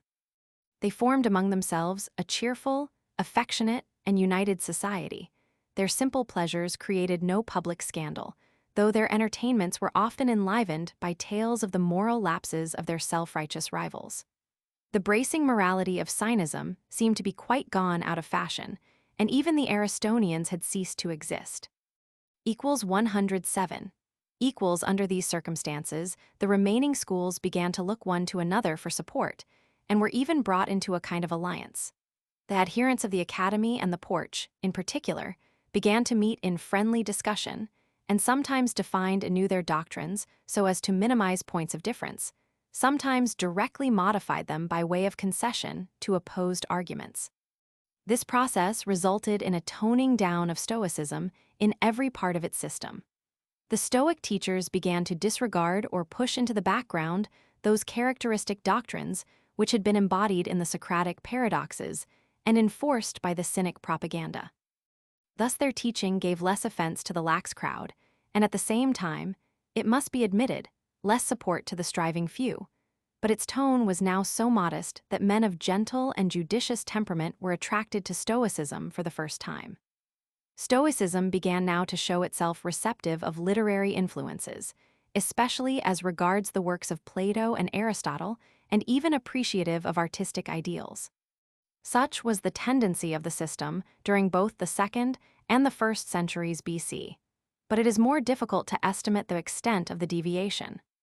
Terms like epsilon letter 1 F50, kappa rho alpha sigma iota alpha, well-proportioned mixture, epsilon letter 1 F54 rho omicron iota alpha, even flow, epsilon letter 1 F50 tau omicron nu iota alpha, due tone, sigma epsilon mu phi omega nu iota alpha, harmony, are attributed even to the earliest masters, whilst it is abundantly clear that the Socratic and Cynic paradoxes formed at all times part of the generally accepted view of Stoic doctrine. 108. It is an interesting question, which perhaps needs further investigation, to what extent this approximation between the doctrines of the Academy and the Porch can be traced in the writings of Chrysippus. On the one hand, we must remember that Chrysippus was a man of distinctly orthodox temperament. He firmly opposed the Sinizing heresies of Aristo and strongly defended the Stoic theory of knowledge against the Academy. But our knowledge of the teaching of Chrysippus, abundant in volume, is lacking in precision. Our authorities, as we have seen, very imperfectly distinguish and very inadequately record the teaching of the two earlier masters, and the doctrines which are regarded as common to all Stoics must be assumed to be generally stated in the language of Chrysippus, whose works remained for centuries the recognized standard of orthodoxy. Even so, there are few distinctive doctrines of Chrysippus which do not seem to be foreshadowed in expressions attributed to some earlier teacher. Yet we may fairly assume that in his ethical teaching there was a substantial sacrifice of the forcefulness of the Socratic character, and a corresponding approach to academic views. This appears when he defines the supreme good as a life according to nature, that is, both general nature and our individual human nature, and adds, "For our individual natures are parts of the nature of the all." This approaches the doctrine of virtue appropriate to the individual, Omicron letter 1F30, Kappa Epsilon Iota Alpha letter 1F00 rho Epsilon Tau Eta, as taught by the academics. A still more striking concession is his permission to men engaged in practical life to describe advantages as good things, provided they are carefully distinguished from the supreme good. 109. The weakening hold of the Stoics upon the principles of their founder first becomes evident in the department of physics. Thus, it is an essential part of the theory which the Stoics borrowed from Heraclitus, that as the whole universe has proceeded from the all-creative fire, so it must in due course be reabsorbed in it, this periodical reabsorption being technically known as the conflagration, letter 1F10 kappa pi upsilon rho, mega sigma iota sigma. On the other hand, the followers of Aristotle, following dualistic principles, placed God and the universe in eternal contrast, and held both to be immortal. Ingenious controversialists now press the Stoics to explain how their deity exercised his providence during the periodic intervals in which the universe had no separate existence. This, and like arguments, had an immediate effect. Boethus of Sidon, a contemporary of Chrysippus, abandoned altogether the Stoic theory on this subject. Zeno of Tarsus, who had been with his father Dioscorides a pupil of Chrysippus, and who succeeded him as head of the school, discreetly suspended his judgment upon the point. But whatever its theoretical embarrassments, the Stoic school continued to prosper. Zeno of Tarsus wrote but few books, but had more disciples than any other. He was succeeded by Seleucus of the Tigris, and he in turn by Diogenes, Antipater, and Panidius. The last of these maintained Zeno's suspense of judgment on the question of the conflagration, but after his death the Stoics quietly returned to the older opinion. 110 Diogenes of Seleucia, circ. 230–150 BC, often called of Babylon, or simply Diogenes Stoicus, and Antipater of Tarsus, circ. 200–129 BC, were both men of eminence in the history of Stoicism, but they were unequally matched against Carneades, 218–120, 8 BC, who was head of the academic school about the same time and who proclaimed the doctrine of a universal suspension of judgment. The many volumes of Chrysippus gave Carneades ample opportunities for the exercise of his critical powers, and Antipater, unable or unwilling to meet him in open argument, fell himself into the evil habit of book-writing. Both these teachers specially interested themselves in questions of casuistry. Diogenes, who defined the good as reasonableness in the choice of natural ends, adopted practically that interpretation of reasonableness in which divine reason has the least part and human plausibility the freest play. Thus he discusses the problems whether the seller of a house ought to inform the purchaser of its defects, and whether a man upon whom false coins have been passed may transfer them to his neighbor. Exactly as Carneades, he finds reasonable excuse for the less scrupulous course. Antipater, on the other hand, holds that a man's duty to his neighbor requires perfect frankness. Yet he is said to have abandoned the Socratic doctrine of the self-sufficiency of virtue, and to have held that external goods are a part, though only a small part, of the supreme good. 111. We may now shortly mention some less important Stoic teachers, chiefly of the early part of the 2nd century BC, since their number alone is an indication of the wide influence of the sect. Aristocrine, said to have been the nephew of Chrysippus, set up a statue in his honor as the man who could cut his way through the knots tied by the academics. Zenodotus was a pupil of Diogenes and wrote an epigram on Zeno.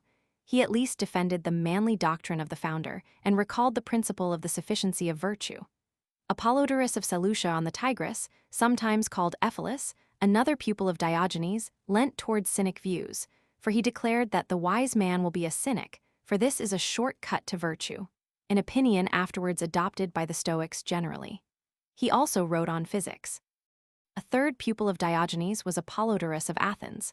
Closely associated with Antipater is Archedimus of Tarsus. Like his fellow townsmen, he was greatly devoted to dialectics. In ethics, he appears to have inclined strongly to academic views, holding that the end of life was the regular performance of daily duties. Just about the time we have now reached, the middle of the 2nd century B.C. Eumenes Roman II founded the great library at Pergamus, intended to rival that of Alexandria. As librarian, he installed a Stoic philosopher, Crates of Mallos, who devoted much of his time to grammatical inquiries and endeavored to bring Homer into accord with the Stoic views on geography. He is the first Stoic of whom we hear at Rome, which he visited about 159 BC.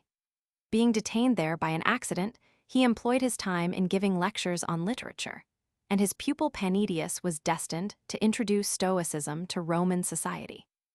Lastly, we may mention Heraclides of Tarsus, a pupil of Antipater, said to have broken away from the teaching of the school by denying that all sins are equal. Athenodorus of Tarsus, who held the same view, belongs to a later generation. Of uncertain date are Basilides, who pushed his monism so far as to declare that all things, even statements, are bodies, Eudramus, who wrote on the elements of ethics, and Crines, who interested himself in logic. Footnotes. See below, section 95. Mu alpha lambda iota sigma tau alpha, mu letter 1 F72, nu omicron letter 1 F56, nu tau letter 1 FF6, nu mu alpha theta eta tau letter 1 FF6, nu letter 1 F51 pi letter 1 F78, tau omicron letter 1 FE6, zeta eta nu omega nu omicron sigma letter 1 F20, gamma alpha pi letter 1 FB6, tau omicron letter 1 F41, pi epsilon rho sigma alpha letter 1 FD6, omicron sigma int sto. Herc. Call Roman 12:3, Arnim I 437. Zenonis Stoici Servus, qui Perseus vocetus est, a Gellius N.A. Roman 2:18, 8. Letter 1 F26 nu gamma letter 1 F70, rho letter 1 F44 nu tau omega sigma, omicron letter 1 F30, kappa epsilon tau eta sigma gamma, epsilon gamma omicron nu letter 1 F7c, sigma tau omicron letter 1 Fe6, zeta eta nu omega nu omicron sigma. Letter 1 F61 sigma, nu iota kappa iota alpha sigma, letter 1 F41, nu iota kappa alpha, epsilon letter 1 F7a, sigma letter 1 F31, sigma tau omicron rho epsilon letter 1 FD6, letter 1 F10 nu tau letter 1 FC7, pi epsilon rho letter 1 F76 tau letter 1 FF6, nu phi iota lambda omicron sigma omicron phi omega nu, letter 1 F31, sigma tau omicron rho iota letter 1 FB3. Kappa alpha letter 1 F76, sigma omega tau iota omega nu, letter 1 F41 letter 1 F00, lambda epsilon xi alpha nu delta rho epsilon letter 1 F7a, sigma letter 1 F10 nu tau alpha letter 1 FD6, sigma delta iota alpha delta omicron chi alpha letter 1 FD6 sigma athen. Roman 454, Arnim I 452. On the other hand, nullum servum fuis zenoni. Satis constat, sen dial. Roman 12:12, 4. Arnim I 439, 440. Ib 449. Athen, Roman 454, Arnim I 452. Diog, L Roman 7 162. Athen, as above. Paus, Roman 284, Roman 7 8, 3 Arnim I 442. Plut, Aret, 23, 3. According to Plutarch, he afterwards admitted that he had been wrongly taught as to the good general. Perseus ius dicit esse habitos dios, a quibus magna utilitas ad vidi cultum esset inventa, ipsasque res utils et salutares diorum es vocabulis nuncupatas sic. NDI 15, 38. Perseus derived the theory from Prodicus, Philod, De Piet, 9 Arnim I 448, and above, section 42. Diog, L Roman 7 9. Letter 1 F10 kappa, delta, iota, letter 1 F78, sigma, letter 1 F00 rho chi, omega mu epsilon sigma theta alpha. Tau, letter 1 F78, nu omicron, letter 1 F50, delta epsilon pi omicron tau. Letter 1 F04 nu delta rho epsilon sigma, letter 1 F10, letter 1 F6 mu epsilon nu, letter 1 F04, letter 1 Fe4, letter 1 Fe5 eta tau omicron nu, mu epsilon sigma tau alpha, letter 1 F76, delta, letter 1 F72, delta iota, letter 1 F78, sigma pi, letter 1 FB6, sigma alpha iota mu, letter 1 F72 nu. Letter 1 F00 gamma epsilon iota alpha iota. Pi, letter 1 FB6, sigma alpha iota delta, letter 1 F00 nu theta rho omega pi omega nu, letter 1 F00 gamma omicron rho alpha iota. Mu epsilon sigma tau, letter 1 F74 delta, letter 1 F72, theta alpha lambda alpha sigma sigma alpha, kappa alpha, letter 1 F76, lambda iota mu epsilon sigma, pi alpha nu tau, letter 1 FC3 delta, letter 1 F72, delta iota, letter 1 F78, sigma cap epsilon chi rho eta mu epsilon theta alpha, pi alpha nu tau epsilon sigma. Tau omicron, letter 1 Fe6, gamma, letter 1 F70, rho kappa alpha, letter 1 F76, gamma epsilon nu omicron sigma, letter 1 F10 sigma mu epsilon nu, letter 1 F41 delta, letter 1 F24 pi iota omicron sigma, letter 1 F00 nu theta rho omega pi omicron iota sigma iota nu, delta epsilon xi iota, letter 1 F70, sigma eta mu alpha iota nu epsilon iota. Lambda alpha omicron, letter 1 F7a, sigma delta, letter 1 F10, pi, letter 1 F76, letter 1 F14 rho gamma omicron nu, letter 1 F10 gamma epsilon iota rho epsilon iota, mu iota mu nu, letter 1 FC4, sigma kappa omega, nu beta iota omicron tau omicron iota omicron. Aratus phen. Pref. Plet Cleo, 11-2. Mahaffy, Empire of the Ptolemies, p. 222. Ib, p. 245. Zeller, Stoics, etc., p. 44. Spheri, Homines in primis bene definientes, ut putant stoici sic, Tusk, Disp, Roman 4:24-53. See below, section 332. Fortitudo est, conservatio stabilis iudici in iis rebus, qui formidalici videnter, Spheri, sic. As above, the principle was accepted by all Stoics, see below, section 323. Omitto, erilum, qui in cognition et scientia summum bonum ponit, qui cum zeninis auditor esset, vides quantum ob eo dissenserit, et quam non multum a Platon sic. AC. Roman 2:42, 129. See also fin. Roman 4:14-36. Sin e non negligemus nec tamen ad finem summi boni referimus, non multum ob erili levitate aberabimus. Facit enim ille du seuncta ultima bonorum, fin. Roman 4:15-40.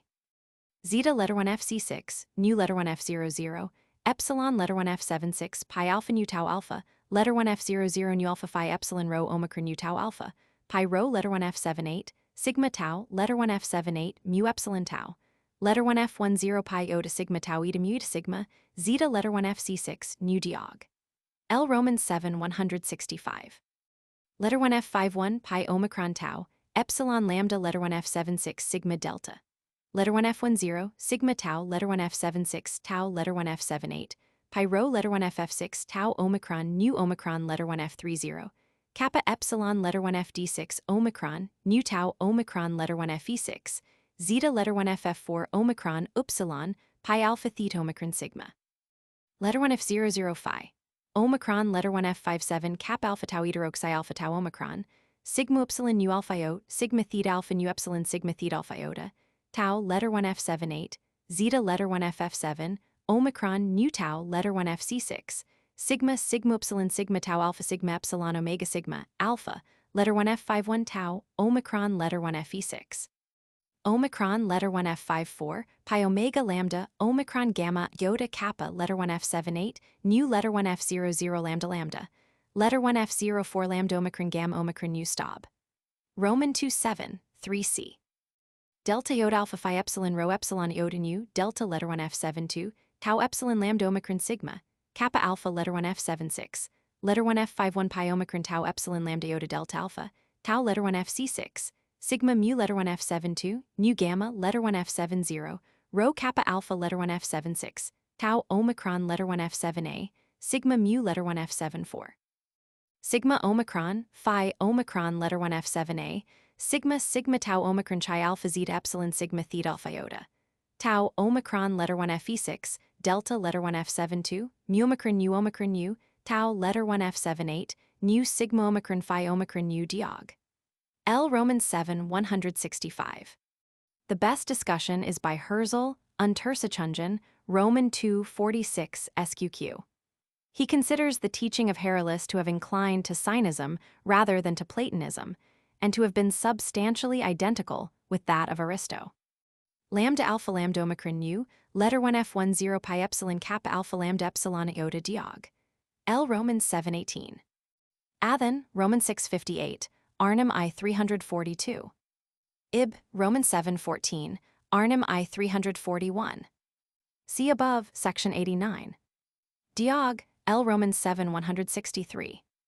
Ib, Romans 7 161. Nihil astorum seri pudet posse sic, AC, Roman 239 123.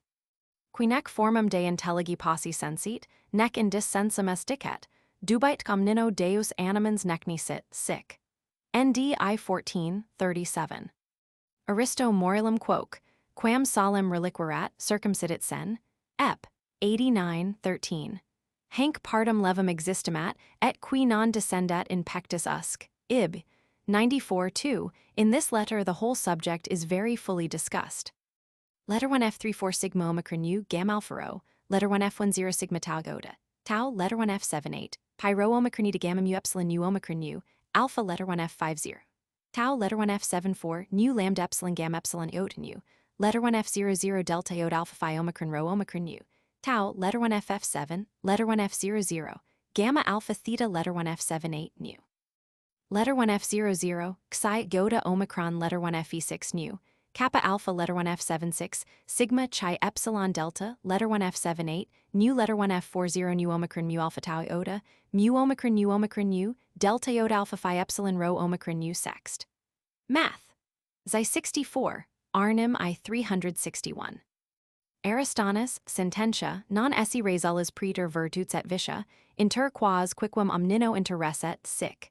Fin, Roman 4:17, 47.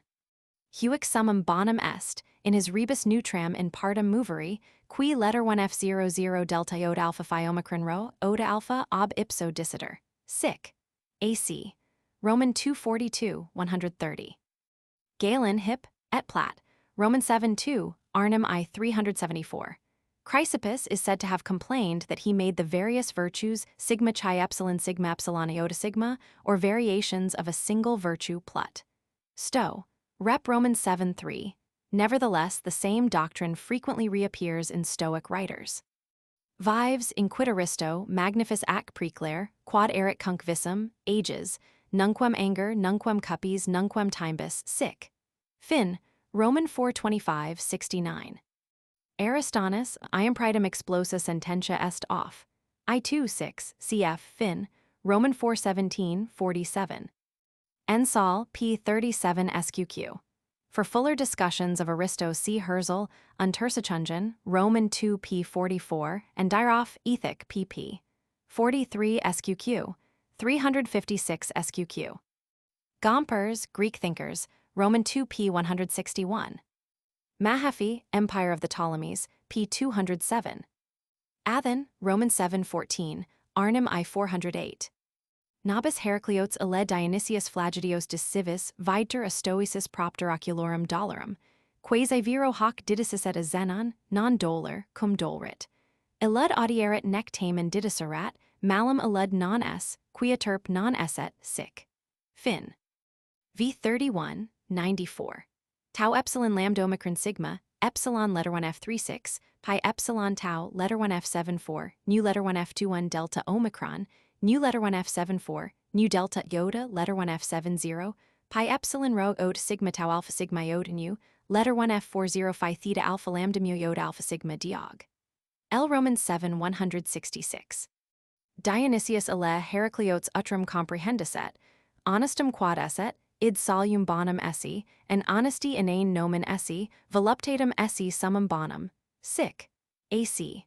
Roman 2:22, 71. Diog, L. Romans 7 167, Athen. X50, Arnhem I 428. Diog, L. Romans 7 167. Diog, L. Romans 7:38. He drew water by night that he might study philosophy by day, according to Diog, L. Romans 7 168.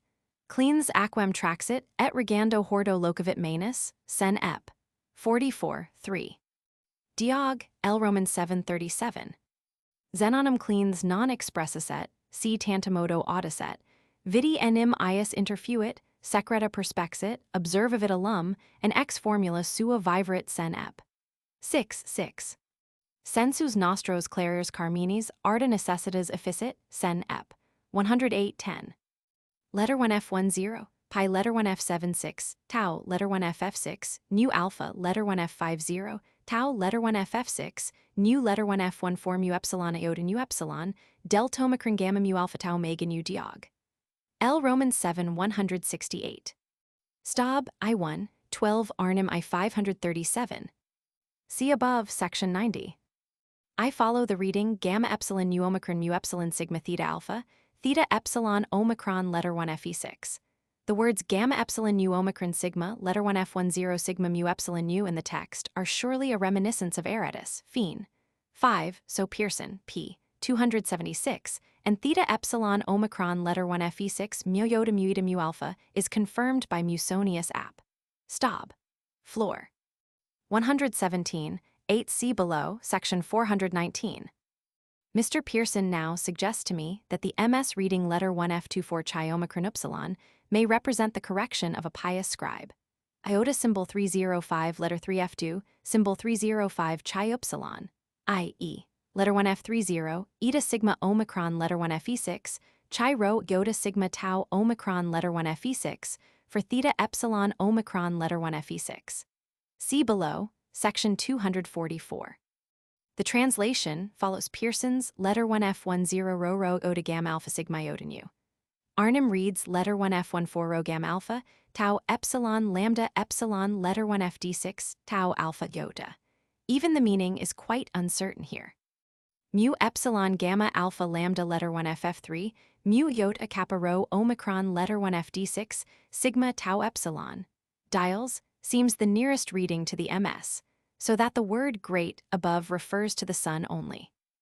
Letter 1F04 gamma omicron epsilon delta epsilon mu, letter 1F66 zeta epsilon letter 1Fe6, kappa alpha letter 1F76, sigma epsilon gamma, pi epsilon pi rho omega mu epsilon nu eta, letter 1F45 pi omicron iota, pi omicron theta, letter 1F51 mu letter 1FD6, nu epsilon letter 1F30, mu letter 1F76, delta iota alpha tau epsilon tau alpha gamma mu epsilon nu omicron sigma. Letter 1F61 sigma, letter 1F15 psi omicron mu alpha iota, letter 1F04 omicron kappa nu omicron sigma, letter 1F22 nu delta epsilon gamma epsilon, mu letter 1F74 theta epsilon lambda omega, kappa alpha kappa, letter 1F78, sigma gamma epsilon nu omicron mu epsilon nu omicron sigma. Omicron letter 1F50 delta letter 1F72 nu letter 1F27 tau tau omicron nu letter 1F15 psi omicron mu alpha iota epict. Manual 53. Duc operans cell seek dominator poli, quacunc placuit, nulla perendi more est. Et sum impiger, fac nol, comitaber gemens, malusc patiar, quad pati licuit bono. Ducunt volentum fata, nolentum trahunt sen ep. 107, 11. The translation given above is by G. H. Rendall, M. Oral. Intrad, P. Lxv. Clem, Strom, V3, 17, Arnhem I 559. Clem, Protrept, Roman 672, Arnhem I 557. Staub, Roman 3:6, 3, Arnhem I 573. See below, section 317. As, for instance, Zeller does when he writes, cleanness was adapted to uphold his master's teaching, but he was incapable of expanding it more completely, or of establishing it on a wider basis. Stoics, p. 41. Herzl, Untersuchungen, Roman 2 pp. 134 SQQ. Stein, Psychologie der Stoa, I-6572, 162-171, Roman 2 316 332. Sen Ep, 113, 23. Diog, L. Romans 7 174. Ib, 134. Cleans ipsum mundum, diem dicit esse sic, nd I-14, 37. Arnim I-497, 511. Ultimum et altissimum et omnia complexum ardorum, qui etha nomentur sic. As in note 71. Sic, nd Roman 215, 41. Sic resi habet, ut omnia, qui elanter et qui crescent, continent in si vim caloris, sine qua nec ali passent nec crescere, ib. 9, 23. Hic qui xeno dixit lambda omicron gamma omicron u esse, cleans in spiritum congerit quem permeatorum universitatis affirmat, tert. Apol. 21, Arnim I-533. The substance of this doctrine is attributed to Zeno also. Zd nu omega nu, pi nu epsilon letter 1 fe6, mu alpha letter 1 f14 nu theta epsilon rho mu omicron nu, epsilon letter 1 f36, nu alpha iota tau, letter 1 f74, nu psi epsilon chi eta nu diog. L. Romans 7 157. See below, section 277. Pearson in Trod, p. 45, below section 362. Arnim I 143. There is a slight inconvenience, but also a real advantage, in using this term both in its philosophically sense for the governing part of the soul, and historically for the system of government founded by Augustus. There is a genuine analogy between the two, though it is not developed by the Latin writers. Seneca uses principale only. Letter 1 f21, gamma epsilon mu omicron nu iota kappa letter 1 f78, nu delta letter 1 f72, tau omicron letter 1 fe6 kappa omicron sigma mu omicron epsilon, kappa lambda epsilon alpha nu theta epsilon iota, mu letter 1 f72, nu letter 1 f24 rho epsilon sigma epsilon, tau letter 1 f78, nu letter 1 f25 lambda iota omicron nu, epsilon letter 1 f36, nu alpha iota useb pr. Ev. Roman 1515, 7 Arnim I-499, and see below, section 201. Kappa lambda epsilon alpha nu theta eta sigma, tau letter 1 f74 nu tau omicron letter 1 fe6 kappa omicron sigma mu omicron epsilon, psi epsilon chi eta nu at. I-7, 17 Arnim I-532, todius naturi menti ac animo tribuit hoc nomen, sic. Nd I-14, 37. Cleans ipsum mundum diem dicit esse, ib. Sic, nd Roman 2 5, 13 15, and see below ch. X. See below, section 195. Epsilon letter 1 f30, tau omicron letter 1 fd6 sigma, pi omicron lambda lambda omicron letter 1 fd6 sigma, epsilon letter 1 f36 pi epsilon, pi rho omicron sigma, epsilon letter 1 fd6, chi omicron nu, omicron letter 1 f50, kappa letter 1 f02 nu, letter 1 f10 phi iota lambda omicron phi eta sigma alpha diog. L. Romans 7 182. Letter 1 f10, gamma letter 1 f7c delta letter 1 f72, tau letter 1 f04 lambda lambda alpha, mu alpha kappa alpha rho iota omicron sigma, pi epsilon phi epsilon kappa. Letter 1 f00 nu letter 1 f74, rho pi lambda letter 1 f74, nu epsilon letter 1 f30, sigma kappa lambda epsilon alpha nu theta eta nu, tau omicron letter 1 fe6, tau omicron delta. Omicron letter 1 f50, kappa epsilon letter 1 f50, delta alpha iota mu omicron, nu letter 1 ff6 diog. L. Romans 7 179. Ib. 182. Ib. 179. Num contentus est docer, rem ostendir definir explorer? Non est contentus, verum augit in quantum potest, exaggerat, premunit, iterat, differt, recurrit, interrogat, describit, dividit, personas fingit, orationum suum alii accommodat, fronto ep. Adant. P. 146, Arnim Roman 227. Letter 1 f45 theta epsilon nu, phi alpha sigma letter 1 f76, nu letter 1 f10 pi, alpha letter 1 f50, tau omicron letter 1 fe6, lambda epsilon chi theta letter 1 fc6, nu alpha iota.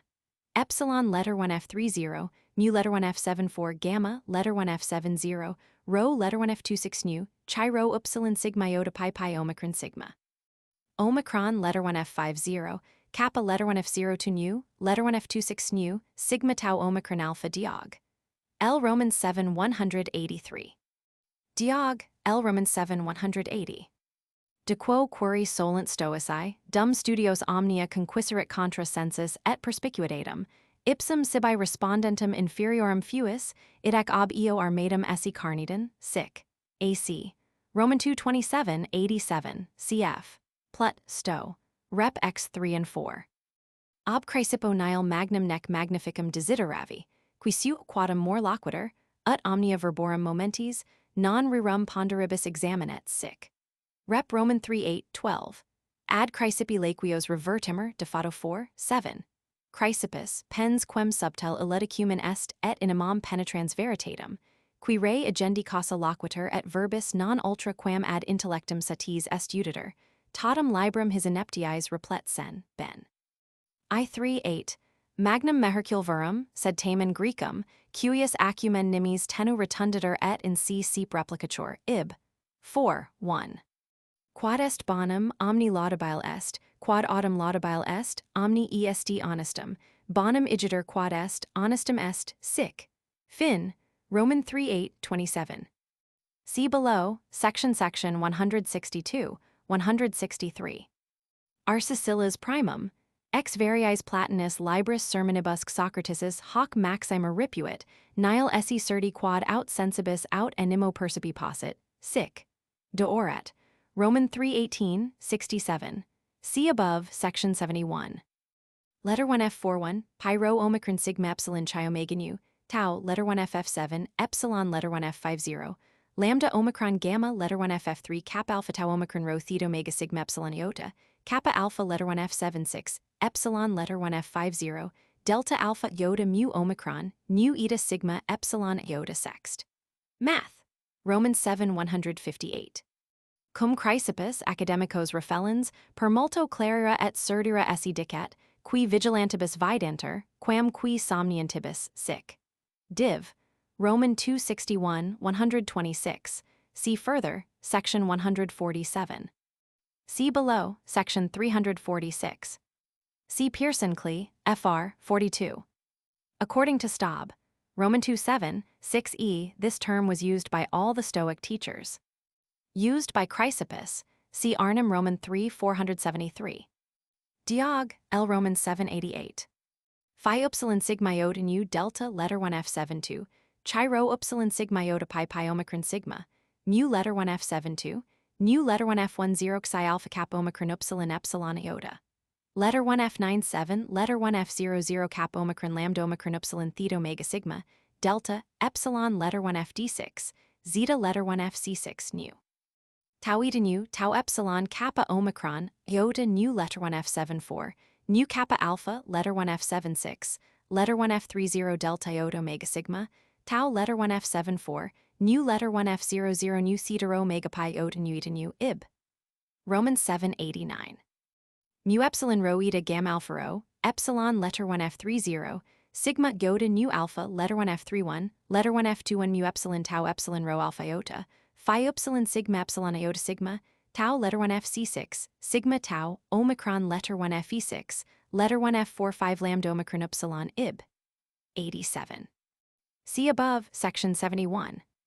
Delta delta omega sigma iota, tau, omicron letter 1F d6, sigma, beta omicron upsilon lambda omicron mu epsilon nu omicron iota sigma, tau letter 1F70, pi rho omicron eta gamma mu epsilon nu alpha, kappa alpha lambda epsilon letter 1F d6, nu letter 1F00 gamma alpha theta alpha plut. Sto. Rep. 34. Philo Inc. Mund. 15 p. 248 Arnhem Roman 3 Baeth. 7. Tau letter 1F78, nu mu letter 1F72, nu gamma letter 1F70, rho tau omicron upsilon, mu alpha theta eta tau letter 1F74, nu kappa alpha letter 1F76 delta iota alpha delta omicron chi omicron nu, tau letter 1F c6, sigma chi omicron lambda letter 1F c6, sigma zeta eta nu omega nu alpha, phi alpha sigma iota nu letter 1F10, pi iota sigma chi epsilon letter 1F d6 nu. Pi epsilon rho letter 1 f7 6 tau letter 1 fc6 sigma letter 1 f10 kappa pi epsilon rho mega sigma epsilon omega sigma tau letter 1 ff6 nu letter 1 f4 5 lambda omega nu r. Did. Fr. 36 deals, Arnhem Roman 3 zt5.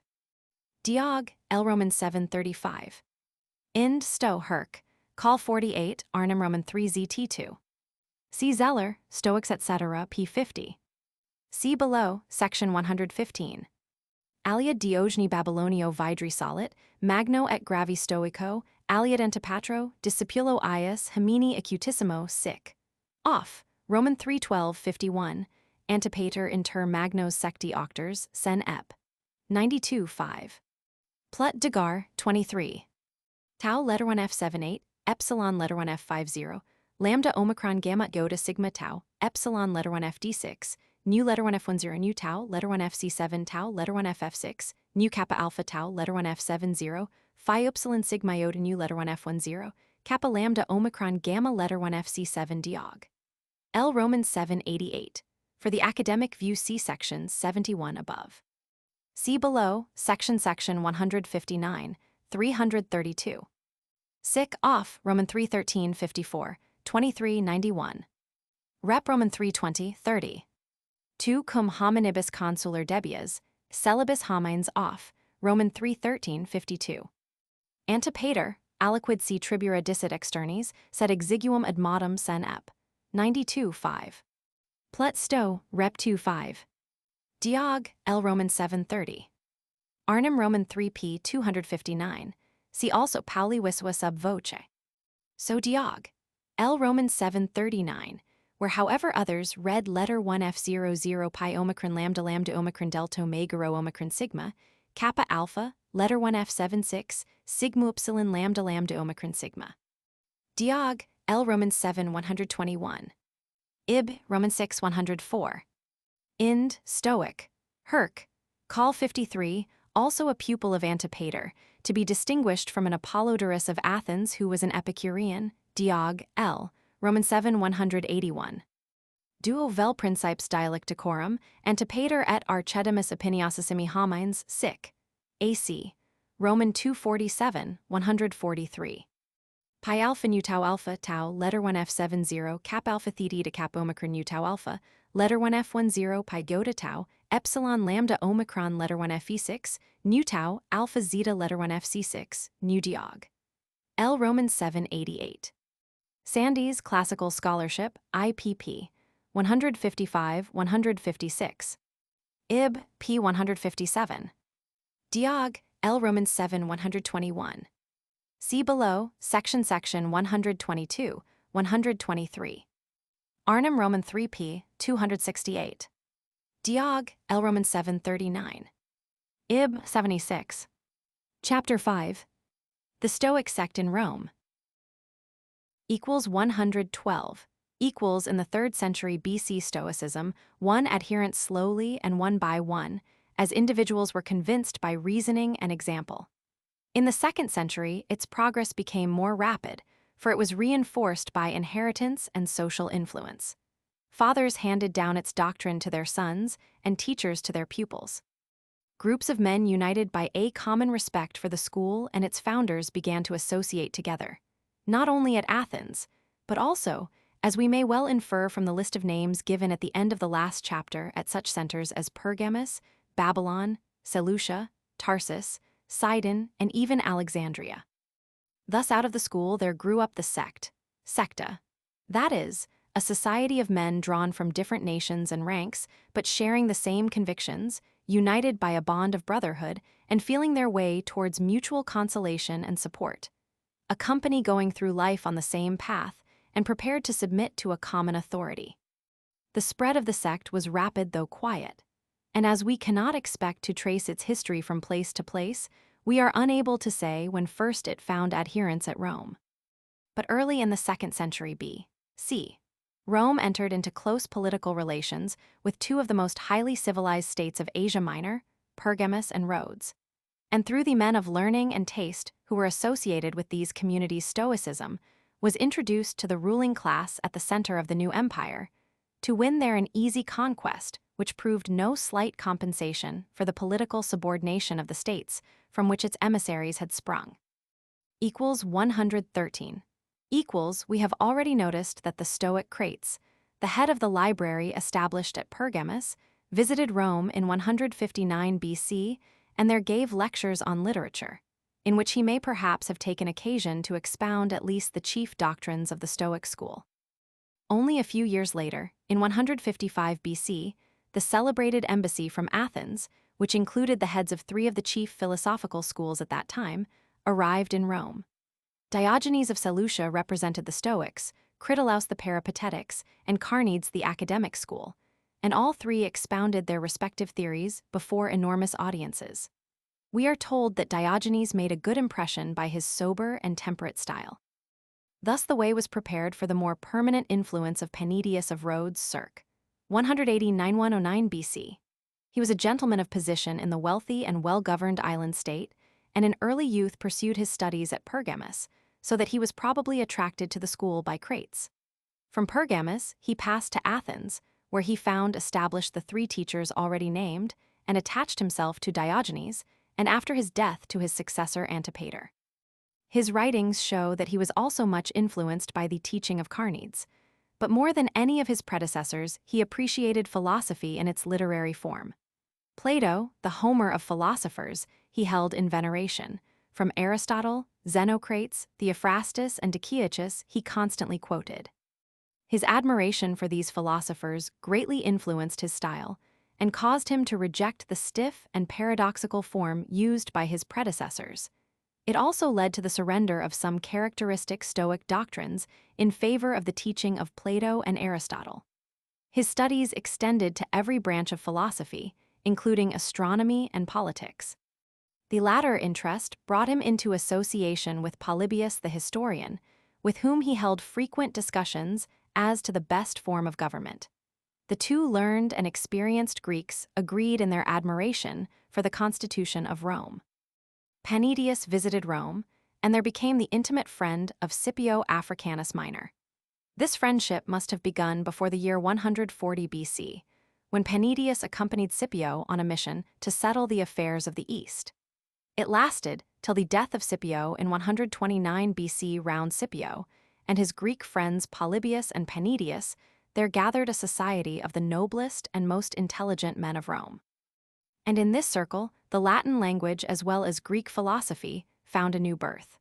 At the time of Scipio's death, Panidius became the head of the Stoic school at Athens, and held this position till his own death 20 years later. Amongst his friends and pupils were men who took a leading part in the government of their native cities. 114. Panidius may well be regarded as the founder of Roman Stoicism, and is of special interest to us as the writer of the treatise Pi Epsilon Rho Letter 1F76 Kappa Alpha Theta Eta Kappa Omicron U Tau Omicron Sigma, which Cicero has freely translated in his De Officiis. He sets before us Stoicism as the school which will train the scholar, the gentleman and the statesman, whilst he shrinks from those bolder doctrines borrowed from the Cynic school, which conflict with that which is conventional, or, as their opponents say, with that which is becoming. The central doctrine that virtue is knowledge, and is the sole and sufficient good, he accepts as the plain teaching of nature, and with it the paradox that the wise man never errs. Yet even these maxims are somewhat toned down as he expresses them, and external advantages appear to him worthy of pursuit, not only as giving a meaning to virtue and providing a field for its exercise, but also for their own sake, so long as they do not conflict with virtue. And he perhaps hesitated to assert positively that pain is no evil. In his treatises, the figure of the wise man is withdrawn to the background. He is practically concerned only with the probationer, letter 1F41 Pi Rho Omicron Cap Omicron Pi Tau Omega Nu, who is making some advance in the direction of wisdom. This advance is not made by acts of perfect virtue, but by regular performance of services, Kappa Alpha Theta Eta Kappa Omicron U Tau Alpha, officia, the simple and daily duties which come in the way of the good citizen. Further, scientific investigation must not become the main end of life, as perhaps it seemed to Aristotle. It is permitted only as a recreation in the well-earned intervals between the calls of active life. Equals 115. Equals it does not appear that Panidius devoted much attention to logic. On the other hand, he was much occupied with that part of philosophy which deals with the history of the universe and its government by divine providence. The Heraclitean theory he appears to have left altogether on one side, for he rejected the theory of the conflagration, as Boethus had done before him, accepting the objection of Carneades that, if everything turned into fire, the fire would go out for lack of fuel. He therefore joined the Peripatetics in holding that the universe is immortal. But since again, Carneades has shown that no living thing is immortal, it follows that the world is not an animal, nor is the deity its soul. Upon all these subjects Panidius ceased to maintain Stoic doctrines, and alone amongst Stoic teachers, he suspended his judgment as to the reality of divination. Equals 116. Equals similar concessions to his opponents mark his treatment in detail of ethics. Thus he takes from Aristotle the view that virtue is a mean between two vices, and this doctrine, so alien from true Stoic principle, forms the basis of the treatment which we find adopted in the De Officiis. The theory of the four cardinal virtues, wisdom, justice, courage, and soberness, was probably common property at this time. But whereas in Cynism courage and in the earlier Stoicism wisdom are the dominant virtues, in the theory of Panidius soberness, identified with decorum, far exceeds the rest in practical importance. Thus the triumph won by Panidius for the name of Stoicism was purchased by the sacrifice not only of its physics, but very largely of its ethics also. And the success of the new system might not unfairly be described as a victory of literature over logic, of reasonableness over reason, and of compromise over consistency.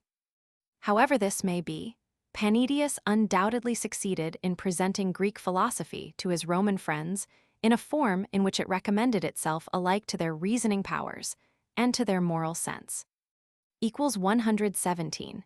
Equals the virtual, though not the nominal, successor of Panidius was Posidonius of Rhodes circ.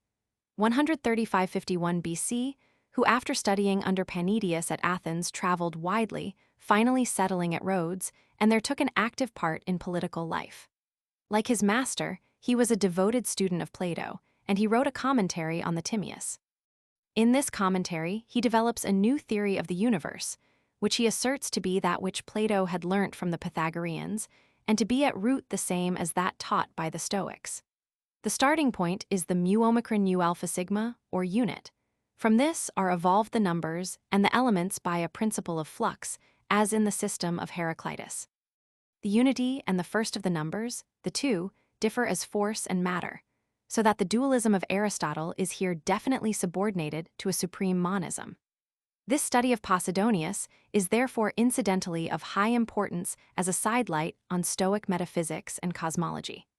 In addition, he wrote on almost all the principal divisions of philosophy, thus acquiring a brilliant reputation, particularly in the eyes of the philosophic nobles of Rome. Cicero made his acquaintance at Rhodes in 78 BC and refers to him more often in his works than to any other of his instructors. Pompey, in the midst of his eastern campaigns, put himself to much trouble to visit him. Amongst his Roman visitors and admirers were also Velleius, Cotta, and Lucilius. A century later, Seneca looked back to him as one of those who had made the largest contribution to philosophy. Equals 118. Equals as compared with the more scientific Panidius, Posidonius marks a reaction in favor of the religious side of Stoicism. Thus it comes about that Cicero bases on his work, on gods, pi epsilon rho letter 1 f7 6 theta epsilon letter 1 ff6 nu, his own statement of the Stoic theology in the second book of his De Natura Deorum. Posidonius restores the theory of divination, as to which Panidius had held the gravest doubts. He strongly asserts the divine origin of the soul, and accepts the Persian view that in this life it is imprisoned in the body. He affirmed the future conflagration, and found this theory not inconsistent with a belief in the preexistence and the immortality of the individual soul. In physics and logic alike, Posidonius upholds the doctrine of the Logos, and it appears that it passed directly from him to Philo of Alexandria, and so into Judeo-Christian speculation. In ethics, he maintained the sufficiency of virtue, and redefined it in the spirit of Cleanthes rather than of Chrysippus. In the practical application of such doctrines to cases of conscience, he disliked the lax views of Diogenes, and sided rather with Antipater and Panidius. Finally, he held that the ideal republic had already been achieved in the Golden Age, when the wise had ruled for the protection and happiness of their subjects. 119. Hecato of Rhodes was also a pupil of Panidius. He wrote books on ethics and casuistry, which were largely used by Cicero and by Seneca, both of whom frequently refer to him by name. In laying the foundations of his ethics, he distinguishes between the theoretic virtues, such as wisdom, justice, courage, and soberness, which call for the assent of the individual and are possessed only by the wise man, and the corresponding non-theoretic virtues, which are dispositions of body found also amongst the unwise, as health which corresponds to temperance, and so forth. By this extension of the conception of virtue, the doctrine of its sufficiency is rendered easy of acceptance. In the practical application of his theory, he laid great stress on the doctrine of relations, sigma chi epsilon sigma epsilon iota sigma, that is on duties towards parent, wife, child, slave, country, and so forth. In order to be in a position to perform these duties, a man is entitled to care for his own life and property. He need not be too careful to provide for his slaves if provisions are dear, nor should he too hastily give up for another his chance of escape from a shipwreck.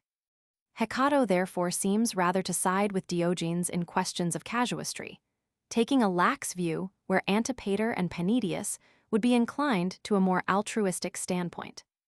120. The three teachers of Rhodes appear to us as men of great learning and of wide interests, and not without original force. On the other hand, we cannot say that they made any very large contributions towards the discussion of the great problems of philosophy. Apart from them, we find little trace of creative ability in the school during the 1st century B.C. There were, however, numerous teachers occupied in expounding and defending the doctrines of the school, and their special interest lay in the controversies between the Porch and the Academy. From these, there resulted a temporary fusion of the two schools.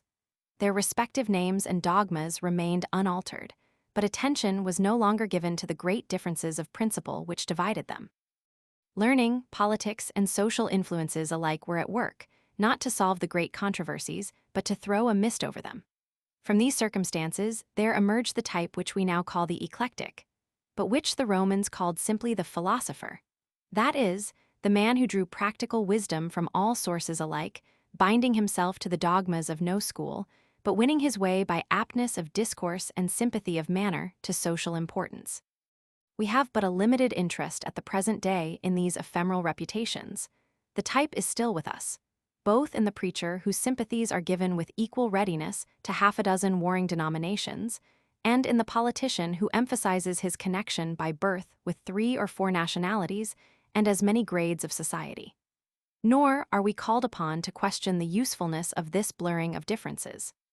We must, however, remark that so far as our immediate subject is concerned, the fusion was equivalent to a defeat of Stoicism by the Academy. That nothing can be definitely proved, that a man may choose his principles at the bidding of his fancy, that an argument may be sufficiently sound for practical purposes even when there exists a counter-argument of almost equal strength, that the problems of dialectics, physics, and ethics may be discussed separately, instead of being treated as parts of one whole. All these are the points for which the academic contended with as much consistency as his system allowed, and which every philosopher, whether or not he called himself a Stoic, conceded when he began to combine the teachings of diverse systems. 121. After the death of Panidius, the school at Athens appears to have been conducted by Dardanus and Nesarchus, both of Athens, jointly. Later we find at its head Dionysius of Cyrene, who enjoyed a great reputation as a mathematician and was a vigorous opponent of Demetrius the Epicurean. About the same time, Athenodorus the elder of Tarsus, circ. 130–60 BC, became librarian at Pergamus. He made use of his position to erase from Zeno's works those passages, probably from the Republic, which were repugnant to the Stoic teaching of his own time. He was, however, detected, and the passages in question were restored. It appears also that he counseled withdrawal from the vexations of public life, a policy by no means consistent with the teaching of Zeno and for which he is rebuked by Seneca. From him, we first hear the practical precept which both Seneca and Juvenal echo, to ask nothing of the gods that you cannot ask openly. In his old age, he left Pergamus and came to reside at Rome with Porcius Cato in BC 70.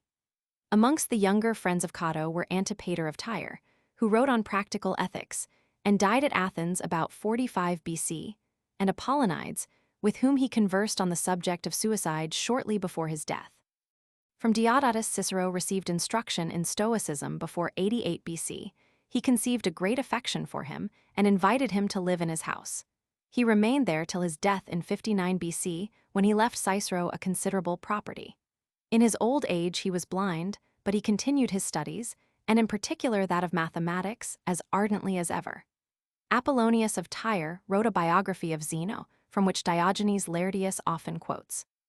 To this period perhaps belongs Hierocles, who is bitterly opposed to Epicurus on account of his choosing pleasure as the end of life, and still more for his denial of providence.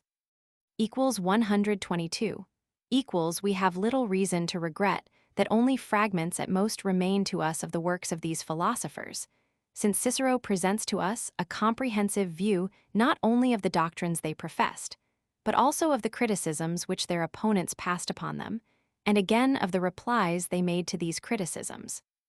In carrying out this work for Stoicism and its rival systems, Cicero not only created the philosophic terminology of the future by his translations of technical terms from Greek into Latin, but also established a new style of philosophic discussion. By the friendly tone of his dialogues, placed in the mouths of men whose common interest in Greek studies made the divergencies of the schools to which they belonged a secondary matter. By the amplitude of his style, which gives itself time and space to approach a difficult conception from many points of view.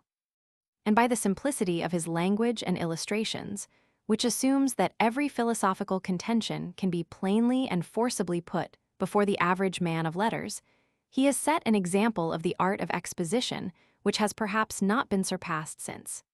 His most systematic expositions of Stoic doctrine are as follows.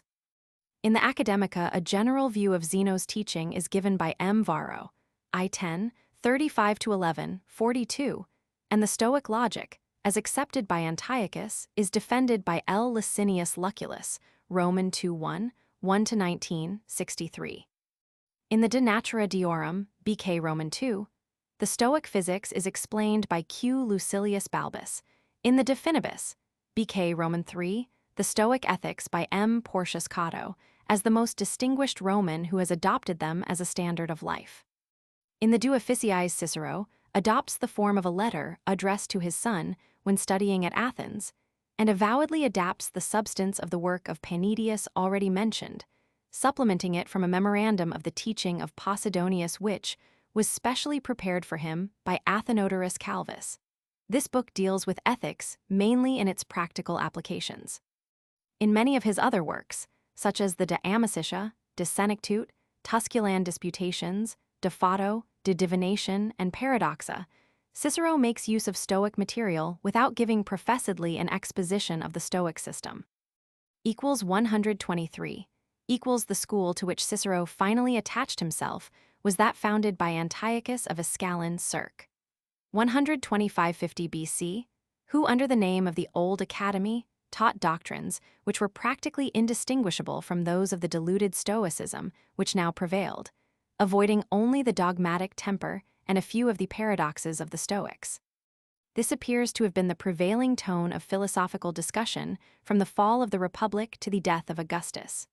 Brutus, the tyrannicide, though family and political associations have linked his name with that of Cato, was in his philosophical opinions a follower of Antiochus. Not very different were probably the views of two teachers, nominally Stoics, who held high positions in the household of Augustus. Athenodorus the Younger of Tarsus, possibly the same as the Athenodorus Calvus mentioned in the last section, was a pupil of Posidonius, and whilst teaching at Apollonia, counted amongst his pupils Julius Caesar's great-nephew Octavius, who was afterwards to become the Emperor Augustus. Octavius took his teacher with him to Rome, and he had the credit of exercising a restraining influence on his patron. In BC 30, he was sent in his old age to reform the government of his native city Tarsus. He appears to have written chiefly on popular moral subjects. Arius Didymus of Alexandria, who was for a longer period installed in the household of Augustus, is of interest to us as the first of those who made excerpts from the works of earlier writers, and to him we owe most of the Stoic fragments found in the work of Stobaeus. He probably depended in the first instance on the writings of Antiochus of Ascalon. He was instrumental in saving his native town Alexandria when taken by Augustus in BC 30. It is probable enough that his epitome was prepared for the use of Augustus and provided the material for philosophical discussions at the banquet, such as those to which Horace so often refers. Seneca tells us that he was acquainted with the inmost thoughts of the family of Augustus and reports the language in which he consoled Livia upon the death of her son Drusus, BC 9. He was succeeded by Theon of Alexandria, also a Stoic, who took a special interest in physiology. 124. We know from Horace that in the time of Augustus, Stoic philosophers were found not only at the court, but also in the public lecture room and at the street corners. Such were Stertinius, of whom the commentators say that he was the author of 120 books on Stoicism, Crispinus, said to have been a bad poet, and Damasippus. In Horace's amusing sketches, we find the Stoic as he appeared to the unconverted. He has sore eyes, or else a troublesome cough. He presses his teaching upon his hearers unreasonably and unseasonably. But in the reign of Tiberius, we find these popular lecturers held in very high esteem. One of the most eminent was Attalus, of whom Seneca the philosopher gives us a glowing account. Seneca was the first each day to besiege the door of his school, and the last to leave through it. This philosopher must have exercised an extraordinary influence over the young men of his time. In his mouth, the paradox, "the wise man is a king," seemed a modest statement. His pupils were half disposed to regard him as a god. When he declaimed on the misery of human life, a deep pity for their fellow men fell upon them. When he extolled poverty, they felt disposed to renounce their wealth. When he recommended the simple life, they readily abandoned the use of meat and wine, of unguents and of warm baths.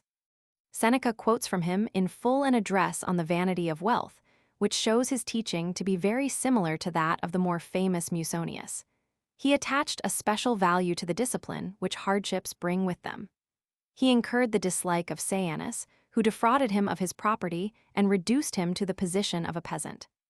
125. Our attention is next attracted by L. Annaeus Cornutus circ. 20-66 AD, who was born in Africa and entered the house of the Annae presumably as a slave.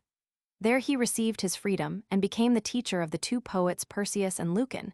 Of these, the former has left us an attractive account of his personality. He wrote in Greek, and one of his works, On the Nature of the Gods, is still extant. This book is a development of the system which we see followed by Cicero in the De Natura Deorum, based upon Posidonius, by which a reconciliation is effected between the Stoic physics and the popular mythology. By means of etymology and allegory, all that is incredible or offensive in the old legends of the gods is metamorphosed into a rationalistic explanation of the phenomena of the universe. Thus Zeus is the soul of the universe, because he is the cause of life in all living things, Zeus being derived from zeta letter 1 FC6 new live.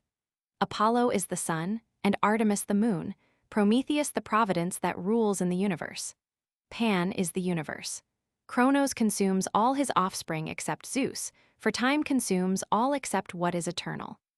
Hera, the air, letter 1F25 rho alpha from letter 1F00 etero, is sister and wife of Zeus, because the elements of fire and air are intimately associated.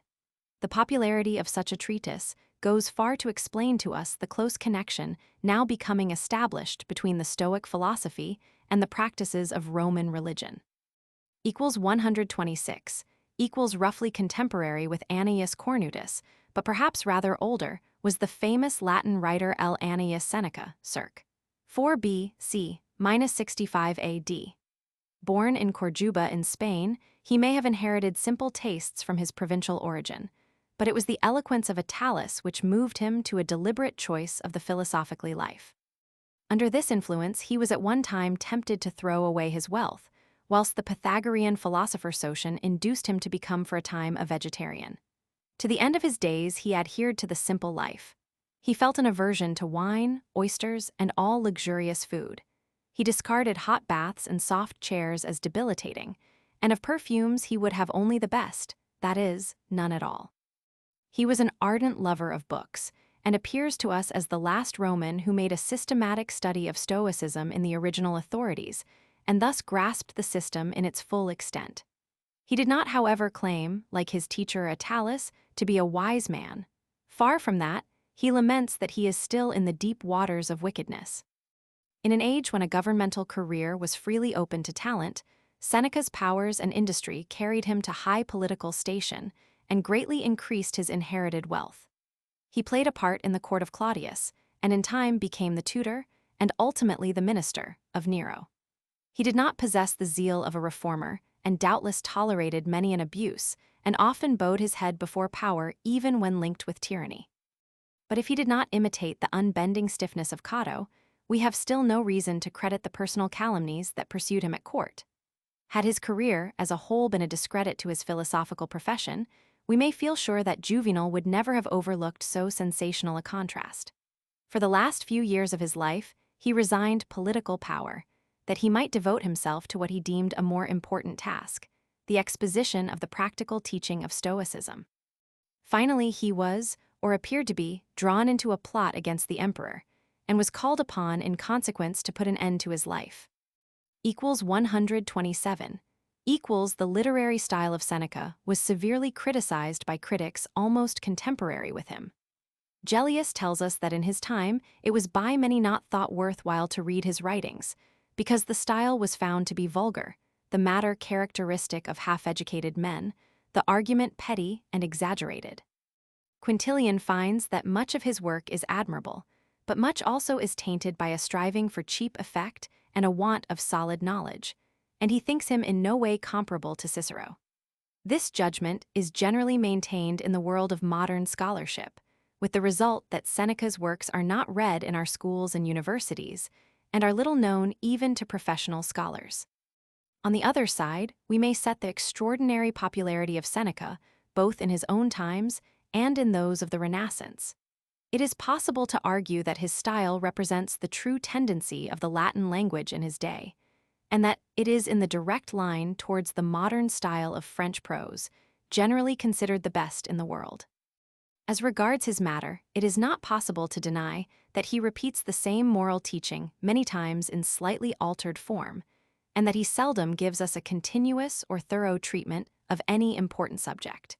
His writings may well be compared with articles in our periodical literature and the hebdomadal productions of our pulpits. They aim at immediate effect rather than at the slow building up of ordered knowledge. Just for that reason, they admirably illustrate for us Stoicism in its practical application to daily life, and the extraordinary popularity which they enjoyed for many centuries seems to show that they are in touch with deeply rooted instincts of humanity. 128. Seneca claims to be an independent thinker, only adopting the views of Stoic masters because their arguments convince him. Still, he does not use the liberty he claims to assert any new principles, but only to deviate occasionally in the direction of popular views. Thus he frequently adopts some dogma of Epicurus or some cynic paradox to point a moral, and appears unconscious of the deep-lying differences which keep these schools apart from Stoicism. And only in reply to some challenge does he state with any care the Stoic position. This is particularly the case with the problem of wealth, which both Epicurean and Cynic disparage, but the true Stoic is called upon to defend as a thing of high degree. Yet when Seneca is called upon to defend his own possession of wealth, he states his case with admirable clearness. 129. It is perhaps partly due to his style that it appears at times as if Seneca's hold on Stoic doctrine was often weak. He has no real belief in conviction and scientific knowledge. If we try to be exact everywhere, we shall need to keep silence, for there is something to be said against most statements. For the detailed Stoic system of logic, he feels only contempt. In physics, however, his interest is keen, probably under the influence of his favorite Posidonius. He sets forth with great clearness the theory of tone, tau omicron u omicron sigma, intentio. He eloquently maintains the existence of gods, abandoning the traditional proofs and basing his conviction upon the moral sense in man. He holds firmly to the doctrine of the conflagration. Still, we have constant reason to doubt whether these beliefs are linked together in his mind by any consistent principle. His ethics are marked by a similar weakness. The Socratic strength and force is wanting and is replaced by a spirit of quietism and resignation. The important position which he has filled in Roman politics awakens no enthusiasm in himself, nor does the greatness of the Roman Empire excite his admiration. His heart is in his books. To them he gives up entirely his closing years. His wise man will not go out of the way to mix in politics. Rather, he will carefully consider how he may avoid the dangers of social strife. This enfeebled moral teaching is found also in the successors of Seneca, and in modern literature is constantly quoted as true Stoic doctrine. But though Seneca's philosophy finds him many an excuse for his retirement, he would have been a more faithful disciple of Zeno, and clean this if he had borne the burden of public life to the end. 130 equals to the same period as Seneca belongs C. Musonius Rufus, in whom, however, we observe distinctly what we may conjecture had also been the case with Attalus, that ethical teaching is becoming divorced from philosophical theory, and so the Cynic standpoint approached. Musonius was a preacher with a singular impressiveness of address. Speaking from the heart on matters of direct moral import, he won respect even from those who were least willing to be guided by him. He disdained the applause of his hearers, desiring instead to see each one tremble, blush, exult, or stand bewildered according as the address affected him. "If you have leisure to praise me," he said to his pupils, "I am speaking to no purpose." Accordingly, said one of them, he used to speak in such a way that everyone who was sitting there supposed that someone had accused him before Rufus. He so touched on what was doing, he so placed before the eyes every man's faults. Amongst his pupils were Aulus Gellius the antiquarian, Epictetus, and a certain Pollio, who made a collection of his sayings. Letter 1F00 pi omicron mu nu eta mu omicron nu epsilon upsilon mu alpha tau alpha, mu omicron upsilon sigma omega ode omicron upsilon, of which extracts have been preserved for us by Stobaeus. They consist of moral maxims, chi rho epsilon letter 1FD6 alpha iota, such as live each day as if your last, nothing is more pleasurable than temperance, and discourses or diatribes, delta iota alpha tau rho iota beta alpha iota, dealing with subjects such as discipline, endurance, marriage, obedience to parents, and so forth. In elevation of standard, these writings stand higher than those of the early Stoics, and the influence of Musonius was so great that we may almost regard him as a third founder of the philosophy. 131 in public life, Musonius played a conspicuous part. He was the Cato of his generation, trusted by all parties for his absolute rectitude of character and respected for his fearlessness. But he was much less out of touch with the real conditions of the Roman world. When in A.D. 62, Rubellius Plautus found himself unable to quiet Nero's suspicions of his loyalty. It was believed that Musonius encouraged him to await his end calmly, rather than attempt rebellion. After the conspiracy of Piso, Musonius was banished from Rome by Nero, together with most of the eminent personalities of the capital. On Nero's death, he returned to Rome, and when the armies of Vespasian and Vitellius were fighting in the suburbs of the city, the Senate sent delegates to propose terms of peace. Musonius joined them and ventured to address the common soldiers, expatiating on the blessings of peace and sternly reproving them for carrying arms. He was roughly handled and forced to desist. Tacitus speaks severely of this unseasonable display of philosophy, and certainly Rome would not have been the gainer if the issue had remained undecided. But that such an attempt was possible, in defiance of all military discipline, speaks much both for the courage of the speaker and for the respect in which his profession was held. Musonius continued to play an honorable part in public life during the reign of Vespasian, and retained the confidence of the emperor even at a time when his advisors secured his assent to a measure for expelling other philosophers from the capital. 132 in the reigns of Titus and his successors. Pupils and converts of Musonius played not inconspicuous parts in public life. Amongst them was one Euphrates, of Tyre or Epiphania, circ. 35-118 AD, who in his day won all hearts and convinced all judgments. Some persons, says Epictetus, one of his fellow pupils, having seen a philosopher and having heard one speak like Euphrates, and yet who can speak like him, wish to be philosophers themselves. Pliny made his acquaintance in his native land and was filled with affection for the man. He found his style dignified and sublime, but especially he noticed its sweetness, which attracted even his opponents. His personal appearance was even more charming. He was tall, handsome, and the proprietor of a long and venerable beard. His private life was beyond reproach, and he was devoted to the education of his family of 2 sons and 1 daughter. He appears to have completely achieved the reconciliation of philosophy with worldly success. More ascetic in temper was Dio of Prusa, circ. 4117 AD, who was first an opponent but afterwards a follower of Musonius. A Stoic in theory, a cynic in practice, he assumed the shabby cloak and wandered as a physician of souls.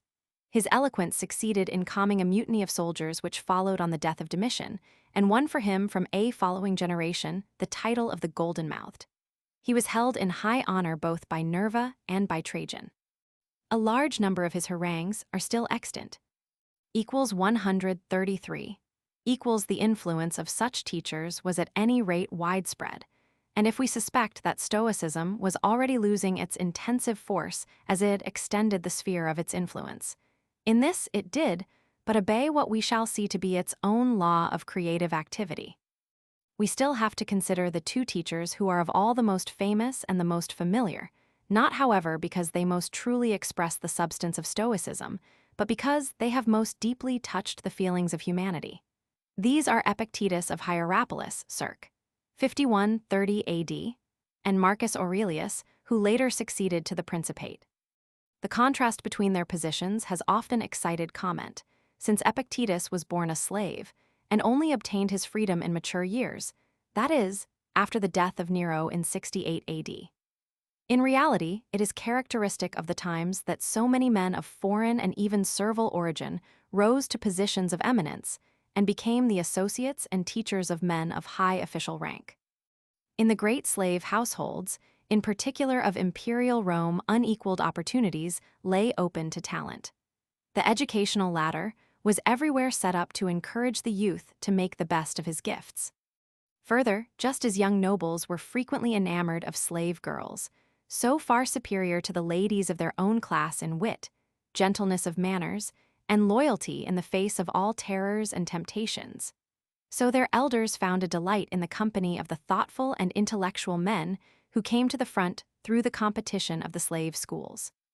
Thus the Emperor Claudius chose his ministers amongst his freedmen, provoking thereby the sneers of the Roman aristocracy, but greatly advancing the good government of the Roman Empire.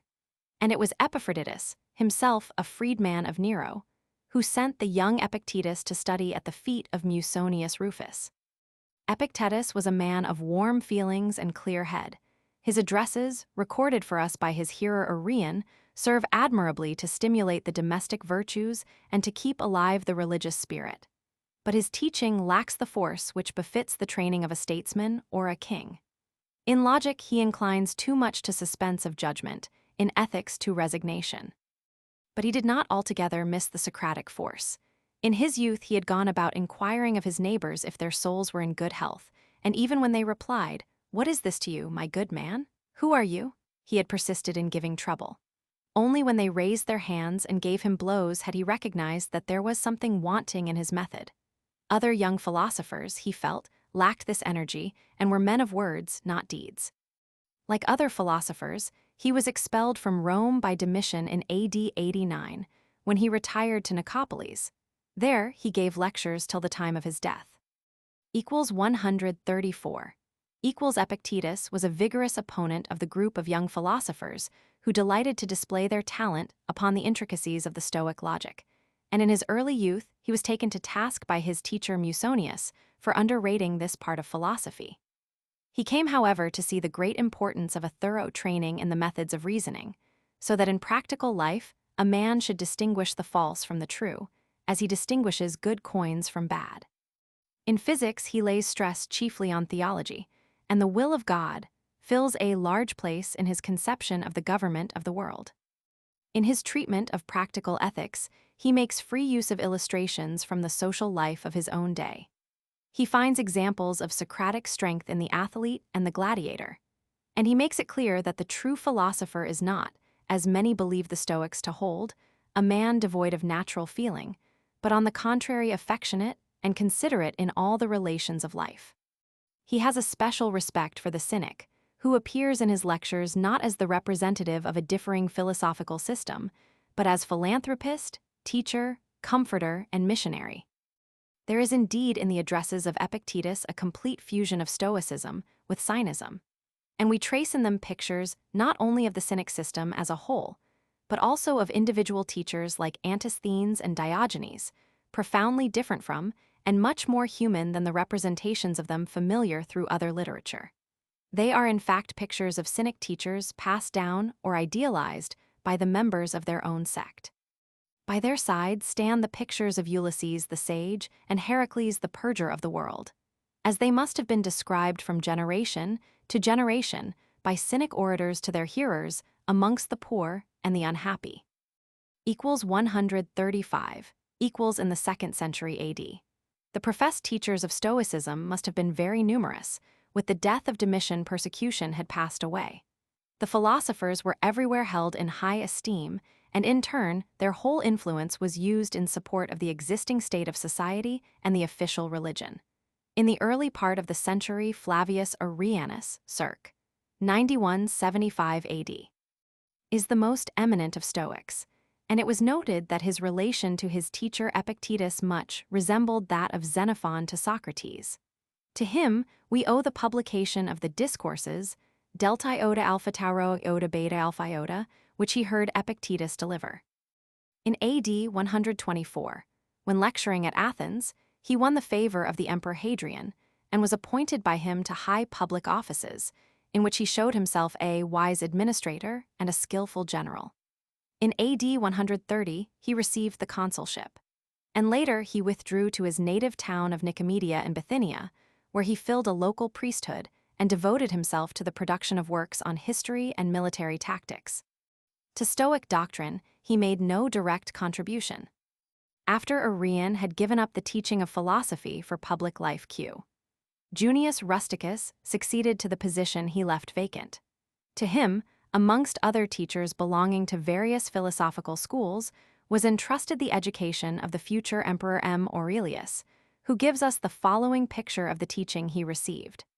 From Rusticus, I first conceived the need of moral correction and amendment, renounced sophistic ambitions and essays on philosophy, discourses provocative to virtue, or fancy portraitures of the sage or the philanthropist. Learned to eschew rhetoric and poetry and fine language, not to wear full dress about the house or other affectations of the kind. In my letters to keep to the simplicity of his own, from Sinusa to my mother. To be encouraging and conciliatory towards anyone who was offended or out of temper at the first offer of advances upon their side. He taught me to read accurately and not to be satisfied with vague general apprehension, and not to give hasty assent to chatterers. He introduced me to the memoirs of Epictetus, presenting me with a copy from his own stores. In Rusticus, we may confidently trace a successor of the school of Musonius and Epictetus. 136 M. Aurelius Antoninus Pius, 121-180 AD, is commonly spoken of as the philosopher upon the throne, but this description may be misleading.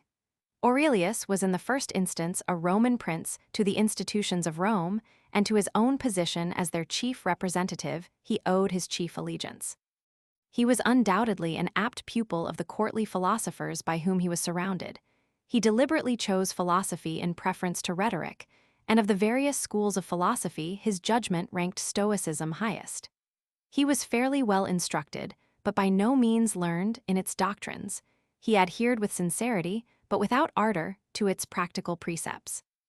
In the leisure hours of a busy life, it was his comfort and his relaxation to express his musings in the form of philosophically reflections. But his attitude towards Stoicism is always that of a judge rather than that of an advocate, and much that the school received as convincing reasoning he rejected as ingenious pleading. Hence a large part of Stoic doctrine, and almost the whole of its detailed instruction disappears from his view. But we have the advantage that the last of the Stoic writers brings out into clearer relief those features of this philosophy which could still rivet attention in his own time, and which therefore form part of the last message of the ancient world to the coming generations. 137. It follows at once from the judicial attitude of Marcus Aurelius that he cannot countenance the Stoic claim to certainty of knowledge. The objection of opponents that the wise man, who alone, according to Stoic theory, possesses such knowledge, is nowhere to be found, is sustained.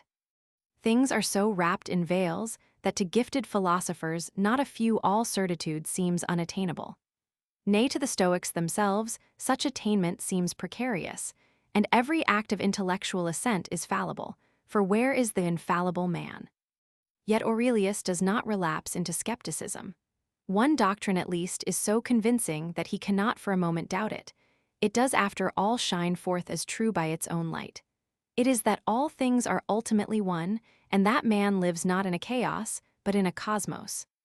All things intertwine one with another in a holy bond. Scarce one thing is disconnected from another. In due coordination they combine for one and the same order. For the world order is one made out of all things, and God is one pervading all, and being is one, and law is one, even the common reason of all beings possessed of mind, and truth is one. Seeing that truth is the one perfecting of beings one in kind, and endowed with the same reason. From the belief in a cosmos, he is led on to a trust in providence, theoretically, because the doctrine of the chance clashing of atoms is out of harmony with the belief in ultimate unity. Practically, because in such a conviction only man can find a starting point for his own activity. The choice is to him all-important. Either fortune or reason is king and claims allegiance from all. Is it the portion assigned to you in the universe, at which you chafe?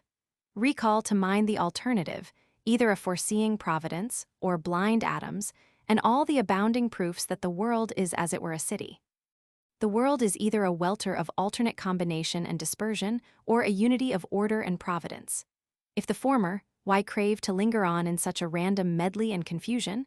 Why take thought for anything except the eventual dust to dust? Why vex myself? Do what I will, dispersion will overtake me. But on the other alternative I reverence, I stand steadfast, I find heart in the power that disposes all. 138. Aurelius makes full use of the Stoic proofs of the existence of the gods, but it soon appears to us that his attachment to the established religion was not in any way founded upon philosophical arguments.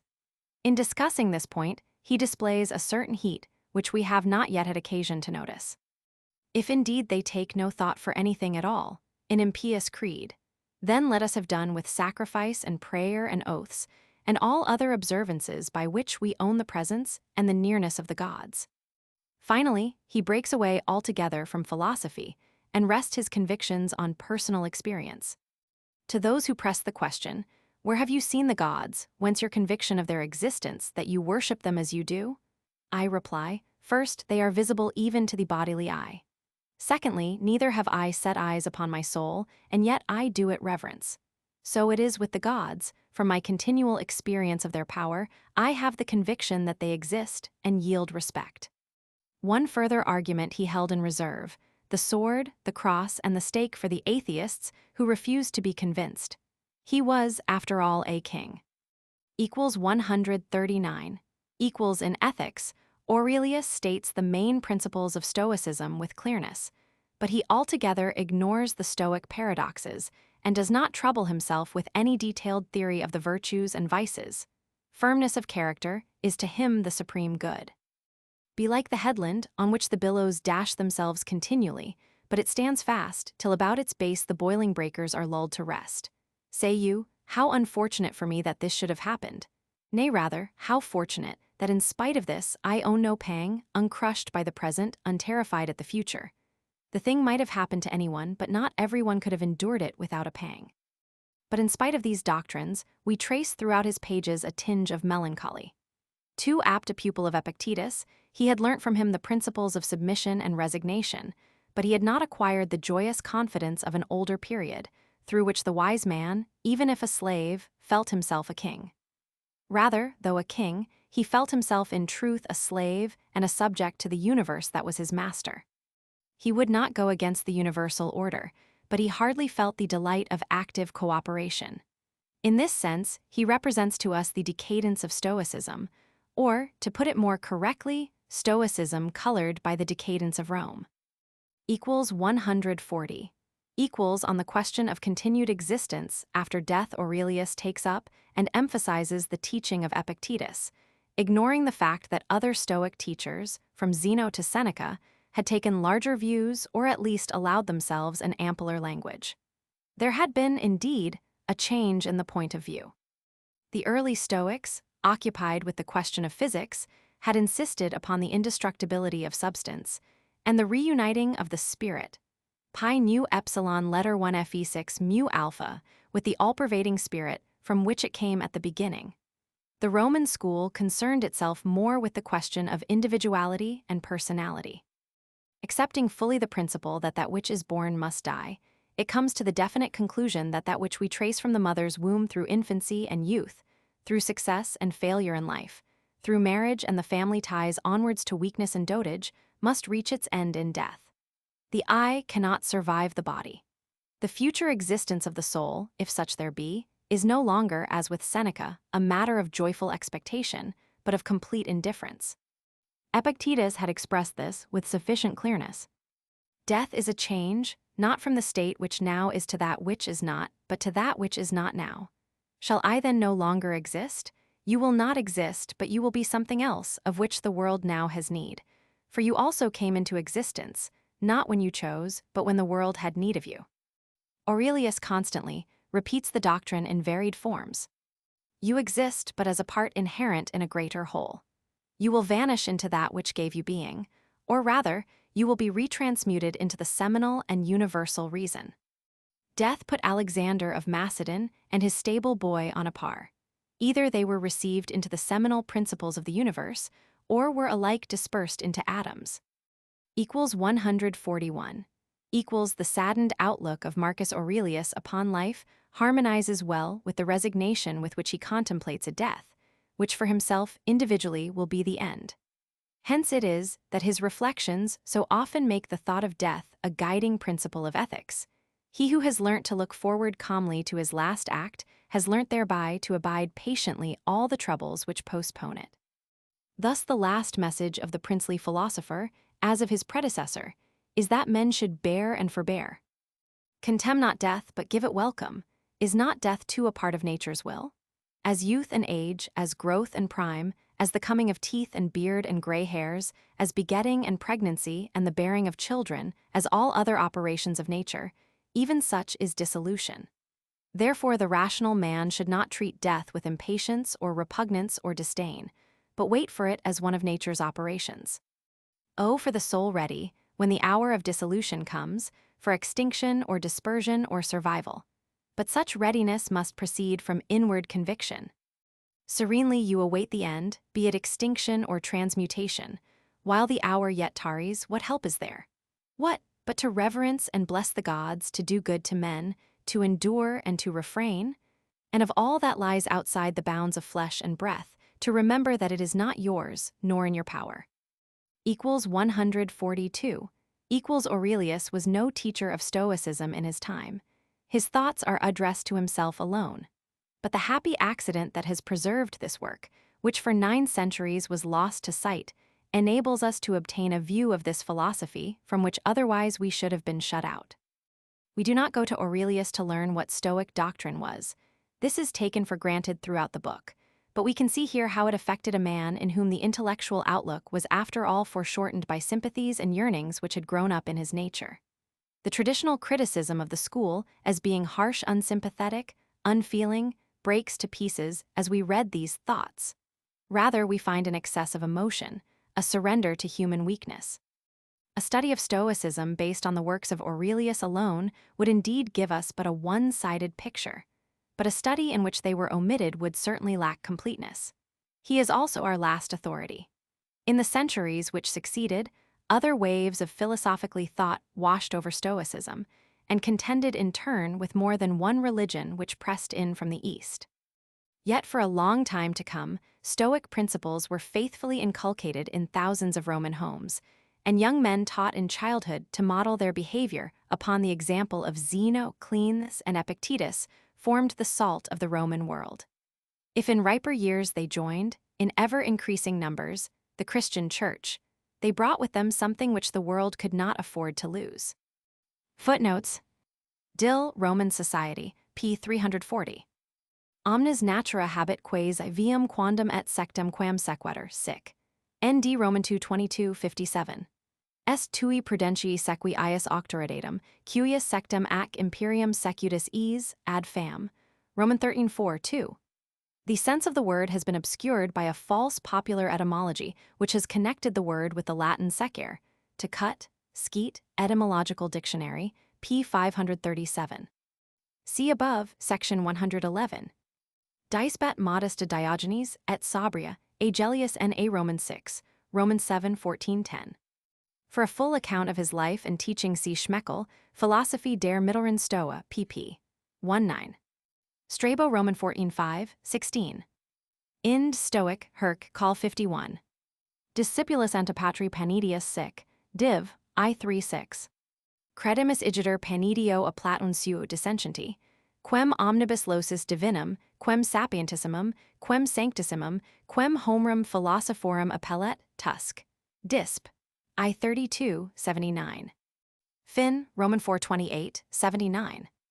Tristitium ac asperitatum fugiens panidius nec, acerbitatum sententiarum nec disserendi spinas, probavit, ib. Letter 1F26 nu, gamma, letter 1F70, rho letter 1F30, sigma chi upsilon rho letter 1F6, sigma, phi iota lambda omicron pi lambda alpha tau mega nu, kappa alpha letter 1F76, phi iota lambda omicron alpha rho, ode sigma tau omicron tau epsilon lambda sigma.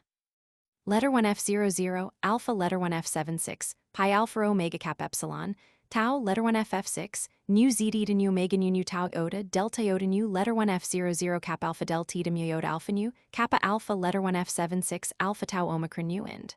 Herc. Col 61, quoted by Schmeckel, p. 379. Quam velum penidium nostrum nobiscum haberemus, quicum ceteratum hic caelestia vel studiosissime solit querer, sic. Rep I10, 15. Ein tandem, etiam a stoicis ista tractata sunt, non sane, nicaea et postia penidio leg. Roman 3:6, 14. See below, section 310, note 52. Publi Africani in legation elan nobili penidium unum omnino comitum fuis, sic. AC. Roman 2:2-5. This date is determined on circumstantial evidence by Schmeckel, pp. 2-3. Silax Halicarnassius, familiaris panidi, excellens in astrologia idem in regenda sua civitate princeps, sic. Div. Roman 2:42-88. Omnes enim trahimer et ducimer ad cognitionis et scientiae cupidinum, in qua exceller pulchrum pudemus, labi autumn error nescer discipi et malum et terp ducimus, off. I6:18. Cum sit is qui id solum bonum eudicit quad honestum sit, qui autumn huic repugnant specie quadam utilitatis, aerum nec accession melirum videm feri, nec dissession peorum, ib. Roman 3:3-12. Quad summum bonum a stoicis dissiter, id habet hanc, ut opiner sententium, cum verdut congruer semper, cetera autumn, qui secundum naturam essent, ida leger, ce virtudi non repugnarent off. Roman 3:3-13. Penidius, cum ad q tuberonum de dollar patiendo scriberit, nusquam possut non esse malum dollarum fin.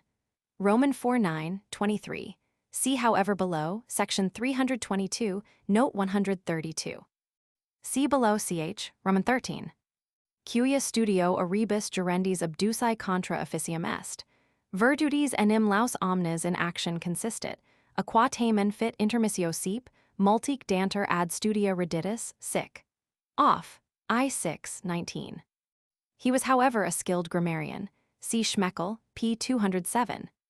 He wrote a book on Providence, how far he or Posidonius is Cicero's authority for the treatment of the subject in Nat. De. Roman 2 has been much disputed. On this point see Schmeckel, p. 8 and 4. Id de quo penidium adubiter dispent, ut ad extremum omnes mundus ignocerit, sic. ND Roman 246, 118. Schmeckel p. 309, and below, section 211. Pi alpha nu alpha iota tau iota omicron sigma, pi iota theta alpha nu omega tau epsilon rho alpha nu, epsilon letter 1 f36, nu alpha iota nu omicron mu iota zeta epsilon iota, kappa alpha letter 1 f76, mu letter 1 fb6, lambda lambda omicron, nu letter 1 f00 rho epsilon sigma kappa omicron epsilon sigma alpha nu, alpha, letter 1 f51 tau, letter 1 ff7.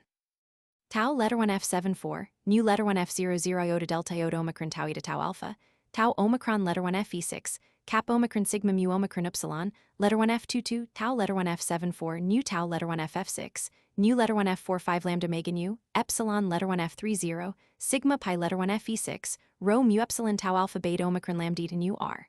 Did. Fr. 36 dials. Schmeckel p. 309. Vim esse divinandi dubiter si dixit sic. Div. I36. He came from Apamia in Syria, but is often described as of Rhodes, as the latter part of his life was spent there. Schmeckel pp. 910. Ib. p. 428. Read sic acad, introd p5. Sic tusk disp, Roman 225 61. NDI 44, 123, Roman 234 88. Ex Posidonius, ut me furtipinio, ex his qui plurimum philosophiae conceluerant, sen ep. 90 20. See below, section 195. Also the De Divination and the first half of Tusk. Disp. I Schmeckel p98, etc. De Divination Libros edit. Quinc noster Posidonius sic, div. I36. Animi vidi necessitatibus serviant, disiungunc si a societate divina, vinclis corporis impediti, ib. 49, 110. Deflagrationum futuram aliquando cali ac terrarum, ib. 49, 111. See section 322, note 132. Letter 1 f41, pi omicron sigma epsilon iota delta omega nu iota omicron sigma, tau letter 1 f78, zeta letter 1 fc6, nu theta epsilon omega rho omicron letter 1 fe6, nu tau alpha tau letter 1 f74 nu tau letter 1 ff6, nu letter 1 f45 lambda omega nu, letter 1 f00 lambda eta theta epsilon iota alpha nu, kappa alpha letter 1 f76, tau alpha xi iota nu clem. Strom. Roman 2 p. 416b, Schmeckel, p. 270. See also below, section 321, note 125. Schmeckel p. 62. See below, section 214. Diog. L. Roman 790, Schmeckel pp. 291, 292. Diog. L. Roman 7 127. Schmeckel p. 294. See below, section 352.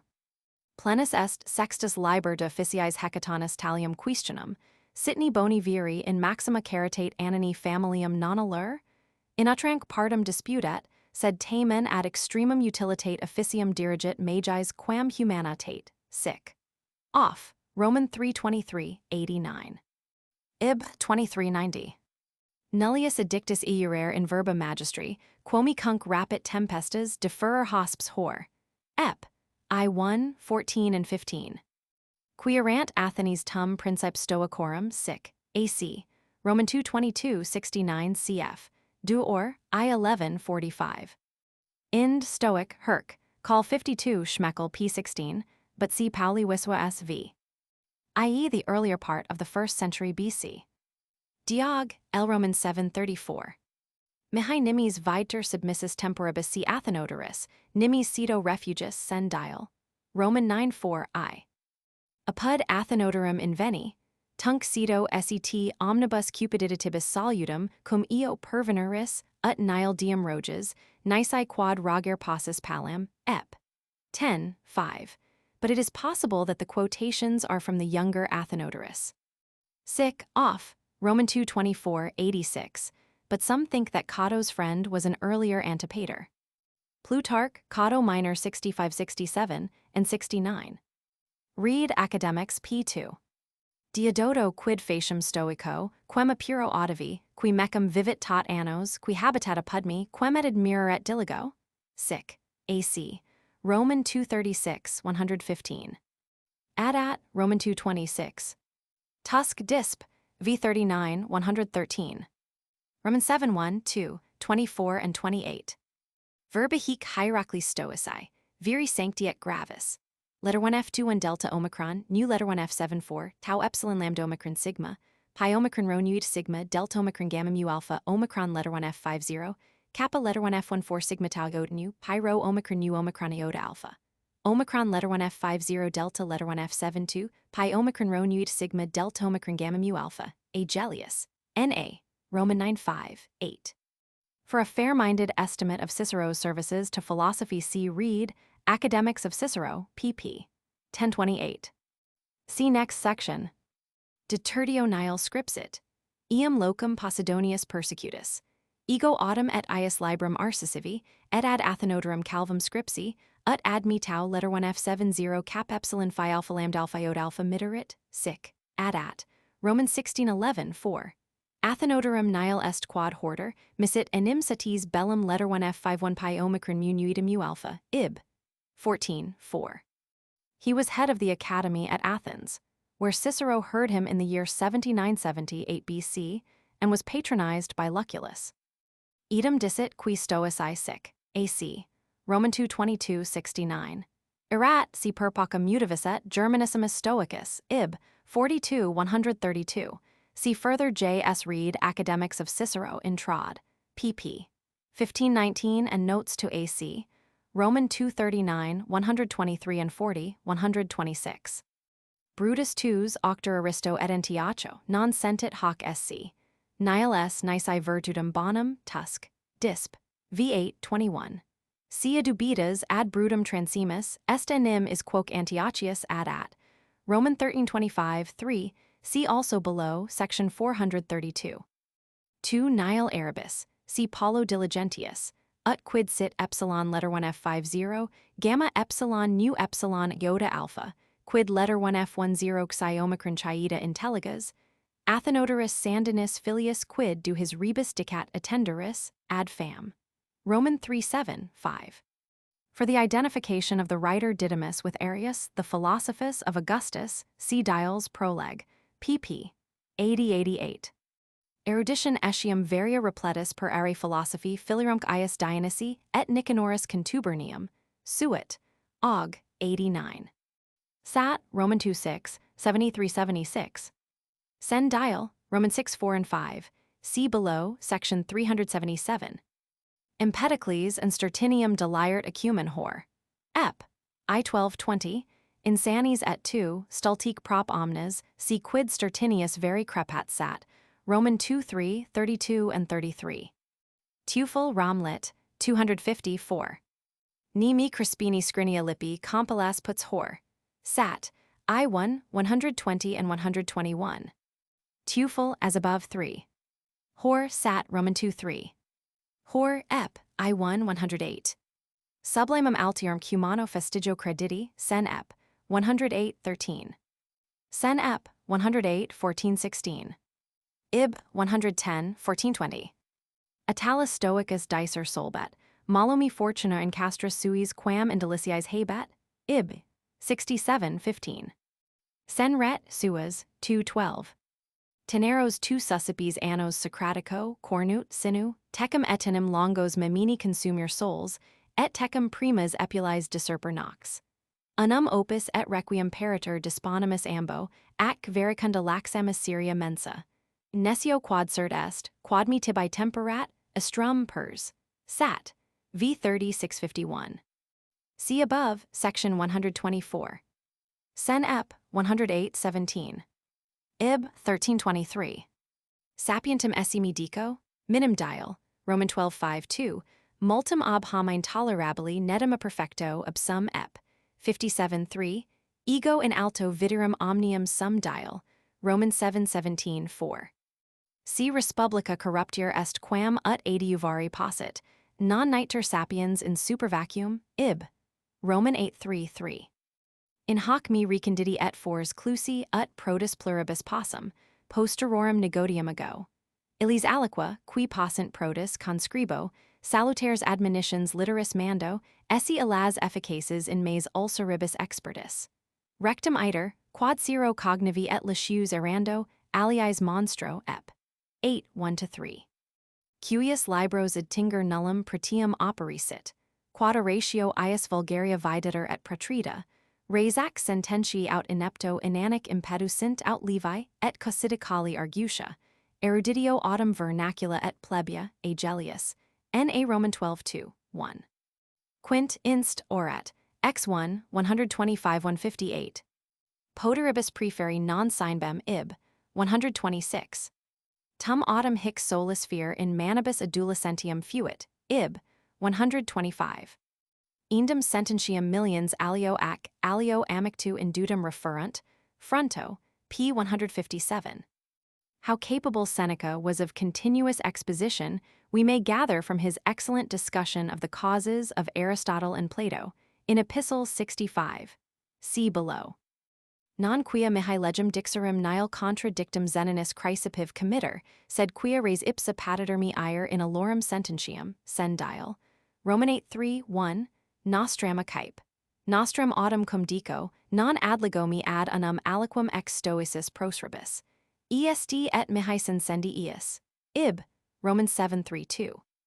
Si omnia argumenta ad abrasum coeperimus exiger, silentium indeister.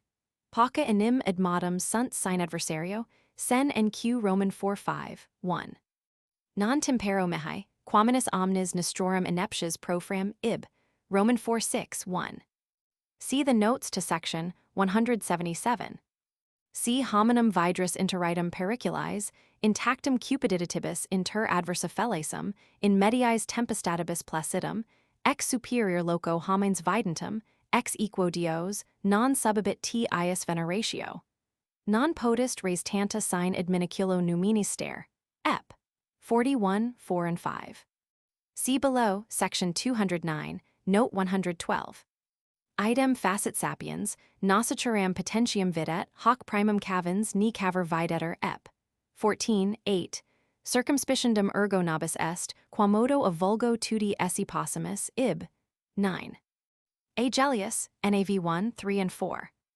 Epict disc, Roman 3:23-29. Stab, Roman 3:1, 48. Ib 5:21. Specimens are given below, especially in ch. Roman 15. Tac, Ann, Roman 14:59. Henderson, Nero, p. 143. Tac, Ann, Roman 1571. Hist, Roman 381. Republici hod dubi intererat vitalium vinci, ib. 86. See below, section 447. Disc, Roman 3:15-8, Manual 29. Pliny ep. I-10. Quid nostra memoria Euphrates dio Timocrates Athenaudatus, quid horum magister Musonius, nani summa facundia prediti, nec minus sapientiae quam eloquentiae gloria includi extiterunt? Fronto, ep. Ad or. I1 Neighbor, p. 115. See Leben und Werk Dions von Prusa, by H. von Arnim. Berlin, 1898. See below, section 216. See the story of Epicurus in connection with the conspiracy of Piso, in Tac. Ann, Roman 1557. Epict disc, Roman 2:12, 17-25. Plerosc istos, qui philosopheri vidrenter, philosophos si simodi, letter 1 F04 nu epsilon upsilon, tau omicron letter 1 Fe6 pi rho alpha tau tau epsilon iota nu, mu epsilon chi rho iota tau omicron letter 1 Fe6 lambda epsilon gamma epsilon iota nu. Id significat factis procul, verbis tennis, Agellius, N.A. Romans 17:19, 1. Ib. Roman 15:11, 4 and 5. Epict disc, I7 32 and 33. M. Aurelius to himself, I7 Rendall's translation. To himself V10. Ib. Roman 7:9. Ib. Roman 4:3. M. Aurelius to himself Roman 6:10. Ib. Roman 6:44. See further, section 457 and 458. M. Aurelius, to himself Roman 12:28. Ib. Roman 4:49. Epict disc, Roman 3:24, 93 and 94. M. Aurelius, to himself Roman 4:14. Ib. Roman 6:24. Ib. Roman 9:3. Ib. Xi 3. Ib. v33. Rendall M. Aurelius Intrad, P. Caesar. Ib. CXV. Chapter 6. Of Reason and Speech. Equals 143. Equals the history of Greek philosophy, even before the time of Zeno, leads naturally to its division into the three parts of logic, physics, and ethics. The Ionic philosophers had chiefly occupied themselves with the nature and history of the universe, that is, with the problems of physics. The Sophists were greatly concerned with questions as to the validity of human knowledge, that is, with logic. Socrates shared this interest, but attached greater importance to the discussion of moral activities, that is, to ethics. It is, however, not clear when a formal division into these three parts was first made. Cicero attributes it to the immediate followers of Plato in the academic school, others assign it definitely to Xenocrates. The Peripatetics and Stoics both adopted the division, but whereas the former assigned to logic an inferior position, making it an introduction to philosophy, the Stoics insist that it is a part of philosophy itself, and that of the three parts it comes first in the order of study. As in the measuring of corn, we place first the examination of the measure. It must not, however, be thought that the three parts of philosophy can be separately treated, for they are intertwined, so that in treating of logic we shall constantly have need to assume a general knowledge of Stoic views both on physics and ethics. Logic is subdivided into dialectic, which deals with reasoning, and rhetoric, the art of speech. The relation between reason and speech was in ancient times, as now, a matter of perplexity.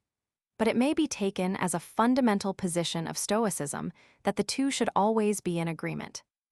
Equals 144. Equals Stoicism, as one of the positive and dogmatic schools, assumes that knowledge is attainable. Since this is the very point on which Socrates never reached assurance, except on the one particular that he himself knew nothing, it was a matter of primary importance to the Stoics to make good this position. More especially since they held, this time in agreement with Socrates, that virtue is but another form of knowledge. Yet the Stoics could not agree with the Cynics, that true knowledge can be imparted without a study of its method. Knowledge is, in their view, a high privilege derived by man from his divine ancestry, and shared by him with the deity alone, and the whole duty of man may be summed up by saying that he should keep upright his reason. They therefore devoted themselves with special zeal to this part of philosophy, and were accordingly nicknamed the dialecticians. Their aim in this was solely the ascertainment and imparting of truth, but the common view that their style was in consequence harsh and repellent will be found to need considerable qualification. Equals 145. Equals the chief argument for the certainty of knowledge is that we assume as much in the practical affairs of life. And, as we have already seen, Aristo found it ridiculous that his academic neighbor should not even know who he was. Against it is the fact that men frequently disagree even as to what they see, and commonly distinguish between what is known to them and what seems to be this or that. Hence Epictetus well defines the function of dialectic as a perception of the disagreement of men with one another and an inquiry into the cause of this disagreement, a condemnation and distrust of that which only seems, and some kind of investigation of that which seems, as to whether it rightly seems, and the discovery of some rule kappa alpha nu omega nu. Of all kinds of knowledge, that which comes through the senses appears to the ordinary man most worthy of confidence, and of the five senses that of sight seems to the philosopher the most divine. In consequence, the whole controversy hinges on the question whether the eyes can be trusted. The positivist argues that the evidence of sight is so plain and unmistakable that man, if he had the choice, could wish for no better informant. The skeptic replies that nevertheless, if a straight oar be placed partly in the water, it appears to the eyes to be bent, and that the feathers on a dove's neck, though really alike, appear to the eyes as many-colored. To deal with such questions, we must examine closely the nature of sensation. Equals 146. Equals the Stoics fancifully derive the word alpha letter 1f34 sigma theta eta sigma iota sigma, sensation, from epsilon letter 1f34 sigma theta epsilon sigma iota sigma, storage. It is therefore, strictly speaking, the process by which the mind is stored. But it is also, from an opposite point of view, the process by which the mind reaches out towards an external object. From the object alpha letter 1F30 sigma theta eta tau omicron nu, proceed waves which strike upon the sense organ alpha letter 1F30 sigma theta eta tau eta rho iota omicron nu. This impact is called a sensation in a narrower sense. At the same time, there proceeds from the mind, which is the ruling part or principate of the soul, a spirit or thrill which goes out to meet this impact, and this spirit and its operation are also called sensation. As a result of the contact of these two waves, and simultaneously with it, there is produced in the soul an effect like the imprint of a seal, and this imprint is the phi alpha nu tau alpha sigma iota alpha, or mind picture. That the process may be sound, it is necessary that the intellect be in a healthy state, and further that the organ of sense be healthy, the object really there, and the place and the manner in accord. But we must carefully distinguish between the single sensation and the mind picture. A flash of light, a cry, a touch, a smell, a thrill of pleasure or pain is always that which the senses declare it to be. Here there is no possibility of error. So understood, the sensations are always true. But if we go in each case a step further, if we say that is white, this is sweet, this is musical, this is fragrant, that is rough, we are now dealing with mind pictures, not with sensations in the strict sense. And as to the mind pictures, we agree with the academics that things are not always what they seem. Of the mind pictures, some are true, some are false. Equals 147. Equals in order then that we may distinguish the true mind picture from the false, we have need of a rule, kappa alpha nu omega nu, or criterion, kappa rho oda tau eta rho oda omicron nu. The true mind picture is a stirring of the soul, which reveals both what is taking place in the soul and the object which has caused this, just as light reveals both itself and the objects that lie within its range. On the other hand, the false mind picture is an empty twitching of a soul which is not in a healthy condition. No real object corresponds to it, but to that which appears to be an object corresponding to it, we give the name phantasm. When Orst thinks he sees the Furies leaping upon him, though his sister assures him that in real truth he sees nothing, the vision of the Furies is a phantasm. The appearances of dreams are equally phantasms.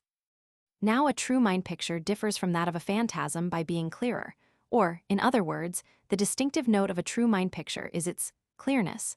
Letter 1F10 nu alpha rho gamma epsilon iota alpha, perspicuitas. Clearness, then, is a quality which attaches itself to a true vision in a way in which it can never attach itself to a work of fantasy. To this clearness the mind cannot but bow. It is therefore, so far as our study has proceeded, the criterion of truth. Equals 148.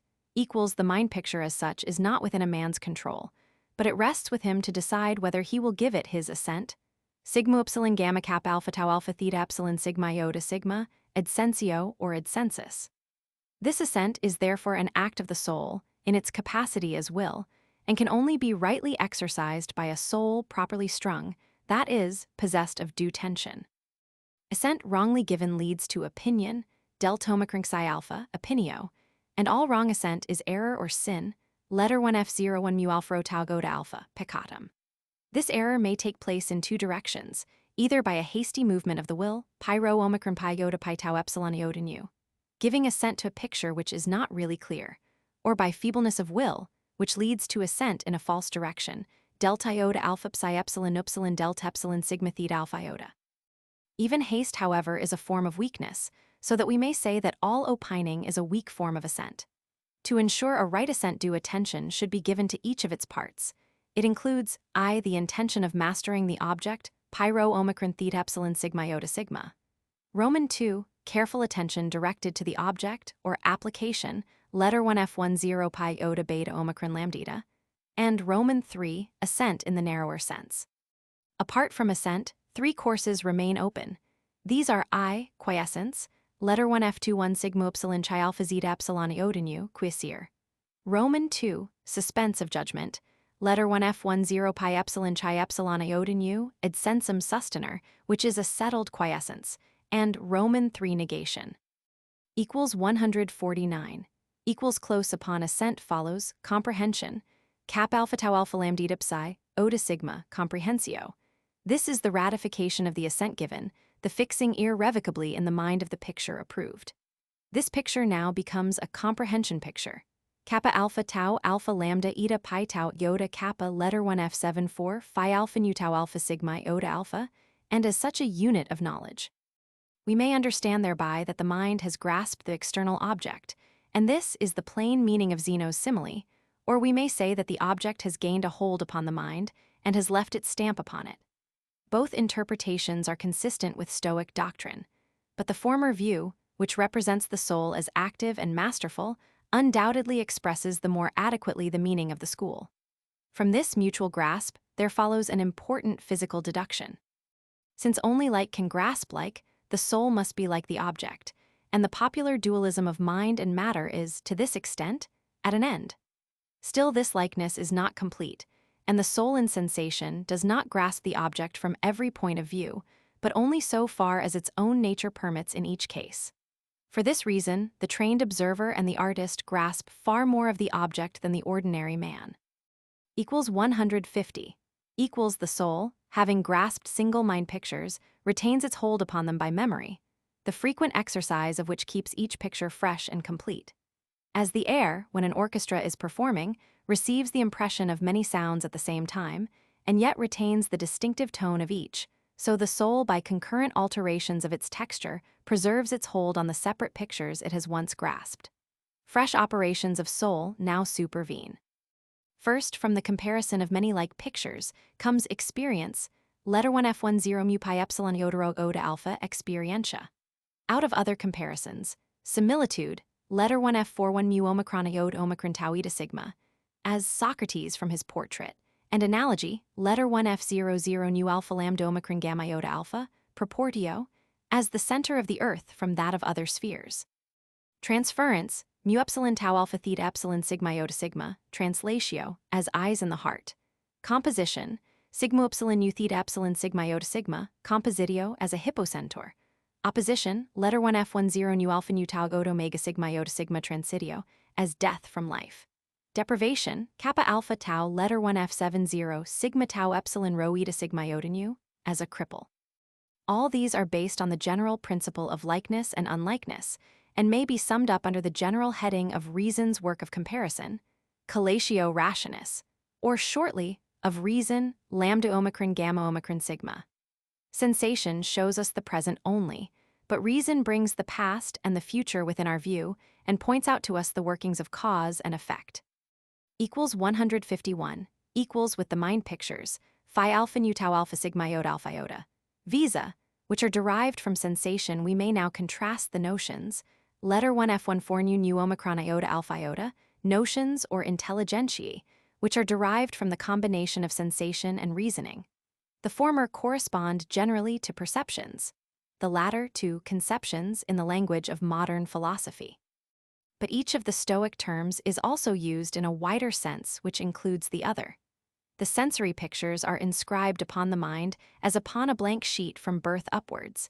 In this sense, they may well be called entries on the mind, letter 1f14 nu omicron iota alpha from letter 1f10 nu letter 1ff7. On the other hand, the conceptions may be called rational mind pictures. Quite as much as the sensory mind pictures, they need the prudent assent of the will before they become comprehensions, when they are once more units capable of entering into further combinations and becoming part of scientific knowledge. If then, for the sake of clearness, we use the modern terms, we may say that perceptions correspond generally to individual objects which have a real existence, whilst conceptions correspond to classes of things, which, according to the Stoics, have no real existence in themselves, but only a sort of existence in our minds. Thus the ideas of Plato are all conceptions, subjectively but not objectively existent. So far as our study has gone, all conceptions are based on perceptions. Therefore, all the elements of knowledge either come from sense and experience solely, or from sense and experience combined with reasoning. And the most important reasoning process is that comparison of like perceptions, which in this philosophy takes the place of induction. 152. But even if all conceptions are ultimately derived from perceptions, it does not follow that in each particular case the mind commences de novo to collect and shape its material. On the contrary, it is clear that not only all practical life, but also all philosophy takes for granted a great many matters which are either allowed by general consent or at least assumed by the thinker. And these matters are mostly of the nature of class conceptions. If it is stated that the consul entered Rome in a chariot drawn by 4 horses, we assume that the ideas expressed by consul, chariot, 4 horses are matters of general consent, and we may go on to assume that the person of the consul and the locality called Rome are also already known to the speaker and his hearers. The general term in the post-Aristotelian writers for such legitimate assumptions is preconception, pyro omicron lambda psi iota sigma, anticipatio or presumptio. The precise meaning of this term, of which the invention is ascribed to Epicurus, appears not to be always the same. Most commonly, the preconception is a general term or conception, and therefore to the Stoics it is one variety of the letter 1F1 for nu omicron, iota alpha. It is a mental shaping, in accordance with man's nature, of things general. All such preconceptions are foreshadowings of truth, especially in so far as they correspond to the common judgment of mankind. And the art of life consists in correctly applying these presumptions to the particular circumstances with which each individual man has to deal. If the preconceptions are rightly applied, they become clearer by use, and thus attain the rank of true knowledge by a process of development or unraveling, inaudatio. As to the nature of a preconception, there is a great difference between Epicurus and the Stoics. Epicurus identifies all the terms preconception, comprehension, right opinion, conception, and general notion, and maintains that each of these is nothing but memory of a sensation frequently repeated. The Stoics, however, hold that preconceptions are established by the mind, and so far as they are common to all men by the universal reason. This difference is fundamental. Epicurus, as a materialist in the modern sense, explains perception as a bodily function, and conceptions of every kind as mere echoes of such bodily functions. The Stoics, on the other hand, recognize at each stage the activity of mind, and this in increasing degree as we proceed to the higher levels of thought. 153. We now approach the most critical point in the Stoic theory of knowledge. Is it possible for man to possess knowledge which is not derived, either directly or indirectly, through the organs of sense? Such a question cannot be answered by any appeal to single Stoic texts. It needs an appreciation of the whole philosophically outlook, and upon it depend the most vital principles of the system. Let us then first consider, on the supposition that such knowledge exists, what its nature is, what its content, and how it is attained by individual men. Knowledge cut off from the sense organs is cut off from all human individuality. It is therefore the expression of the common reason, kappa omicron, iota nu letter 1F78 sigma, lambda omicron gamma omicron sigma. And its parts are common notions. Kappa omicron, iota nu alpha letter 1F76, letter 1F14 nu omicron iota alpha iota, or pyro omicron lambda psi epsilon, iota sigma, shared by gods and men, but by men only so far as they are partakers of the divine nature. The principal content of such knowledge is also clear. It includes the conception of what is morally good, and the beliefs that gods exist and that the world is governed by their providence. Lastly, as of all general conceptions, the rudiments or rough outlines only of these beliefs are inborn in men, by virtue of their divine ancestry, whence they are called innate notions. Letter 1F14 mu phi upsilon tau omicron iota, letter 1F14 nu omicron iota alpha iota, in city notions. These notions in their full development are not attainable by children at all, nor by men till they attain to reason, that is, till they become wise men. 154. The Stoics are naturally reluctant to admit that doctrines which it is impious to deny are nevertheless unattainable except by perfect wisdom. But their whole system points inevitably to this conclusion. But there are intermediate stages between the rough inborn outlines of these truths and their ripe completeness. As man grows in reason, he becomes increasingly able to appreciate contributory truths derived from the combination of perception and reasoning, that is, by processes such as analogy and comparison, which point in the direction of the supreme beliefs. In this sense, and it is here suggested in this sense only, can there be proofs, letter 1F00 pi omicron delta epsilon iota psi epsilon io, a sigma of these. only in the crowning moment of that probation which is described later on, at the moment of conversion, these truths finally flash forth, stirred up indeed by secondary evidence, but really rooted in the man's deepest nature. They then reveal themselves to the soul with an illuminating power which is all their own, but which carries with it the most complete conviction. Ordinary men must meanwhile somehow make shift with reflections or pale copies of this knowledge, to which however the name of common or inborn notions can also be applied. Equals 155 equals the list of common notions is doubtless not limited to the high philosophical principles which we have mentioned. For instance, it must include such mathematical principles as 2 and 2 make 4. A straight line is the shortest distance between 2 points. A three-sided figure has 3 angles, and so forth. With these, however, we have little direct concern. Of more interest to us is another kind of perception recognized by the Stoics as well as by other schools of philosophy, that called the inward touch. Letter 1F10 nu tau, letter 1F78 sigma, letter 1F01 phi eta. By this, the soul becomes aware of its own workings, most obviously of its pleasure and pain. The doctrine of the inward touch is of great philosophical importance, for it breaks down the dualism of subject and object, the barrier between the knowing and the known. Since these are the same in the specific cases named, the door is open to the conclusion that everywhere there is a kinship between the two, and that without this knowledge would be without firm foundation. By this kinship, we may also explain the fact that direct communications are made by the deity to man, as by dreams, oracles, and augury. Equals 156. Equals thus it appears that the elements of knowledge, according to the Stoics, are sensations, perceptions, conceptions or notions, and general or inborn notions. As in the other parts of the Stoic philosophy, we shall regard this fourfold division as indicating generally the ground covered, and not as setting up definite lines of demarcation. The same material may be analyzed from other points of view, as for instance in the study of words, in which we shall find a division into objects, statements, conditional statements, and syllogisms. The elements may also be combined in various ways. A combination or system, sigma epsilon sigma tau eta mu alpha, which is directed towards a useful or pleasurable object, such as music or grammar, is called an art, tau epsilon chi nu eta, ars, and arts are attainable by ordinary men. The wise man, on the other hand, is not necessarily acquainted with the several arts. His practice is to keep quiet when matters are discussed which require such special knowledge. The combination of all knowledge in one all-embracing system is science, letter 1F10 pi iota sigma tau eta mu eta, scientia. The only science in the full sense is philosophy, and in this system no part can be at variance with any other part. The elements of knowledge also acquire the character of science, when they are found to be parts of this compacted system, and therefore incapable of coming into conflict with any other part. And in particular, we find the term science predicated of comprehensions which are firmly established and cannot be refuted by any argument.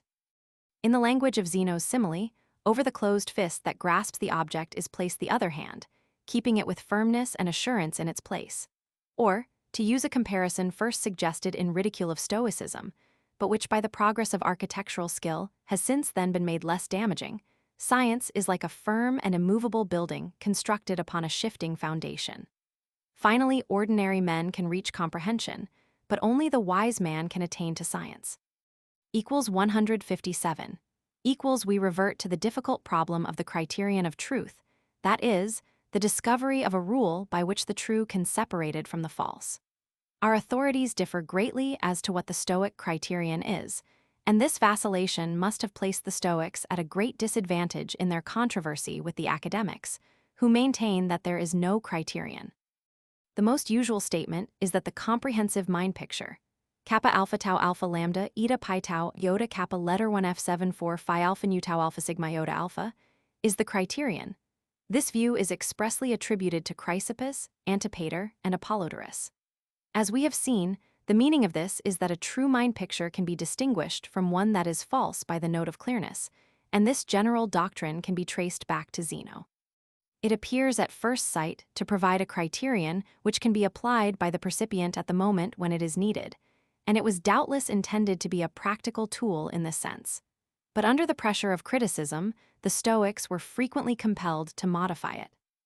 They could not but admit that in the case of dreams and drunken visions, it is only at a later moment that the lack of clearness can be appreciated. Whereas, on the other hand, a picture may be perfectly clear, and yet the percipient, because of some prepossession, may not realize this. Such was the case when Hercules brought Alcestis from the world below. Her husband Admetus received a true mind picture of her, but put no confidence in it, because he knew her to be dead. It follows that no mind picture can be implicitly trusted for itself, for our sense organs may be clouded, or our previous experience in conflict with it. If the academics urged that the sure note of clearness is not to be found in the senses, the Stoics admitted as much when they now said that a true comprehensive picture must come from a real object, when they added the words that no objection must arise, thus really admitting that it must be not only persuasive, but also such as no reasoning process can shake, and such as has been examined from all sides. Thus they shifted the center of certainty from the single comprehension to the general field of science. They still held to it in theory, but no longer maintained its practical application. For this, too, they had the authority of the older masters. For we learn on the authority of Posidonius that some of the older Stoics held the true criterion to be right reason, letter 1F40, rho theta, letter 1F78, sigma, lambda, omicron, gamma, omicron, sigma. And this is equivalent to saying that only the deity and the wise man possess the secret. In a loose sense, any important part of the Stoic theory of reason may be said to be a criterion. Thus Chrysippus again said that the criteria are sensation and preconception, and Boethus set up many criteria as mind, sense, science, and in practical matters, appetite. Equals 158. Equals seeing that the full assurance of truth is not at every moment attainable, it is necessary to be contented from time to time with something less complete. Amongst such tests, the general consent of mankind plays an important part, especially in connection with the dogma that gods exist. We may indeed well believe that this criterion was not originally suggested by revolutionary philosophers, but rather by conservative advocates of an established religion, and therefore we are not surprised to see it emphasized first by Posidonius and afterwards by Seneca. General consent is, however, by itself no proof of truth, but at most an indication of the presence of a common notion in its rough shape. If, however, we see that the common notion grows stronger and more clear every day, and if it is the more firmly held as men approach the standard of wisdom, it becomes a strong support. Equals 159. Equals from a very early period, as we have already indicated, Stoic teachers accepted probability as the guide of life in its details, being perhaps aided by the happy ambiguity of the expression, reasonableness. Tau letter 1F78 epsilon letter 1F54 lambda omicron gamma omicron nu, which suggests formally the pursuit of reason, but in practice is a justification of every course of which a plausible defense can be brought forward. Ptolemy Philopater, we are told, jestingly put wax fruit before Spherus at his table, and when Spherus tried to eat it cried out that he was giving his assent to a false mind picture. Spherus replied that he had not assented to the picture, this is fruit, but only to the picture, this is probably fruit. Antipater of Tarsus, when he explained that the very essence of virtue lay in the choice of natural ends upon probable grounds, was felt to be giving way to Carneades. Panidius justified the maintaining of that which is plausible by the advocate, and Cicero, whose own conscience was not at ease in the matter, was glad enough to quote so respectable an authority on his own behalf. In the Roman imperial period, a growing spirit of humility and pessimism led to a general disparagement of human knowledge, centering in attacks on the trustworthiness of the senses. So Seneca speaks of the usual weakness of the sense of sight, and Marcus Aurelius feels that the organs of sense are dim and easily imposed upon. The older Stoics had admitted the frequent errors of the senses, but they had been confident they could surmount this difficulty. Their latest disciples had lost the courage to do this, and in consequence the practice of suspension of judgment, which before had been the exception, became with them the rule. Nevertheless, Epictetus, who alone amongst these later Stoics was an ardent student of dialectics, held fast to the main principle that certainty is attainable. How indeed, he said, perception is affected, whether through the whole body or any part, perhaps I cannot explain, for both opinions perplex me. But that you and I are not the same, I know with perfect certainty. Equals 160. Equals, having now dealt with the theory of knowledge, we may consider briefly the subordinate sciences, or rather arts, of grammar, logic in the narrower sense, and style. Here we may leave the technical divisions and subdivisions of the Stoics, for these matters are substantially independent of the main lines upon which the ancient philosophies parted company, and have for us only a secondary and historical interest. The Stoics distinguish 5 parts of speech. Name, letter 1 F44 nu omicron mu alpha nomen, as Diogenes. Class name, pyro omicron sigma gamma omicron rho oda alpha, a palatio, as man, horse. Verb, letter 1 Fe5 letter 1 FC6 mu alpha, verbum. Conjunction, sigma epsilon nu delta epsilon sigma mu omicron sigma conjunctio. And article, letter 1 F04 rho theta rho omicron nu, articulus. The last they define naively as a little word which is all ending, and serves to distinguish the cases and numbers. To the list of the parts of speech antipater, added the mixed part, or participle, mu epsilon sigma omicron tau eta sigma. The noun has 4 cases, pi tau omega sigma epsilon iota sigma. The upright case, pi tau letter 1 ff6 sigma, iota sigma epsilon letter 1 f50, theta epsilon letter 1 fd6 alpha, casus rectus. This is of course a contradiction in terms. And the oblique cases, pi lambda alpha gamma iota alpha iota. That is the class case, gamma epsilon nu iota kappa eta, the dative, delta omicron tau iota kappa eta, and the effect case, alpha letter 1 f30, tau iota alpha tau iota kappa eta. The letter 1 fe5 letter 1 fc6 mu alpha, or verb, is identical with the kappa alpha tau eta gamma omicron rho eta mu alpha, or predicate, and may take the active form, letter 1 f40 rho theta alpha, the passive, letter 1 f55 pi tau iota alpha, or the neuter, omicron letter 1 f50 delta epsilon tau epsilon rho alpha. Some verbs also express action and reaction, and are called reflexive, letter 1 f00 nu tau iota pi epsilon pi omicron nu the omicron tau alpha. The Stoics also distinguish the tenses. Time chiro omicron nu omicron sigma, being of 3 kinds, past, pi alpha rho letter 1 ff3, chi eta mu epsilon nu omicron sigma. Present, letter 1 f10 nu epsilon sigma tau omega sigma, and future, mu epsilon lambda lambda omega nu. We have the following tenses which are definite, letter 1 f61 rho iota sigma mu epsilon nu omicron iota.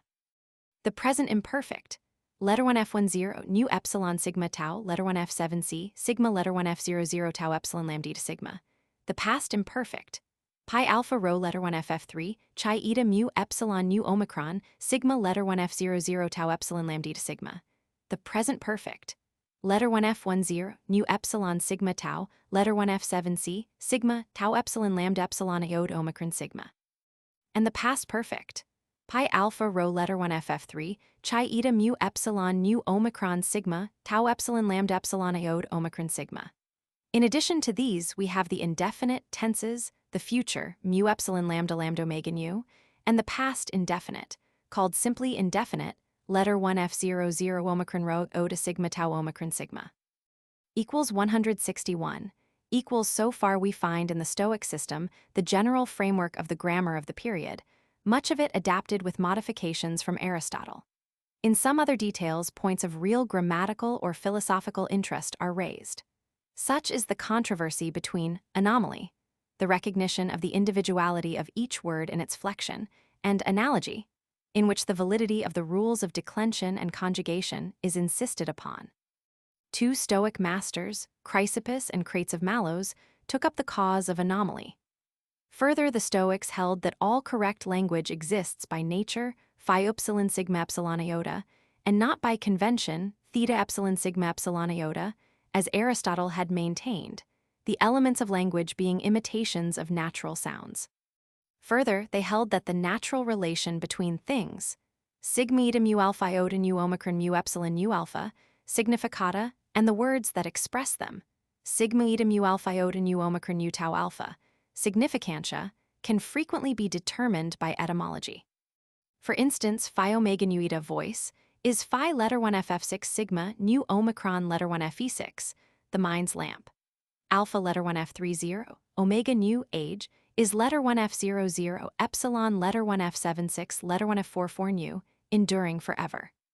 Like Heraclitus and Aristotle, the Stoics distinguished between thought, lambda omicron gamma omicron sigma, letter 1F10 nu delta iota alpha theta epsilon tau omicron sigma ratio, and speech, lambda omicron gamma omicron sigma, pi rho omicron phi omicron rho iota kappa omicron sigma, or ratio, which the Greek word lambda omicron gamma omicron sigma tends to confuse. Thought is immaterial, but speech, as consisting of air and motion, is body. Young children and animals do not possess real speech, but only a sort of speech.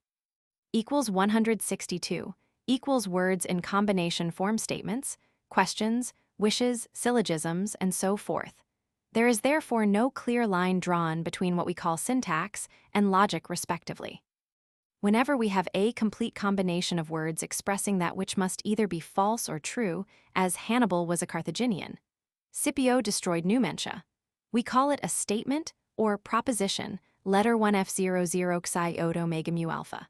For phrases of all kinds, we have the more general term, phrase, lambda epsilon kappa tau omicron nu, id quod dicitur. Of special interest is the conditional sentence, sigma epsilon nu eta mu epsilon nu omicron nu, which has two parts, the conditional clause, letter 1F21 gamma omicron epsilon nu omicron nu, and the contingent clause, lambda letter 1F6 gamma omicron nu. The conditional or leading clause always contains a sign, sigma eta mu epsilon letter 1F6 omicron nu, by means of which we reach proof. Thus in saying, if it is day, it is light, we mean that day is a sign of light. Proof is speech on every subject gathering what is less clear from that which is more clear. Its most important form is the syllogism, of which Chrysippus recognizes 5 forms. I if a then b, but a therefore b. Roman 2 if a then b, but not b therefore not a. Roman 3 not and b together, but a therefore not b. Roman 4 either or b, but a therefore not b. V either or b, but not a therefore b. All these matters admit of endless qualifications, subdivisions, and developments, and were therefore serviceable to those Stoics who were before all things makers of books. Examples of Stoic syllogisms have been given above. Equals 163, equals closely connected with the theory of the syllogism, is the enticing subject of the resolution of fallacies, sigma omicron phi iota sigma mu alpha tau omega nu lambda epsilon sigma iota sigma, which the Megarians had brought within the range of philosophy. To this subject the Stoics gave much attention. The most famous fallacy is that of the heap, sigma omega rho iota tau eta sigma, a service. If 2 are few, so are 3, if 3, then 4, and so forth. In this Chrysippus took a special interest. His reply was to keep still. Another is the liar, psi epsilon delta omicron mu epsilon nu omicron sigma mentions, when a man says I lie, does he lie or not? If he lies, he speaks the truth. If he speaks the truth, he lies. On this subject Chrysippus wrote a treatise, which Epictetus thought not worth reading. Seneca gives us examples of other fallacies, which also are verbal quibbles. Of an altogether different kind are those problems in which the question of determinism as opposed to moral choice is involved. Such is the reaper, which maintains, either you will reap or you will not reap. It is not correct to say, perhaps you will reap. Such again is the master argument of Diodorus the Megarian, directly aimed against every moral philosophy. These difficulties we shall discuss later as touching the supreme problems which are presented to the human reason. Equals 164. Equals the scientific study of syllogisms and fallacies promises at first sight to be a guide to truth and a way of escape from error. But experience shows it nevertheless to be barren. It has however an advantage in securing a careful statement of teaching, and for this purpose was much used by Zeno and Chrysippus. The later members of the school realized that this advantage could be more simply gained by the practice of careful definition, letter 1F45 rho omicron sigma, definitio. Antipater thus defined definition itself. Definition is an expression which elaborates in detail without falling short or going too far. He and all other Stoics of his time gave numerous definitions of the most important terms used in the system, such as God, fate, providence, the supreme good, virtue, and so forth. And these are of great value in giving precision to their doctrine. Equals 165. Equals in considering style, we first notice the distinction between dialectic in the narrower sense, in which statements are made in the shortest and most precise form, and rhetoric, in which they are expanded at length. Zeno compared one to the closed fist, the other to the open palm.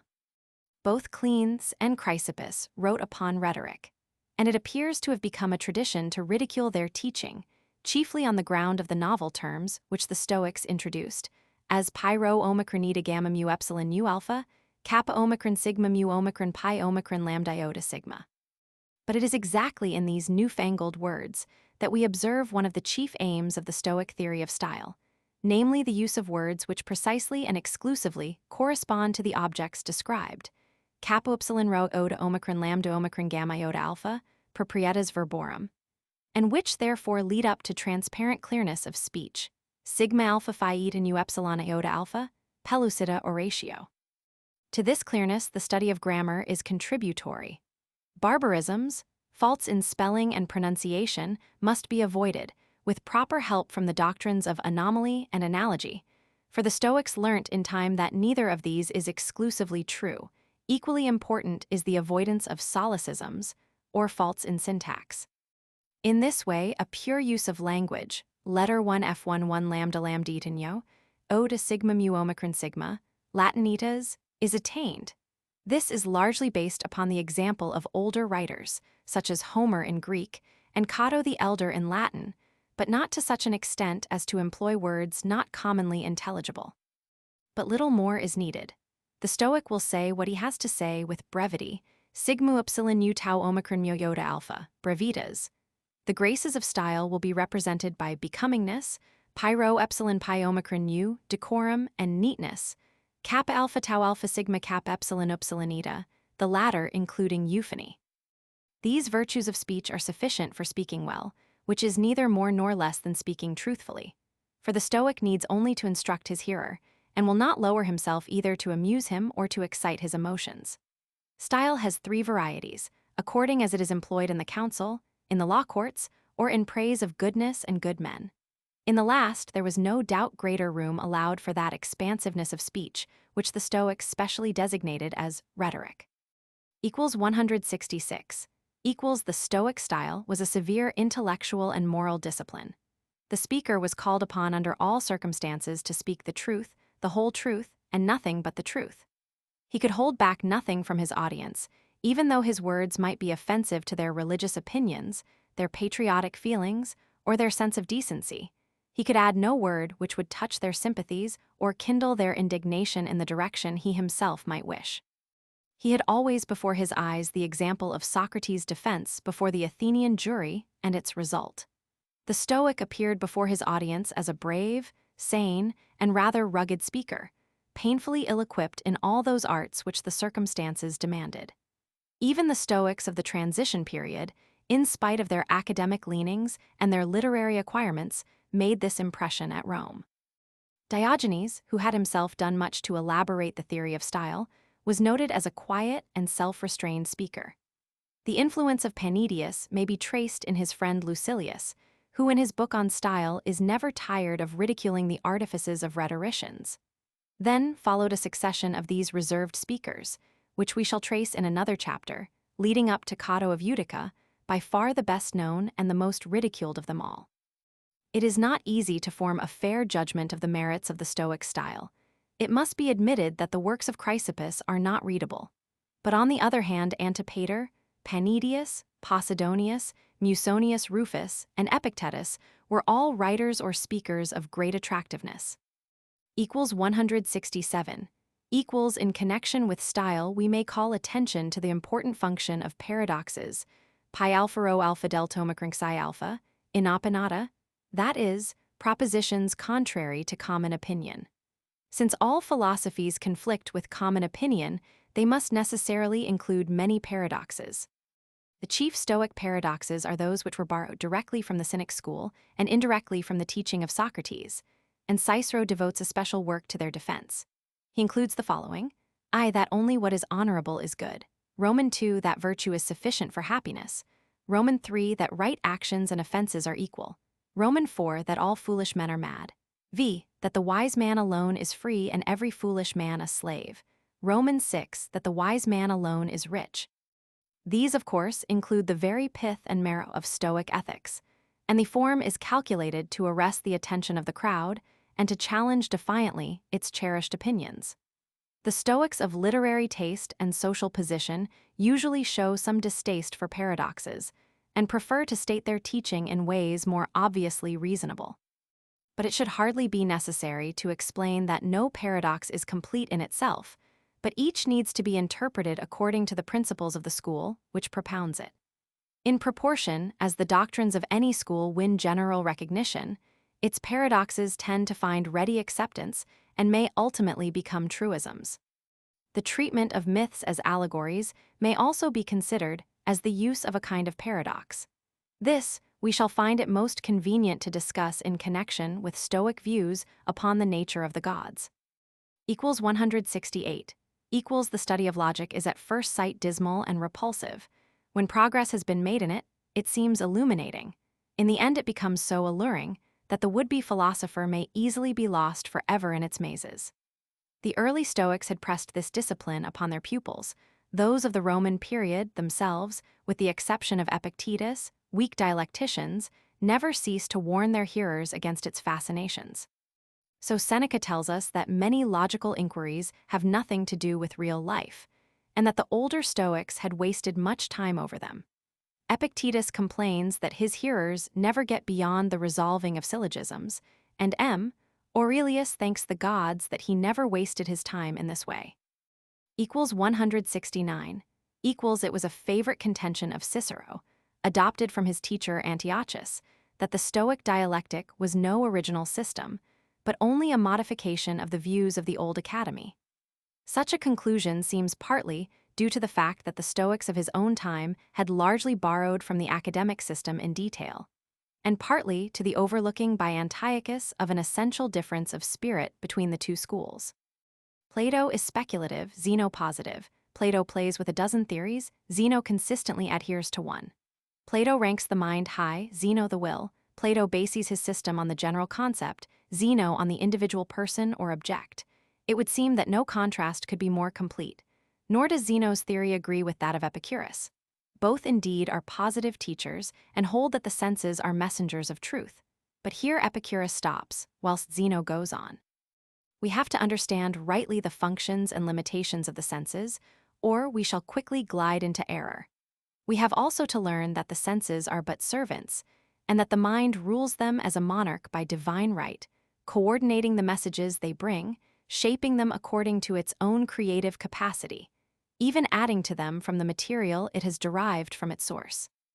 The Stoic theory is in fact a bold survey of the results of the reflection of the human mind upon its own operations. It has, as we might expect, many gaps, a good deal of overlapping description, and some inconsistencies. To skeptical objections, it is of course unable to give answers which are logically satisfactory, but its general position proved acceptable to men who sought in philosophy a guide to practical life. 170. In the approximation between Stoicism and the Academy which characterizes the 1st century BC, the Stoic logic obtained in the end the upper hand, and the logic of the so-called Old Academy, founded by Antiochus, is in all essentials that of the Stoics.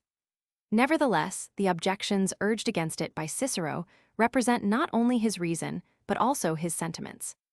The positive system appears at its best in the education of children, and even at the present day the theory of knowledge which is tacitly adopted in schools is substantially that of the Stoics. It leads to careful observation, earnest inquiry, and resolute choice, and thus lays the foundation of solidity of character. But it must be admitted that it also works in the direction of a certain roughness and harshness of disposition.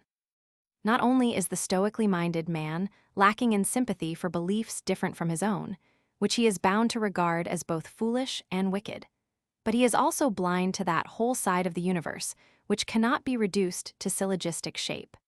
Thus, we may account for the indifference or hostility with which most Stoics regarded both literature and art. The academic, on the other hand, even if he lacked moral firmness and saw too clearly both sides of every question, was saved by his critical powers from extreme assertions and harsh personal judgments, and had a delicate appreciation of the finer shadings of life. Thus, behind the formal differences of the two schools, there lies a difference of character.